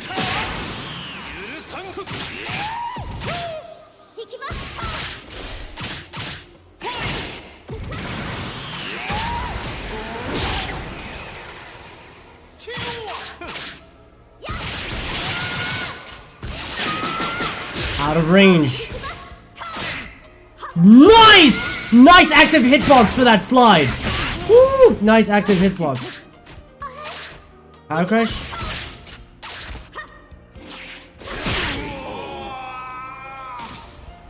Round 2. Fight.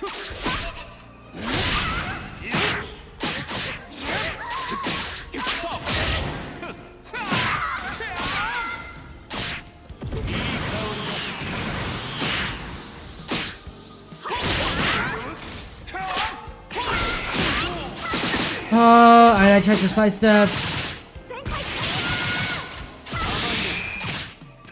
Why is she safe? She threw out an attack that's a multi-hit. I power crush out of it. And I'm still in danger. Nice. It's the fact that my setups don't even work.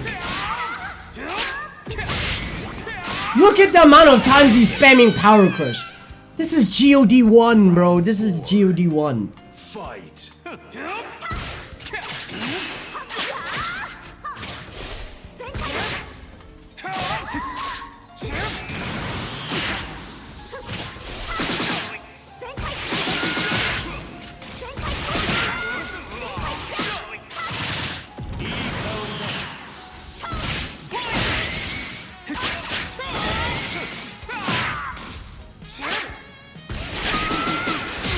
Oh, yeah. Nice active hitbox, brother. Wow. Wow. Right, because Alyssa has 3 power crushes. One of them is a mid, one of them is a high. No, one of them is a mid, and 2 of them are highs. Get ready for the next battle. She needs it. She needs it. Because poor Alyssa would be nothing, right? She would be low tier if she could get punished out of her destruction flight stances.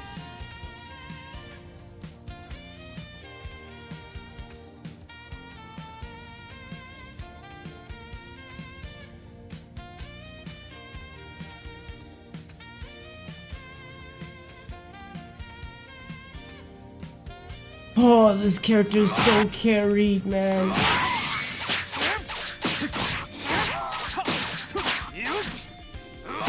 I need to start doing this one. Like back 4, actually no, but Alyssa has too many high crushing moves. If I do back 4, then I'm just gonna get high crushed.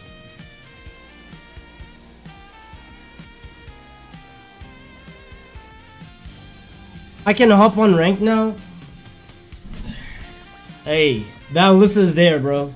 Feel free.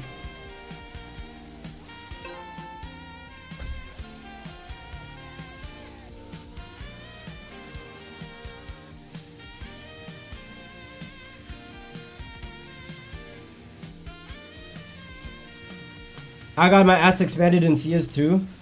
Looks like rank is treating us badly.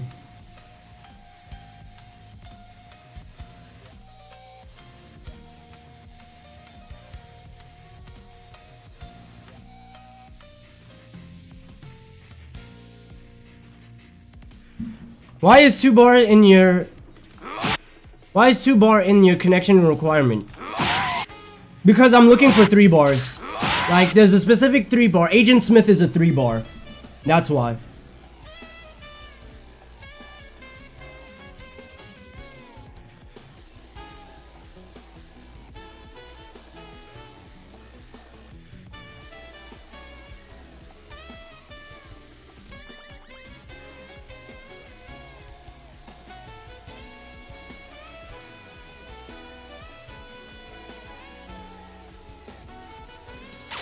I have the Alyssa.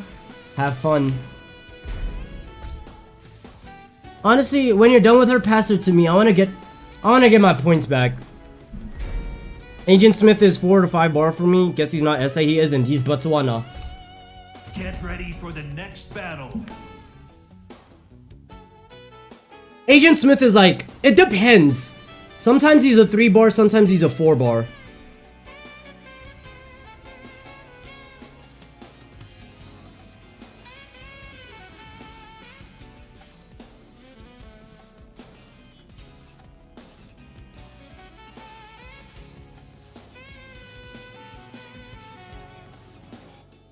Oh, Tsuki, welcome. Hope you're doing good. You're saying hi as if you haven't been lurking in chat for like the past hour.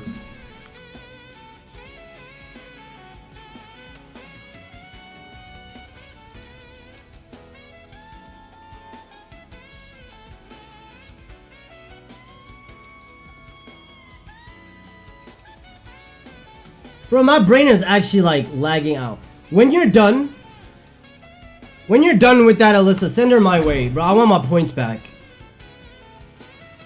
Because the fact that that's a GOD2 is pissing me off. No, not GOD2, GOD1. Like the... yeah. When you're done, slide him back. Slide him back. I want my points back. I want a ticket straight.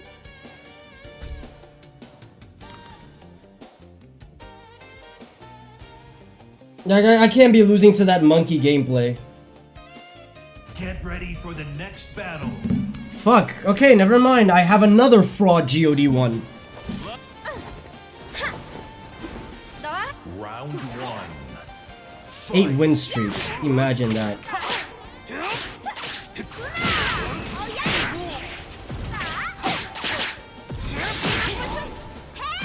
Like... I'm fighting another fraud at GOD1.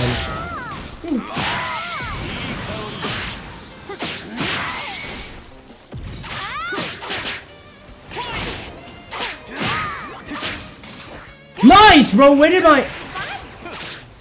Oh, that's minus 13.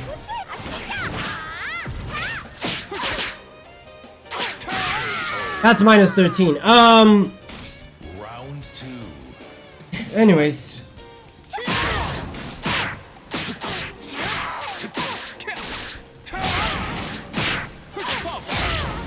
I'm just fighting frauds today.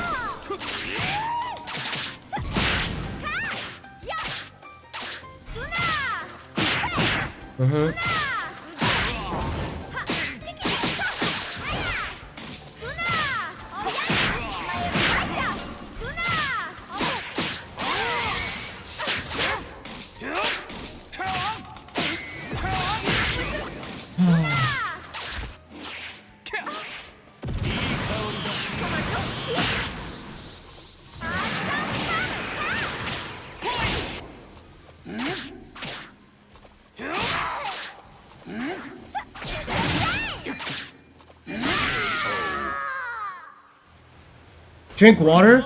Actually, thank you for the reminder. I'll do that after this match.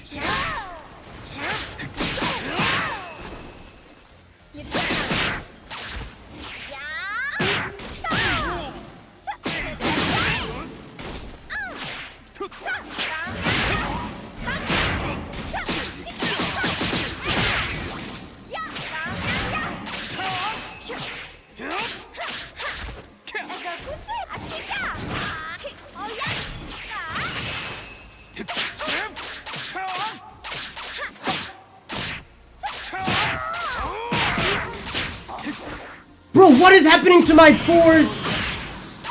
Oh my god, my inputs are just fucking up today.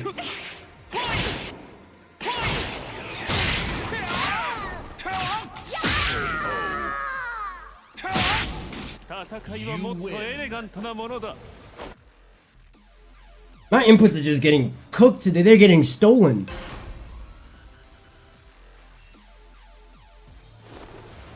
Round 1. Fight.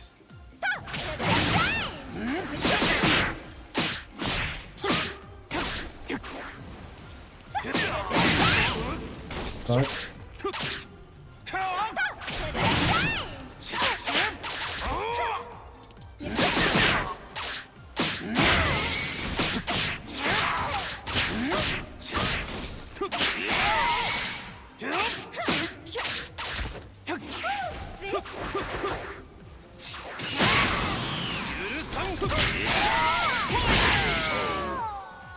Power crush into power crush. Round 2.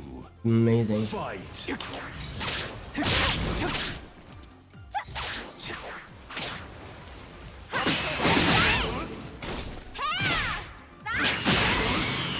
Safe on block heat engager. Okay.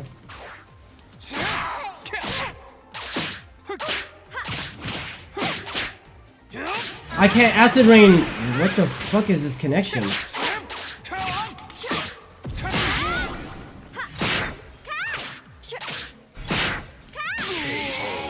What is this connection? Round 3. Fight. I can't acid rain, I can't miss.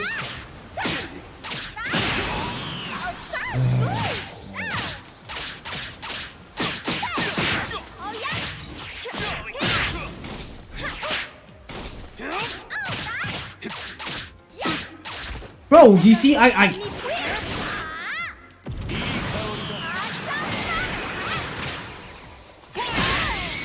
Bro, I can't acid rain. I can't mistrap. Not mistrap.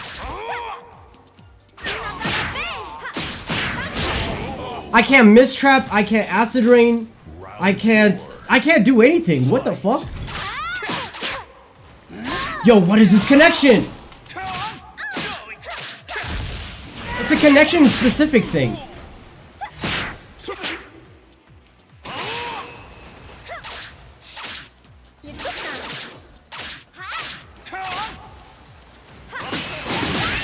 How fast does that move? What the fuck? Okay, this move.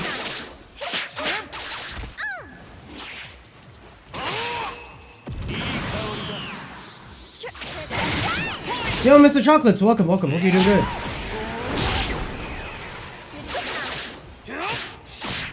Amazing range, by the way.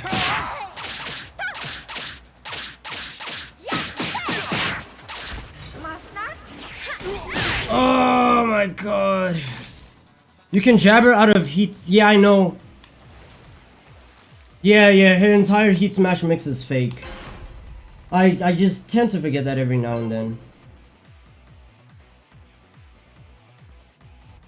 But Mr. Chocolate, hope you're doing good and also Happy New Year's, because I don't think I wished you.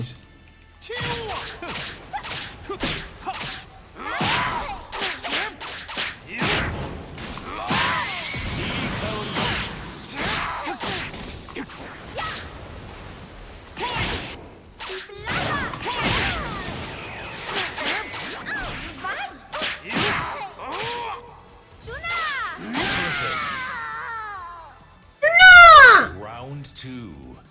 Fight. Bro, I can't acid rain in this connection. Interesting. Okay, there we go. Trying to figure out what frames am I supposed to utilize.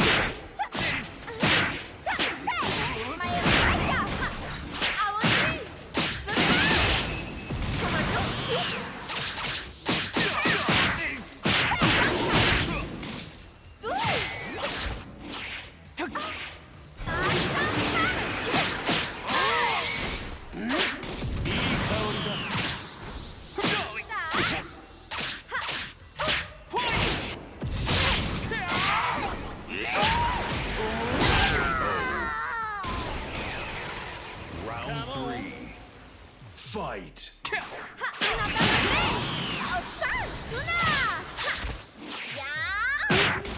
Okay.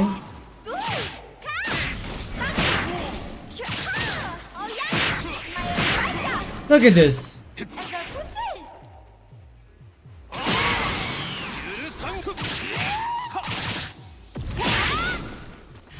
Just power crush.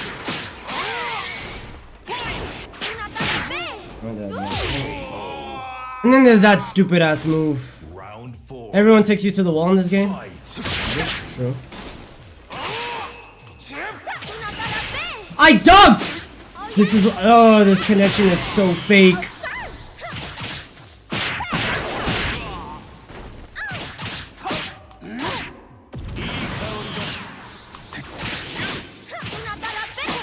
Finally. Yo. One delayed frame. No. It's more than just one delayed frame. This is not just one delayed frame. Power crusher to power.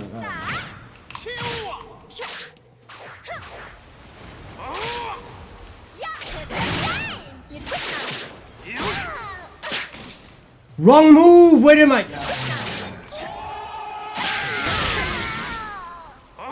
This is a GOD one, by the way. Just mix up central, bro. Give me that Alyssa. Get ready for the next battle.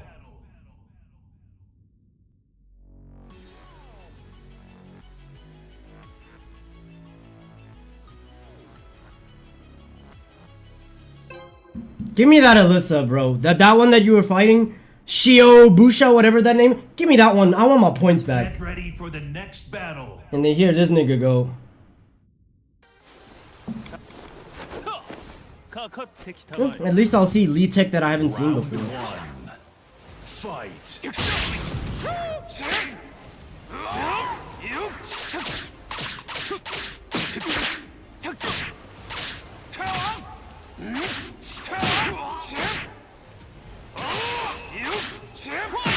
Good one.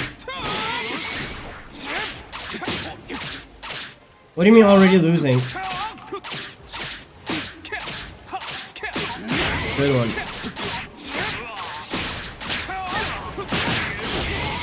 You know what?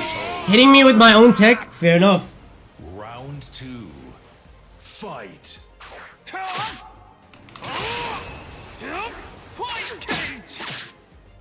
How did I get 2? I didn't even press that.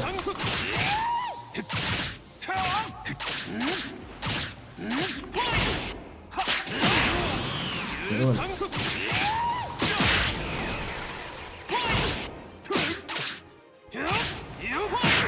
I lost to Shiro Yasha. Yeah, bro, I need to get my points back. I can't believe I lost to that Asuka. Or that Alyssa, I mean.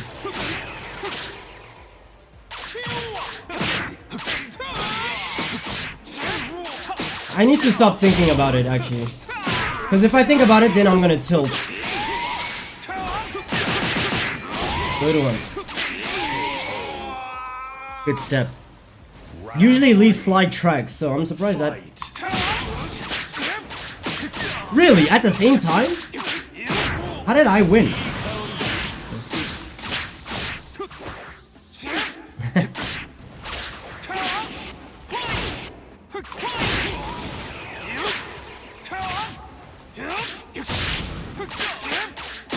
Alk lost to him too. Who's Alk? Oh, Alcatraz. You lost? No way, bro. Fuck, I mashed.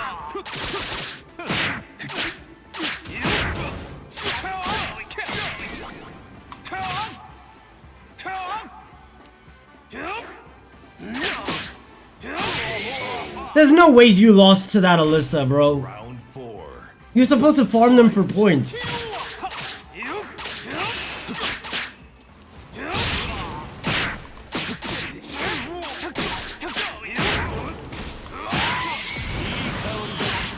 So this is how that Alyssa was on the 8-game win streak when I found her.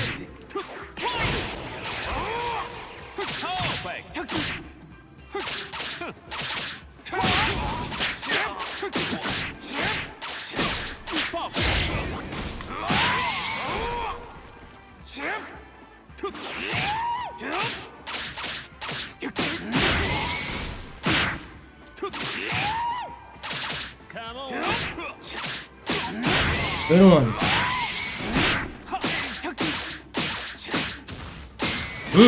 Okay.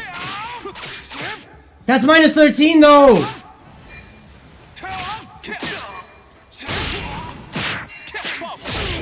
Should've just been patient, I can't lie. Final round. Fight.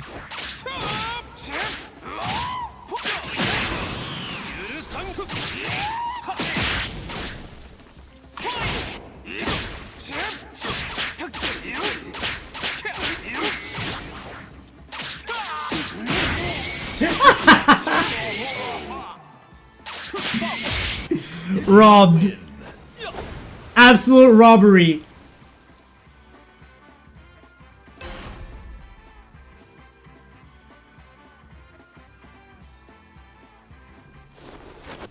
Round 1. Fight. Oh, you go into Hitman afterwards.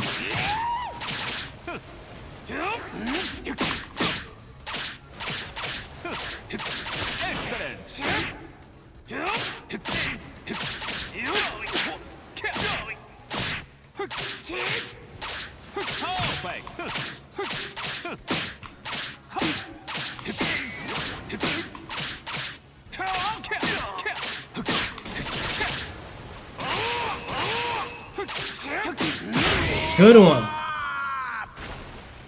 Round 2. Fight.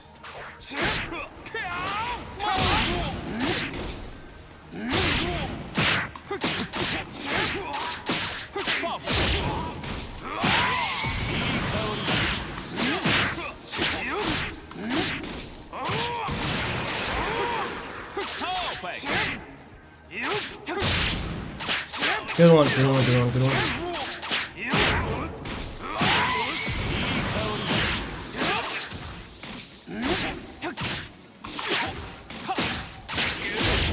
Okay.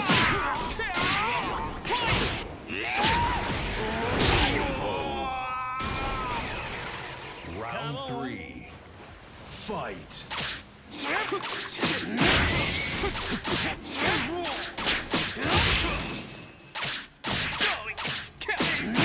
All right.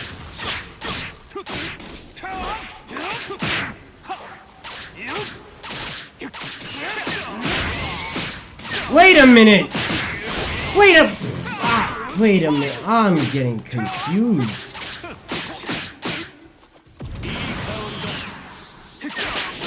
Magic 4 is what's this? Magic 4 is minus 13 on block. Honestly, good read.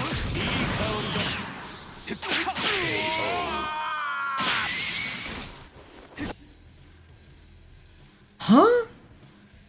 Magic 4 is minus 13 on block. Unless I gotta punish Magic 4 with Magic 4. That's so stupid.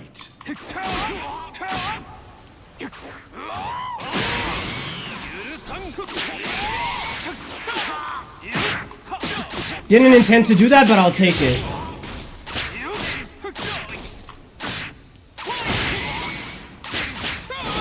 I was trying to slide and I got I got Sway 2-3 or Sway 3-4 I mean.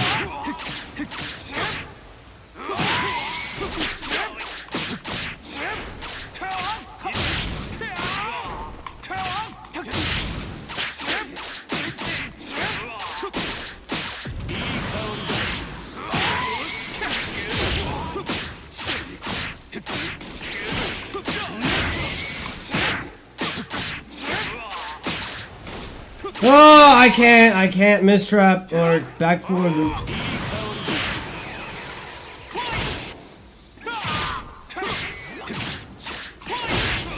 Nice tracking. Nice tracking, bro. Tekken 8. Round 3. Fight.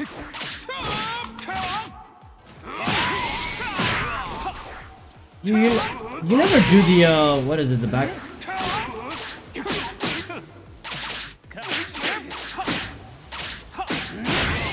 Camel. Camel.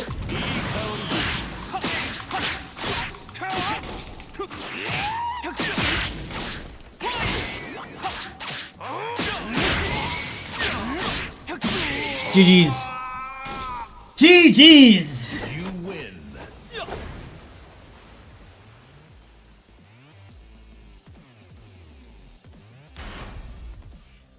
Get ready for the next battle. I haven't played Lee in a while. I could tell, bro. I felt like there were certain things that you weren't hitting me with, that you had the capacity to hit me with. I will say though, your back two loops on point. You see, I struggled to do like 2 of them. Never mind, I spoke too.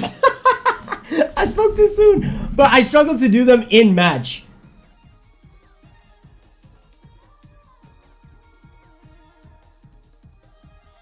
But give me like 5 games, I can't even acid rain. Bro, you saw I was fucking up my acid rains as well. Like for some, bro, this is actually gonna piss me off. Who was I fighting just before you? Who was I fighting before? It was Beast Slayer. For some reason, in that connection, I can't acid rain. I can't acid rain, I can't back 2 loop, I can't just frame forward 1. It's like that connection fucks up my just frames. I don't understand why.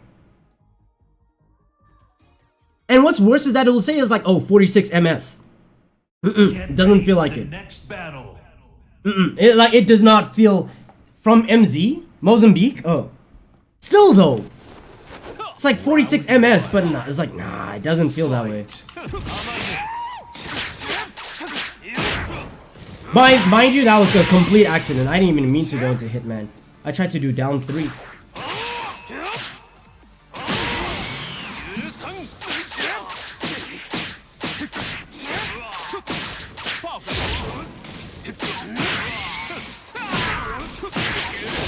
Right.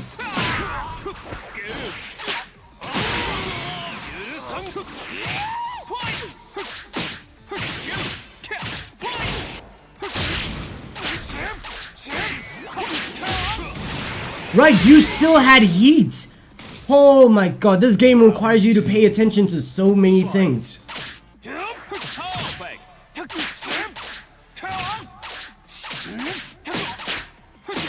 Right, I can't acid rain. That's minus 13.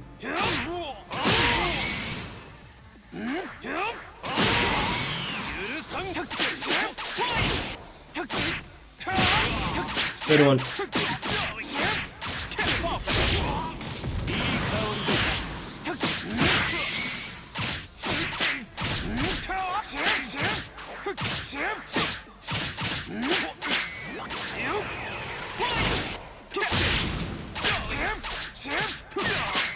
Let's try again. Fuck.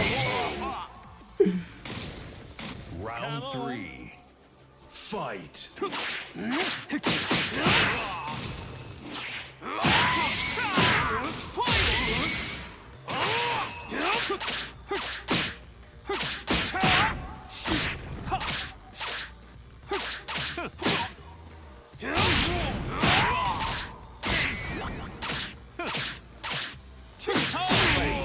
Fuck, man, I tried to forward 4-2 there.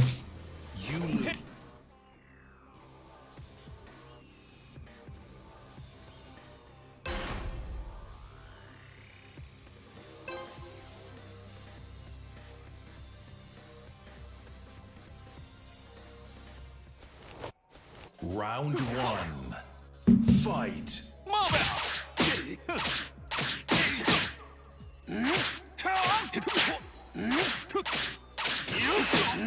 Good one.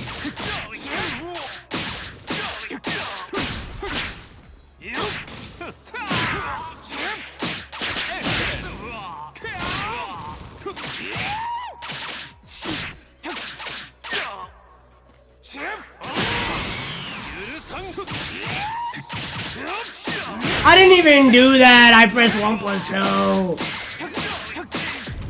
Okay.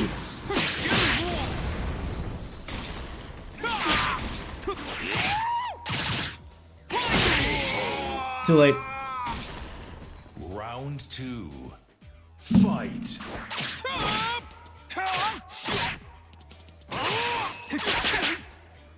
Like, I can't do anything. Why do I keep getting the the low option? I'm trying to go for mid sometimes.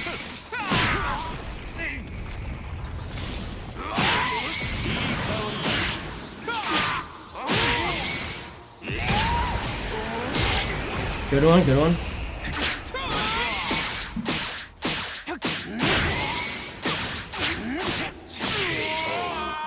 That was an amazing combo. Round 3. Fight.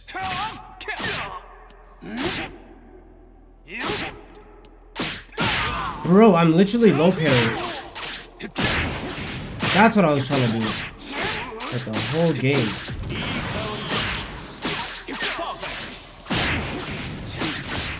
Okay. Oh wait, it was a low parry. That was a full combo.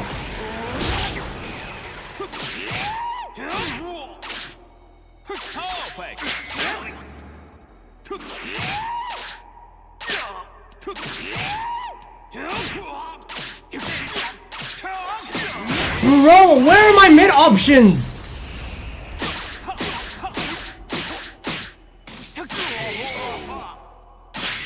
Wait, by the way, does that hit? No, it doesn't hit grounded. It doesn't hit grounded. Bro, I kept on trying to do while standing, what's his 3-3 into the mid option, and I kept on getting the low. Next battle. Is it? No, it's while standing 3-3 down forward 3, right? Yeah. I kept on pressing this, and I kept on getting the wrong outfit. Kept on getting this instead.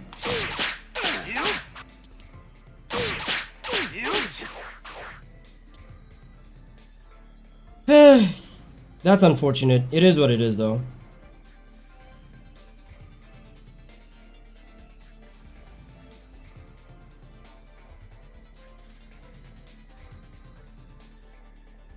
Bro, if you're moving like this, how are you losing to fucking Shiroyasha? You found JJ? Good luck. Dealing with his law? So insufferable.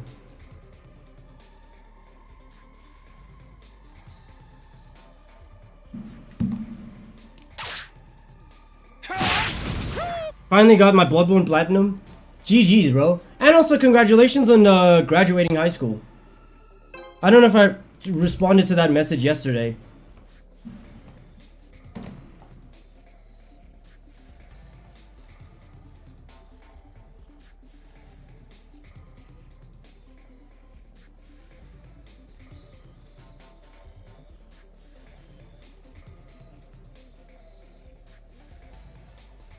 Bachelor's was all I needed. Have you already applied to university? Or are you gonna take a gap year?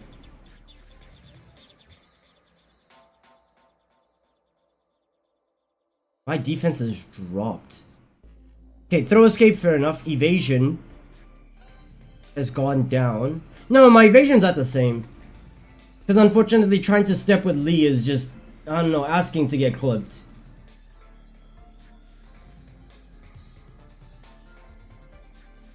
Give me this guy. I want to fight him again. Like, I hate that I lost to this. He plays Alyssa like such a monkey. Type shit. Me personally, I love Tekken 8. I am a diehard Tekken fanboy through and through. But even with all of the yucky, even with all of the like the Anna shit and the fake defensive patch, despite all of that, in its core for me, it still have always felt like Tekken. And the most egregious thing that I think that needs to be adjusted right now is simply Anna and Brian. If they bring those characters back down to earth, I think we have a quality product. They could also... Really? He believes only Anna and Brian deserve nerfs for us to have Tekken 8 be a quality product. So we're gonna leave Claudio, we're gonna leave Law, You know, we're gonna leave Lee. We're going to leave Nina. We're leaving Nina. Wow. I don't know, man. I feel like that just lets me know how unbalanced this game is. Do you see it's possible? Did you go to uni? No. I dropped. Well, I did go to uni, but like only for the first semester. And then I had to drop out because of finances. Like, I didn't have the money to keep pushing that shit. No, add some more shit like the other game modes, like something other than this whack-ass volleyball game. You know, maybe if these cabinets and the Tekken Lounge actually played these mini games and shit, maybe if they did that, I feel like that's all this game really needs, man. This game feels fine to me. Maybe if they also added like tournament mode, cause I don't know, it would be nice to have a tournament mode. That way, just people can start playing with their community. Like, imagine if the main man Sweden hosted like a mini tournament, you know? Stuff like that. Main man Sweden hosts a tournament, or some big content creator hosts a tournament. That would be really nice. How's the job stuff going, by the way? It's going good. It's going good. In fact, I have some work after this, but I want to get to 315. I was at 315 and I could have ended it there, but I got greedy. Be a little wider. Sidestepping as well. Yeah, I think sidestepping should be wider. If it's gonna be tracking, sidestepping needs to be way wider. Yeah, because you can't. That's the fucked up part. Is everything that they 26 did making everybody a 50. Who's this?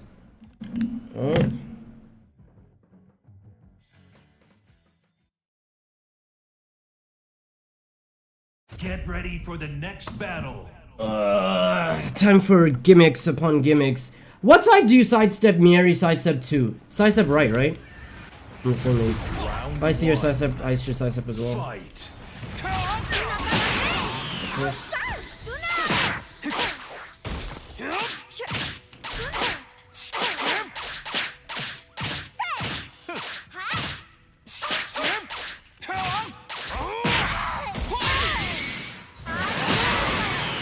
Look at that, wake up!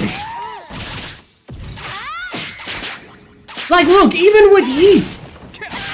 Even with heat, I can't get acid rain. This connect, it says 50 ms, and I can't get acid rain with, even with...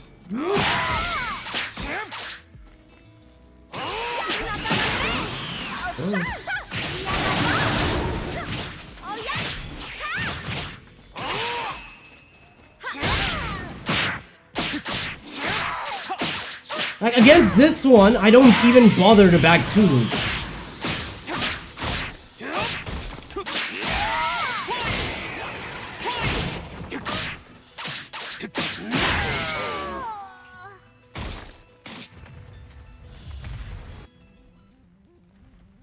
Round 3. Fight.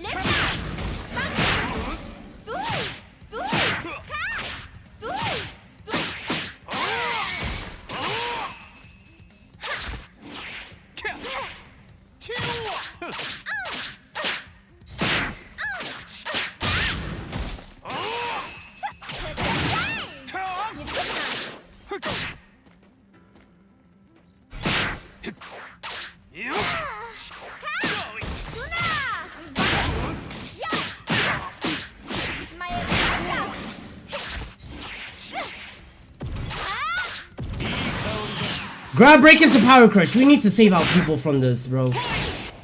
It's actually some of the most scummiest shit in this game.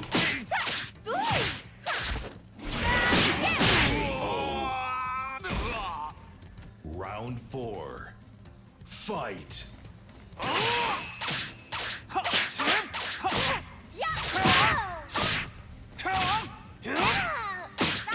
Nice tracking! I pressed 2! So because I saw the grab coming and I pressed 2, I ended up getting grabbed. Nice. Amazing game we have, bro.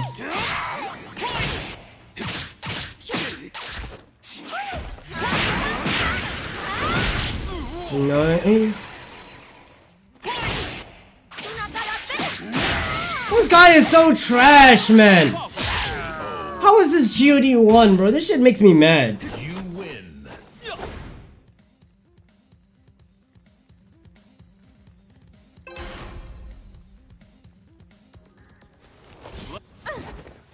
Round 1.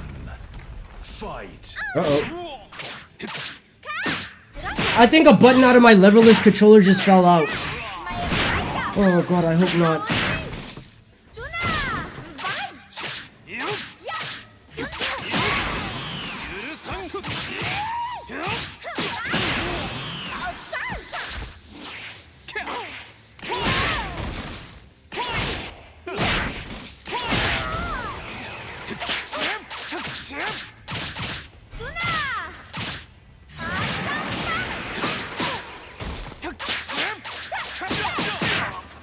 Nice tracking.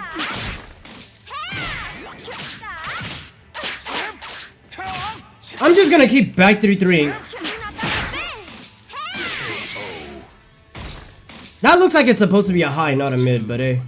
Fight.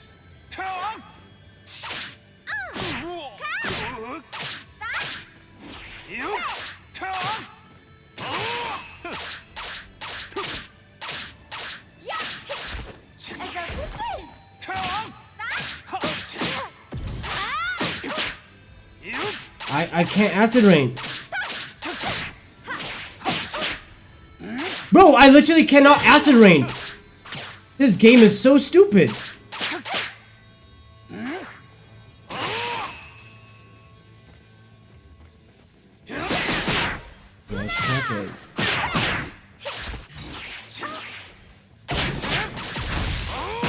Of course.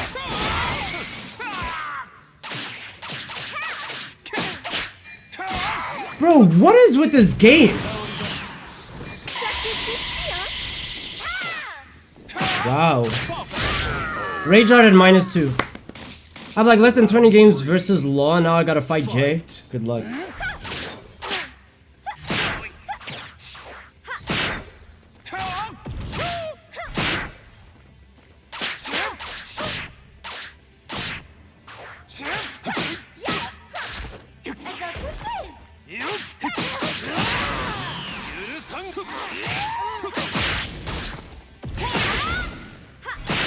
Oh my god!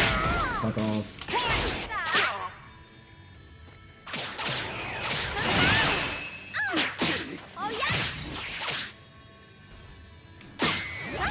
Hi, nice, I tried to dash block. This is what I'm saying, bro. There's something off with this connection.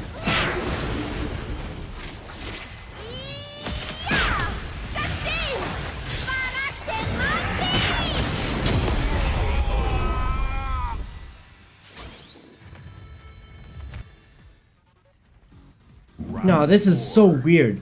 I hate this connection. But all of a sudden I can do that.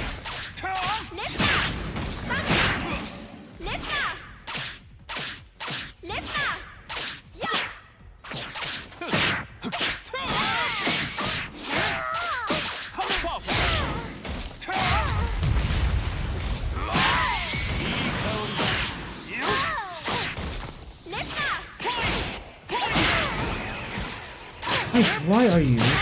Nice tracking!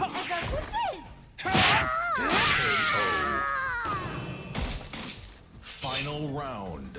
Ooh, I love when wall splatting power crushes can. I love when wall splatting power crushes can just track you. Look at this. This is the gameplay I'm going up against. Nice tracking! Nice! Nice tracking! Right? Jailing mid-high, heat engager. Tracks me, both sides, nice.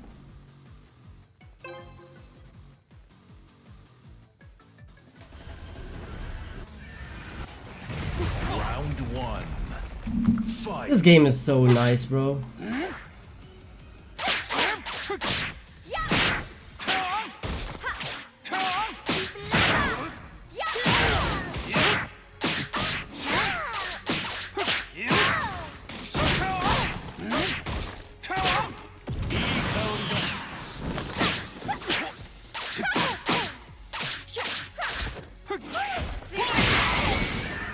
Oh, she tried to do the wall bounce thing.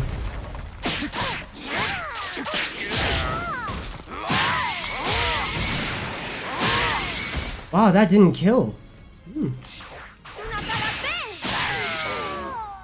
Why she didn't duck? I don't know. That just felt like the most sensible option. Round 2. Fight.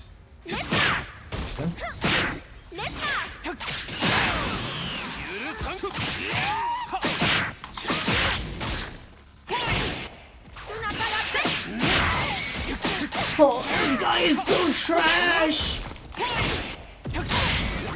He's so trash. Bro, imagine. Nice range, by the way.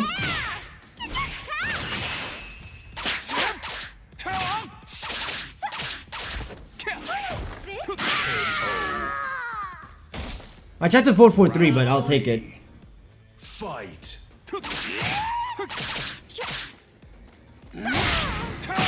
Ranked is dead again. You're basically just telling me, oh, I'm gonna run into you again.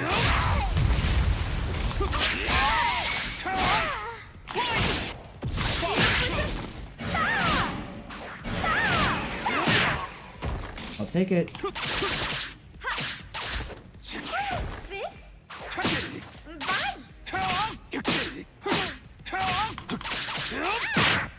Okay.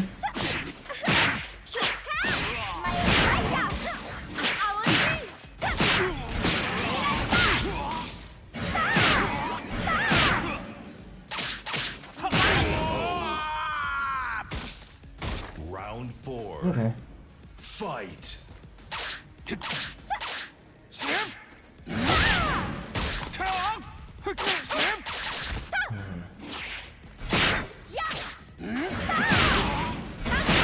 Alright, get this Mieri. Honestly, if you get this Mieri, you should be excited. Because you're getting free points. Nice tracking! Woo! Woo! Woo!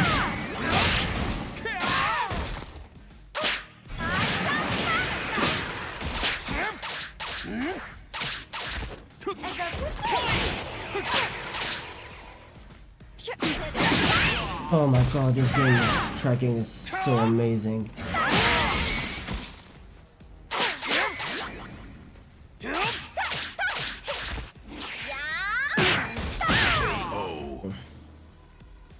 I should have just down 3'd. Fight.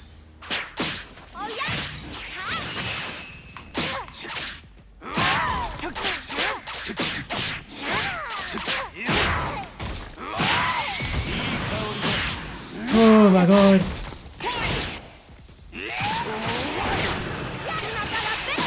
Nice one.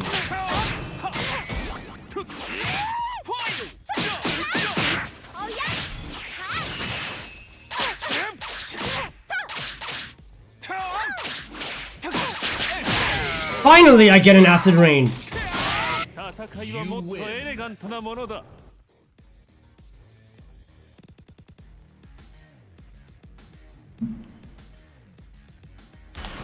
This guy is so trash. Get ready for the next battle.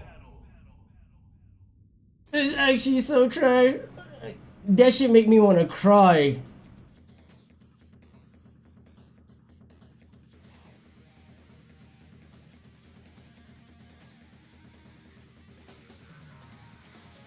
It's just mix-ups. It's just this is the entire game plan, bro.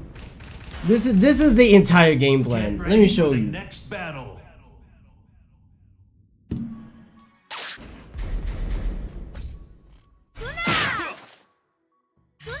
Let me just force mix. Let me just force mix. Let me force mix. Let me force mix. And then what's the other one? No, not this one. I mean, he does this as well. He loves to do this as well. Oh, what is the move? This one. Like, oh, let me force mix. Let me force mix. Let me force mix. Oh my god. Oh my god. Oh my god. Size of 4. Like, yo. I can feel myself losing brain cells when I see this, bro. And I'm pretty sure sidestep 2 high crushes as well, so I can't even jab into it. Get ready for the next battle.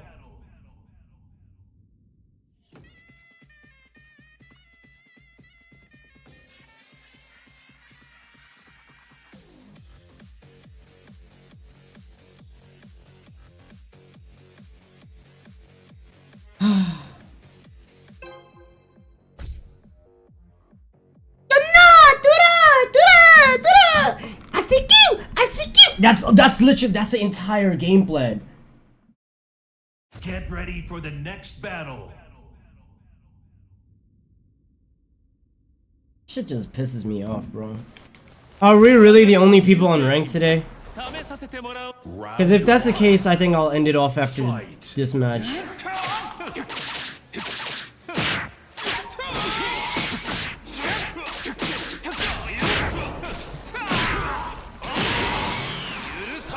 No wall spread.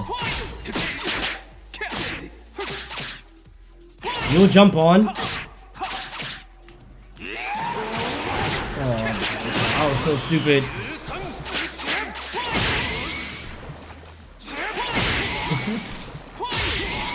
Oh, is that guaranteed? Okay, good one. Round 2. Fight.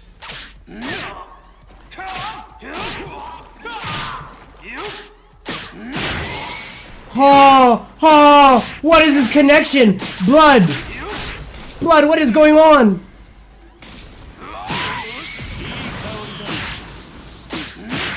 Fam, what is going on?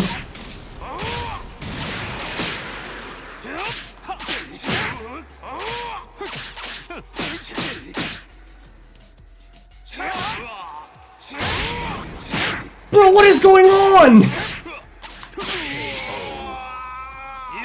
The connection is going wonky. Fight.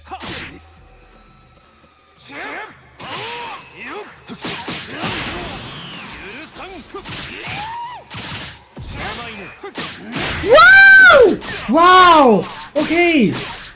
Okay, okay, interesting.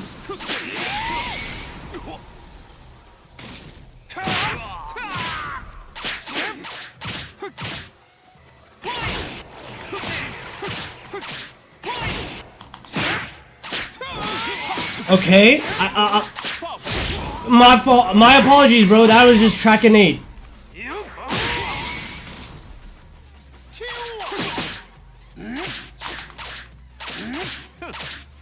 Wrong punish.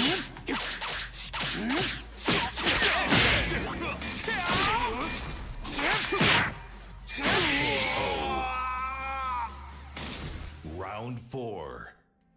Fight.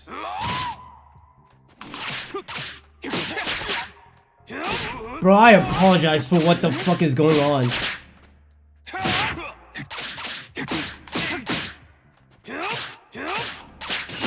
I don't even know whose side it's happening on. It's just like the connection is just going wonky.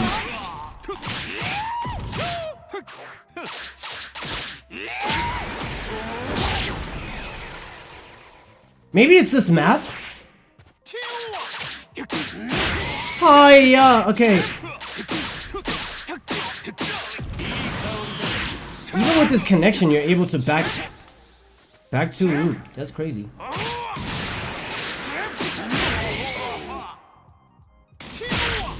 Bro, what is this? What is this, bro? That connection was something. Round 1. Fight.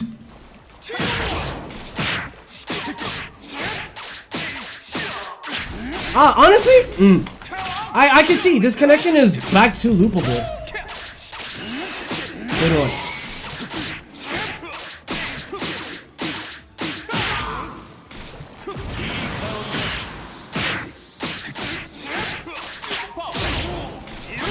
Yeah, this connection is back to loopable.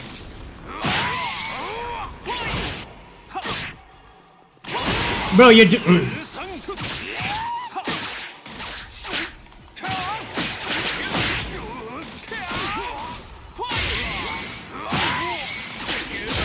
good shit. Yeah, I'm looking at this connection is definitely back to loopable. We did it at the exact same time. Don't ask me how I won the interaction. I truly don't know.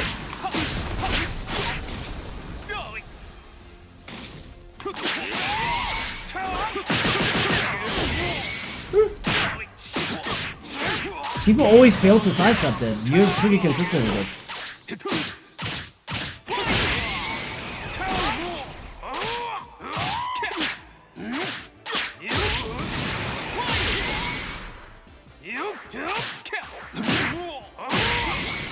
Tracking, bro. That's the game we both play. Wow, okay, fair enough.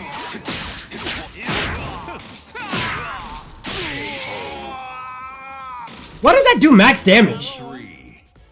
Fight. Interesting.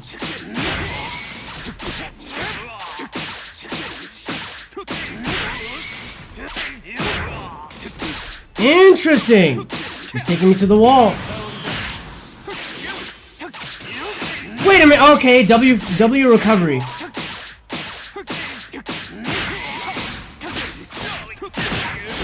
Good one.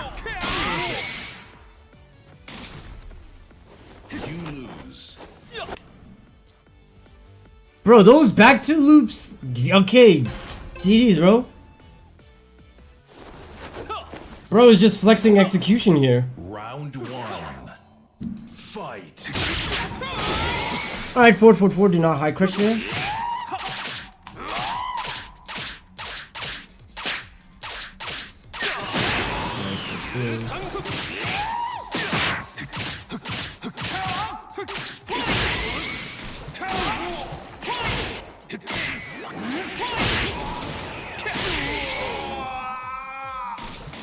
Round two. Fight.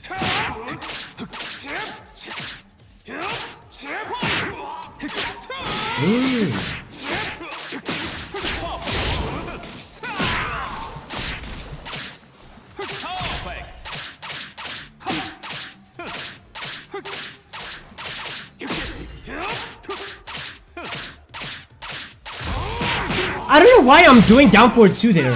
I keep trying to down forward 1 and I get down forward 2 instead. Round three. Fight. Bro, again, I try to go for the mid.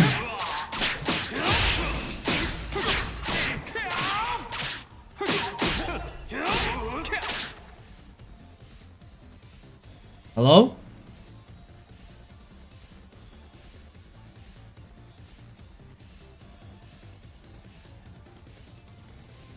It's not time yet for Steam servers. Get ready for the next battle. I wonder what happened there. Wait, is my stream still on? Yeah, my stream's still up. Yeah. Okay, stream is still up.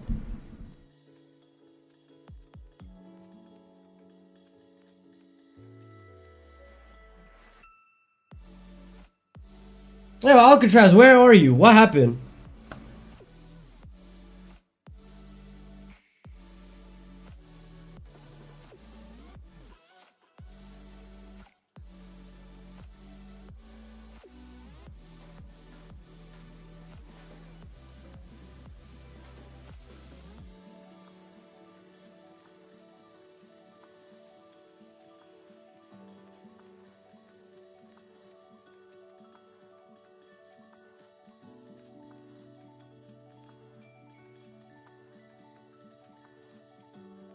Is Alcatraz dead? Did he die?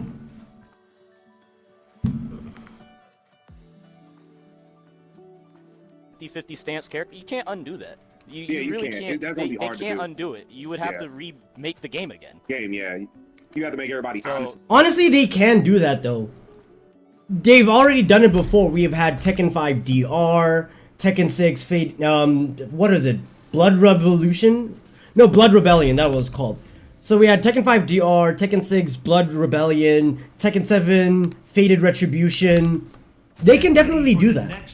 Whereas like, oh, the only way to fix Tekken is to basically remake it. They can. Unironically, they can. They could release a patch so large and so quote-unquote devastating in terms of like nerfs and changes and stuff like that, that it's basically a new game. Then you can call it like, I don't know, Tekken 8 Fate Unchained or something like that. I don't know. They're acting like it's not impossible. Enjoy your free win. I didn't even get points from it. What do you mean? Or are you talking about the first round? Believe it or not, this is the game that we got, and I like the game. I like Also, what happened? the game for what it is. It's just, Man, I think a lot of people like the game. That's the whole thing. I think a lot. I think so too. Truthfully, I do think a lot of people like it, despite what they say. I just think that it's overtuned in some areas, and the fixes are simple. It's definitely better than Mortal Kombat. The fixes for this game are simple. The issue is that they're not doing it. That's the rage-inducing part. Is we could have had a quote-unquote perfect Tekken game right now. They just haven't fucking done it. Why? Couldn't tell you. I wish I knew. There's a lot of fake outrage with this game, and niggas will just do shit, be mad for the content, but really deep down they like it's just not what it's mid. And they'll play it off like it's like, oh, this shit is ass. I hate this game. Whole time they're just it's just mid, and yeah, it's not bad. Honestly, if I were to be real with y'all, I hate Tekken, right? Well, no, not Tekken. I hate Tekken 8, right? I have never played a game that has exhausted me as much as Tekken has. Where I play the game and then I leave the game angry to the point that my girlfriend is always asking me what the fuck is wrong. It's like, yeah, it's because I play fucking Tekken. That's what's wrong. You wanna know what's wrong? You wanna know what's wrong? I play Tekken, that's what I did. Right? I've never played a game that has infuriated me this much just due to the balance choices. Where you look at a character, you look at a character's design, you look at a character's moves, and then you ask yourself, who greenlit this? Who said this was okay? Who said we need to change Brian's Requiem from -12 to be safe on block, have it wall splat, have it be a launcher? No, I don't think it's a launcher in heat. But still, have it wall splat, have it heat engage. And then make it safe on block. Like, who thought that was a good idea? That's the thing that pisses me off about this game. Because you think about stuff like that. Who thought it was a good idea to give Brian forward 1+2?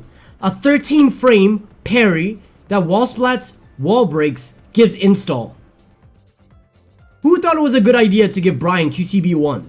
An I-13, wall splat, wall break, +5 on block, counter hit launcher that has a sway. So because it has a sway, it high crushes. You know what? You start to ask yourself these questions a lot.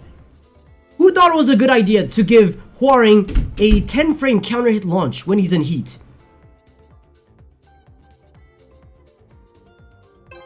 Who thought it was a good idea to give Ana what she has? Who thought it was a good idea to give Alyssa what she has? Get ready for the next battle. Oh no, I'm fighting the best Devil Jin in our region. I better lock in, twin. Round 1. And she's on demotion too? Fight.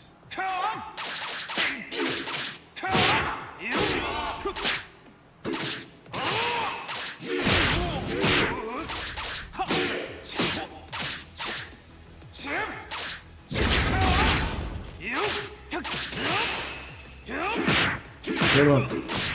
Good luck. Thank you.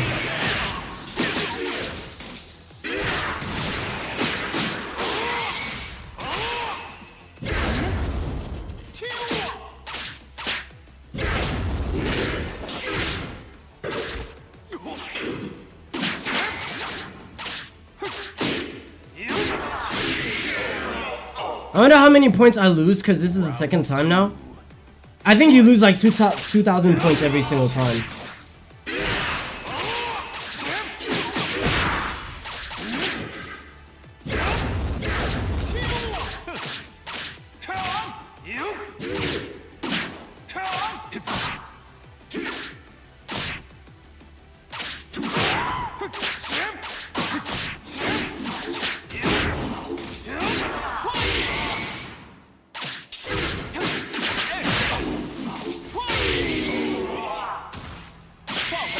Round 3. Fight.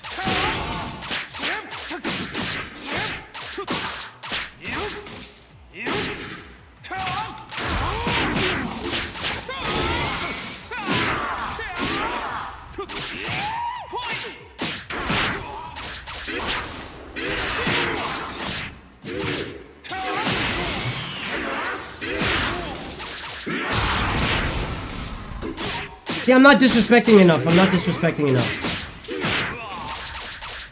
Whoa!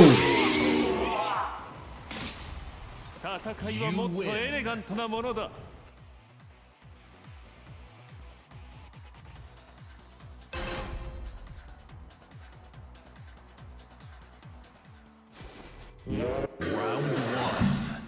Fight.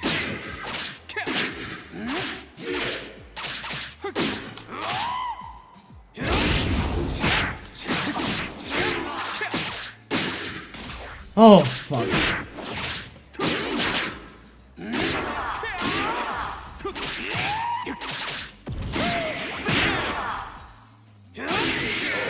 I didn't even mean to go into manual hitman. Round two.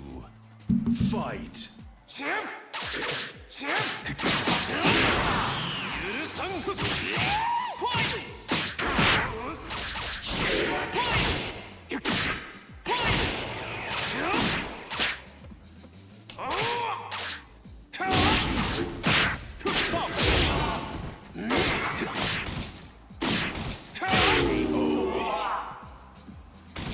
Round three. What's going on? Okay.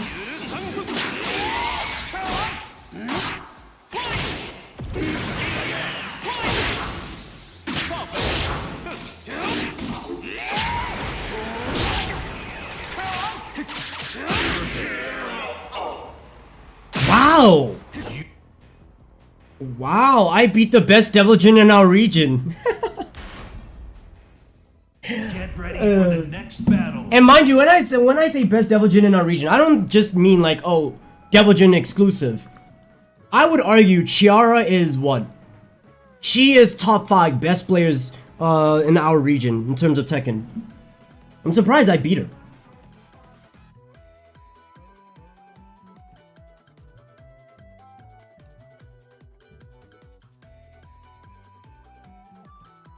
Wow.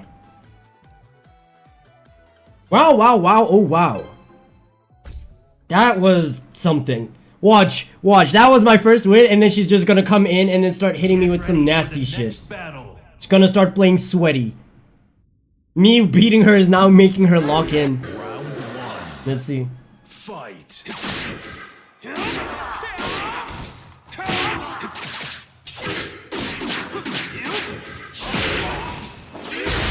Ooh.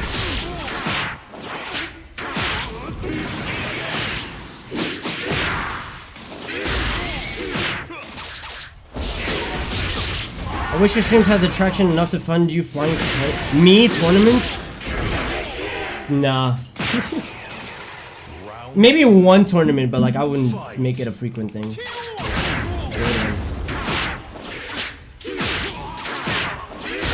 Stop locking in. I need you to... You see, she's locking in now.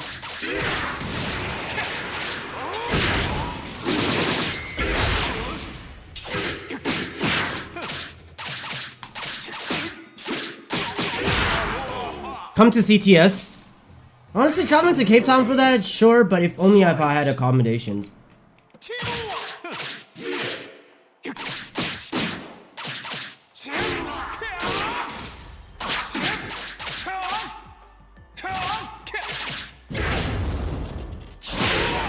Oh my god. I think that's our best tool right now against me.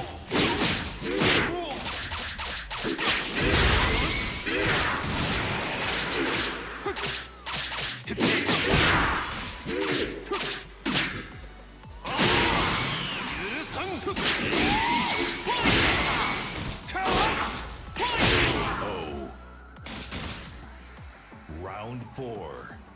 Fight. Hello! Oh, wait, is that not minus 14?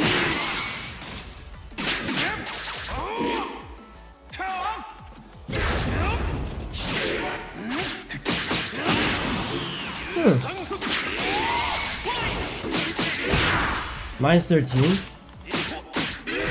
You know what? That explains a lot.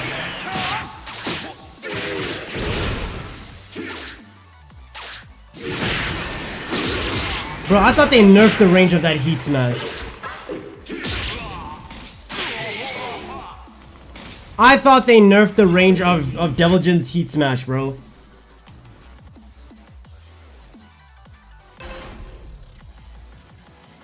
Still flying across the screen like fucking M. Bison Psycho Crusher.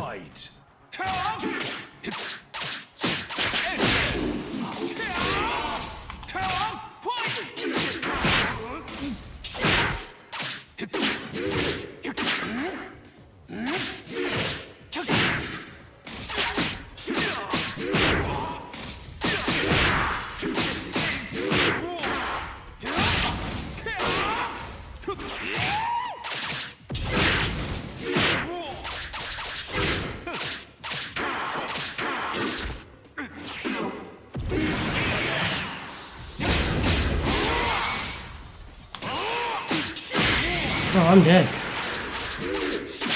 Oh!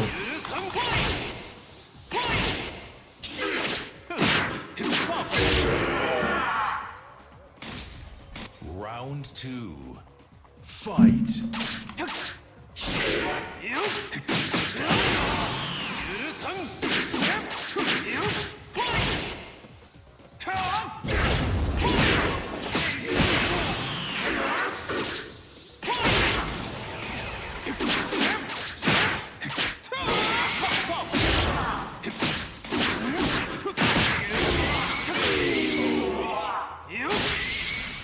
Round 3. Fight.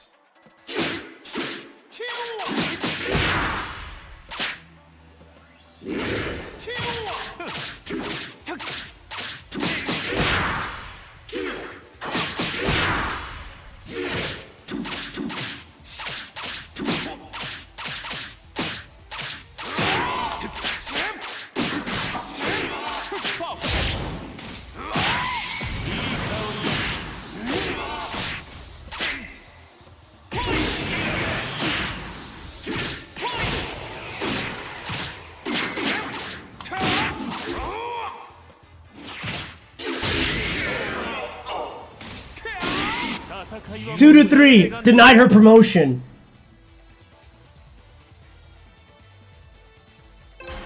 Wait, shit, there's still one more. Fuck. All right. Round 1. Fight.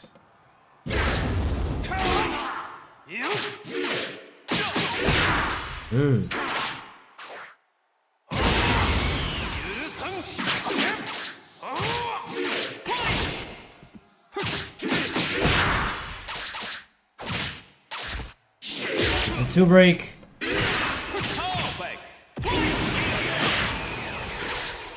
I'll take it.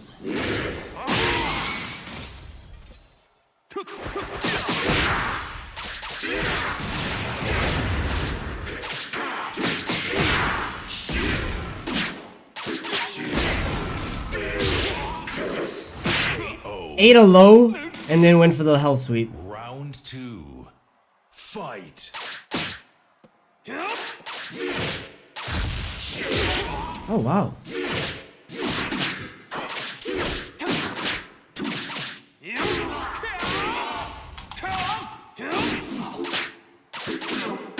Yep, ate a low and then went for the hell sweep. I'm seeing what you're doing. That's a 1 break.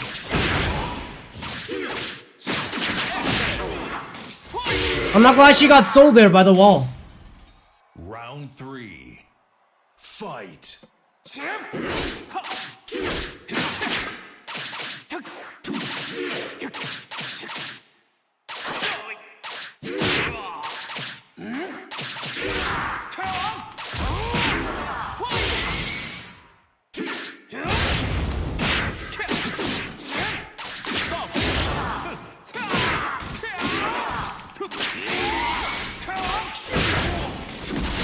Right, I forgot she has an I-14. Absolutely hoed, bro. I tried to do down 4-3+4 again. She got hoed. That's 2 times she got robbed. Good one. I was gonna say buff Devil Jin.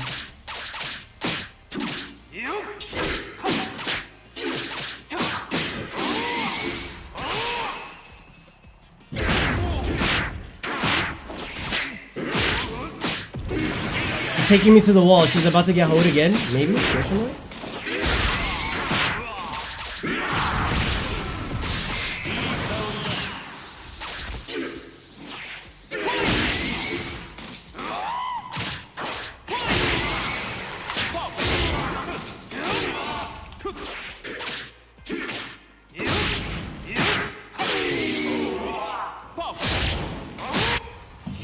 Woo! Okay.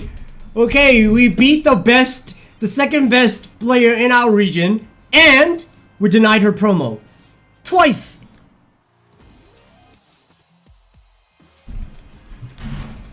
Get ready for the next battle. Man.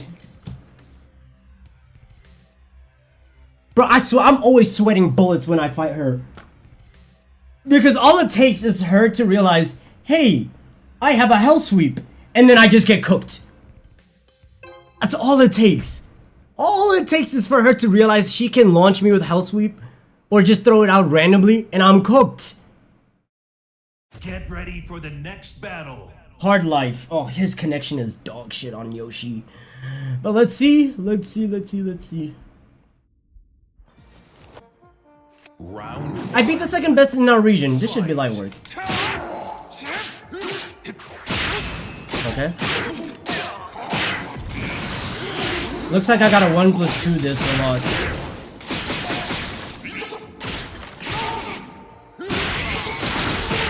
Okay. Okay. Okay.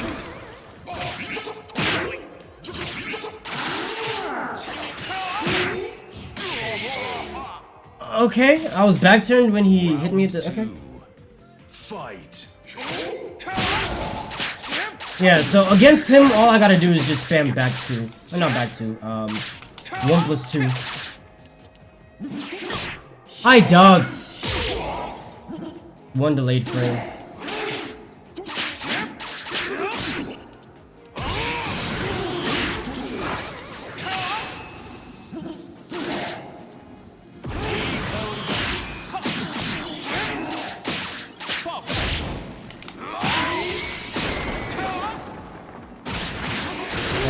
He smash.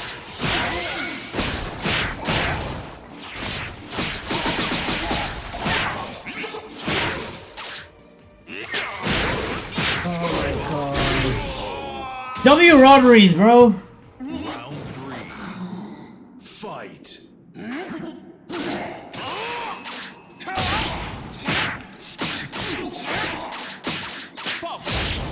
It's okay.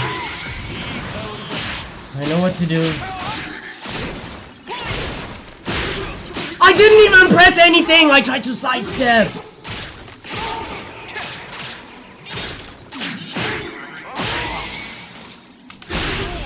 Wake up, Flash! Holy shit, man.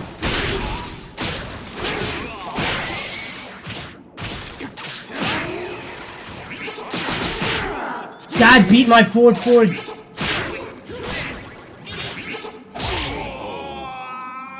And how minus is that, by the way? If you misstep after a move, GG's. Yeah. What? I sidestepped after down 4-3+4, and I got flashed. Round 1. Fight.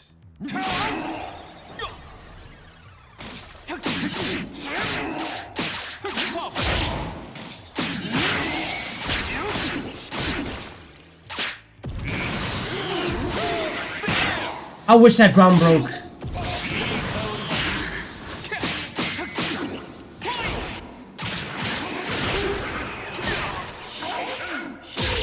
So desperate, man. Try to round start with the ground break and then this.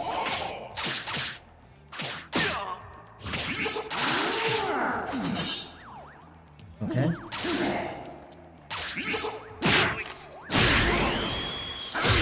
Guaranteed follow-up.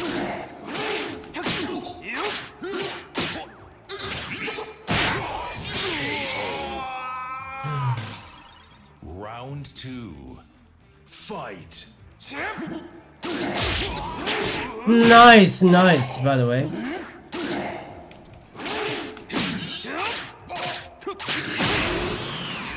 Spin. Character privilege.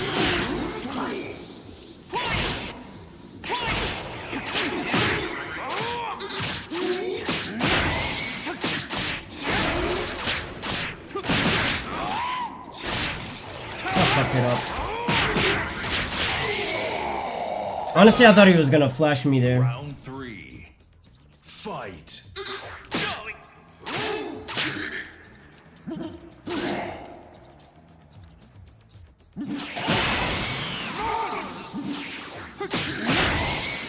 Since you want to break the ground so bad, let's do it.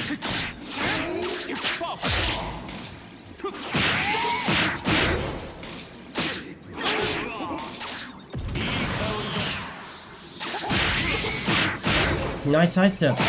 Bro, I remember somebody in season 1 telling me that Yoshimitsu has a dog shit sidestep. I found that very funny. I found that very funny that somebody actually argued Yoshimitsu has a dog shit sidestep. It's like, oh, he has a dog shit sidestep, that's why he has spin. Really?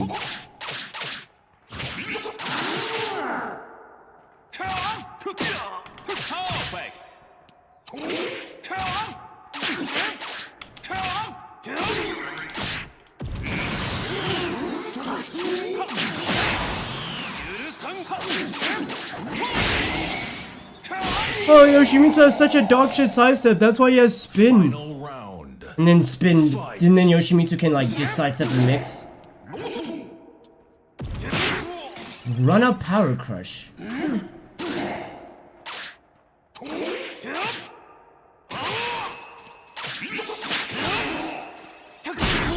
Wake up flash. Oh my god.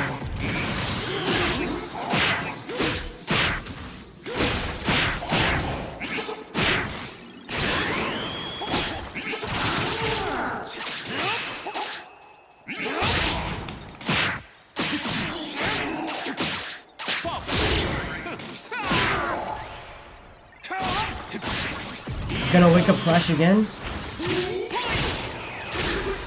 Like, how did I get countered and I didn't even press anything?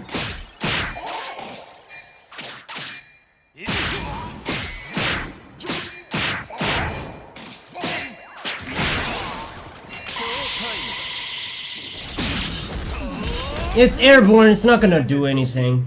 Like, there's no ways I can win this. Yeah, GG's.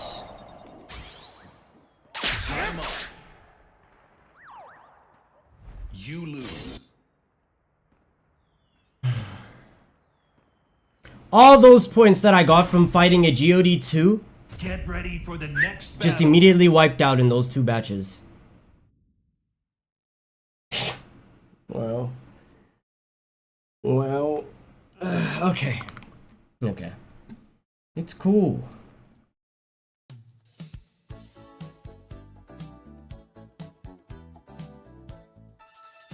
I'm still so confused how I did. Would you say misstepping is essential to Lee's gameplay? I wouldn't. Not really. Like, unless you want to do stuff like I do it for slide. Honestly, that's it. I only use it for like back 2. Like back 2 for a combo and slide. Otherwise, I don't use it at all.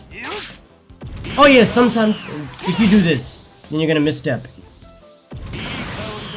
I'm just so surprised. I tried to sidestep and I got flashed.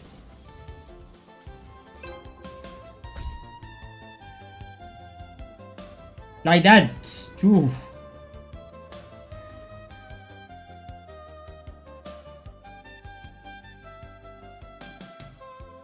Get ready for the next battle.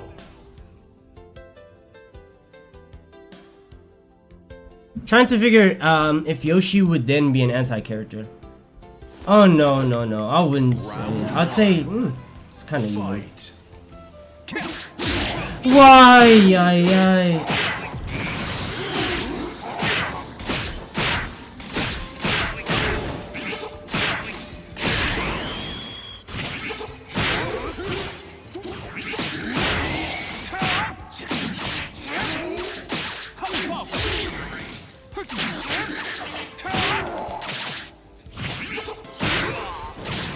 Bro, why is that sidestep move so fast?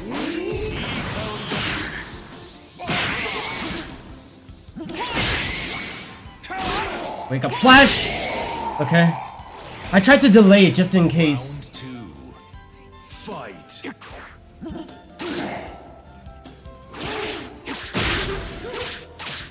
There's no ways he punished a jab. He punished a jab with flash.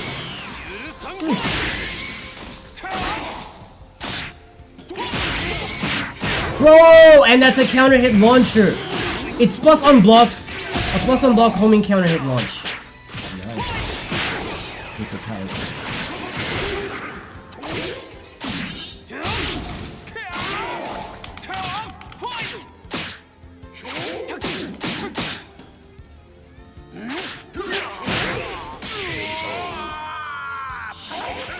Round 3.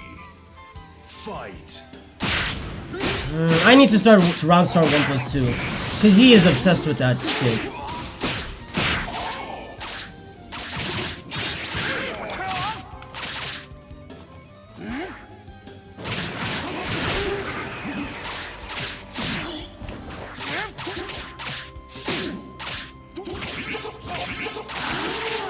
And that's I-12.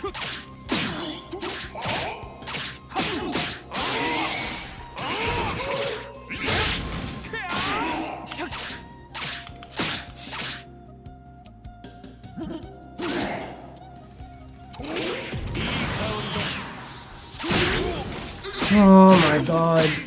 Even on my minus frames, he's just mashing.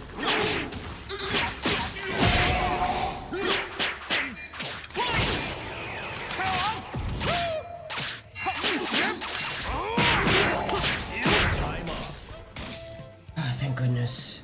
Round 4. Fight. Oh, I fucked it up.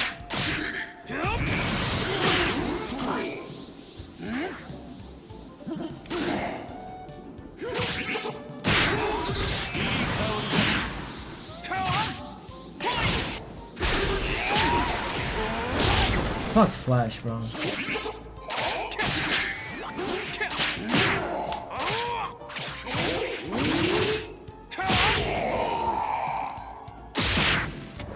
You win.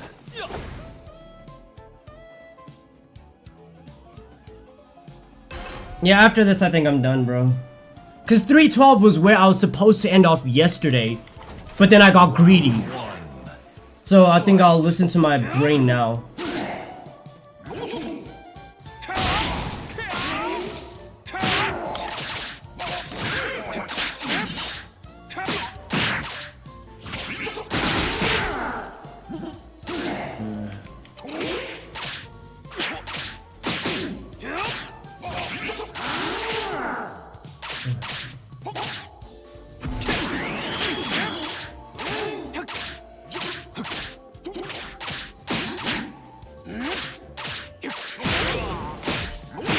Okay.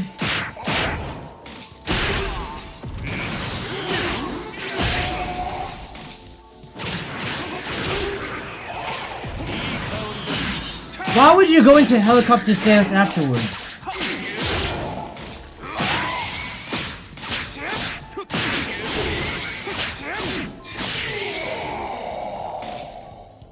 Round 2. Fight.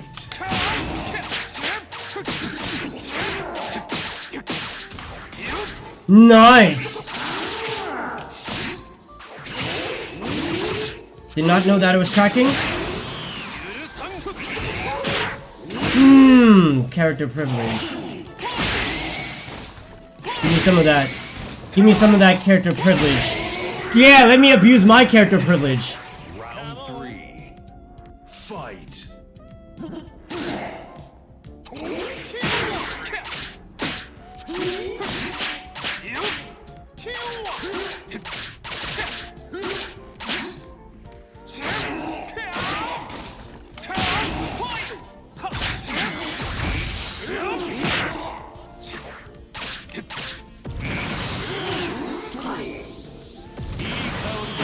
Stop it. Wow, good one, actually.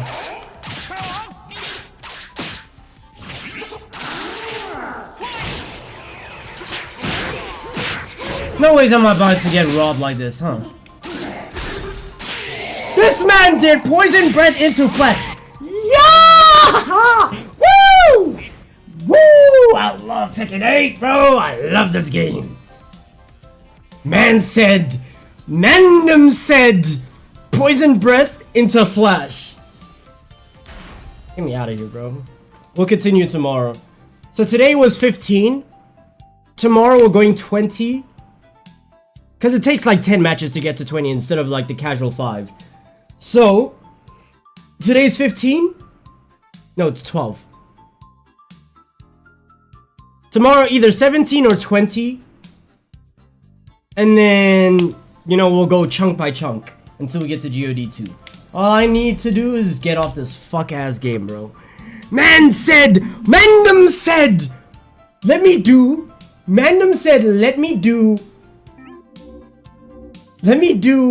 unblockable into flash. Because if he tries to press into my unblockable, I'ma flash him. Wow, bro. Don't you just love Tekken, bro? Don't y'all just love watching Tekken? Yo, bro, don't go back, bro. Save yourself the trouble. Don't go back. Don't go back, bro. Save yourself, bro. Let's go to Jones. I'll see y'all tomorrow, alright? Take care of yourselves. Love you all. And peace.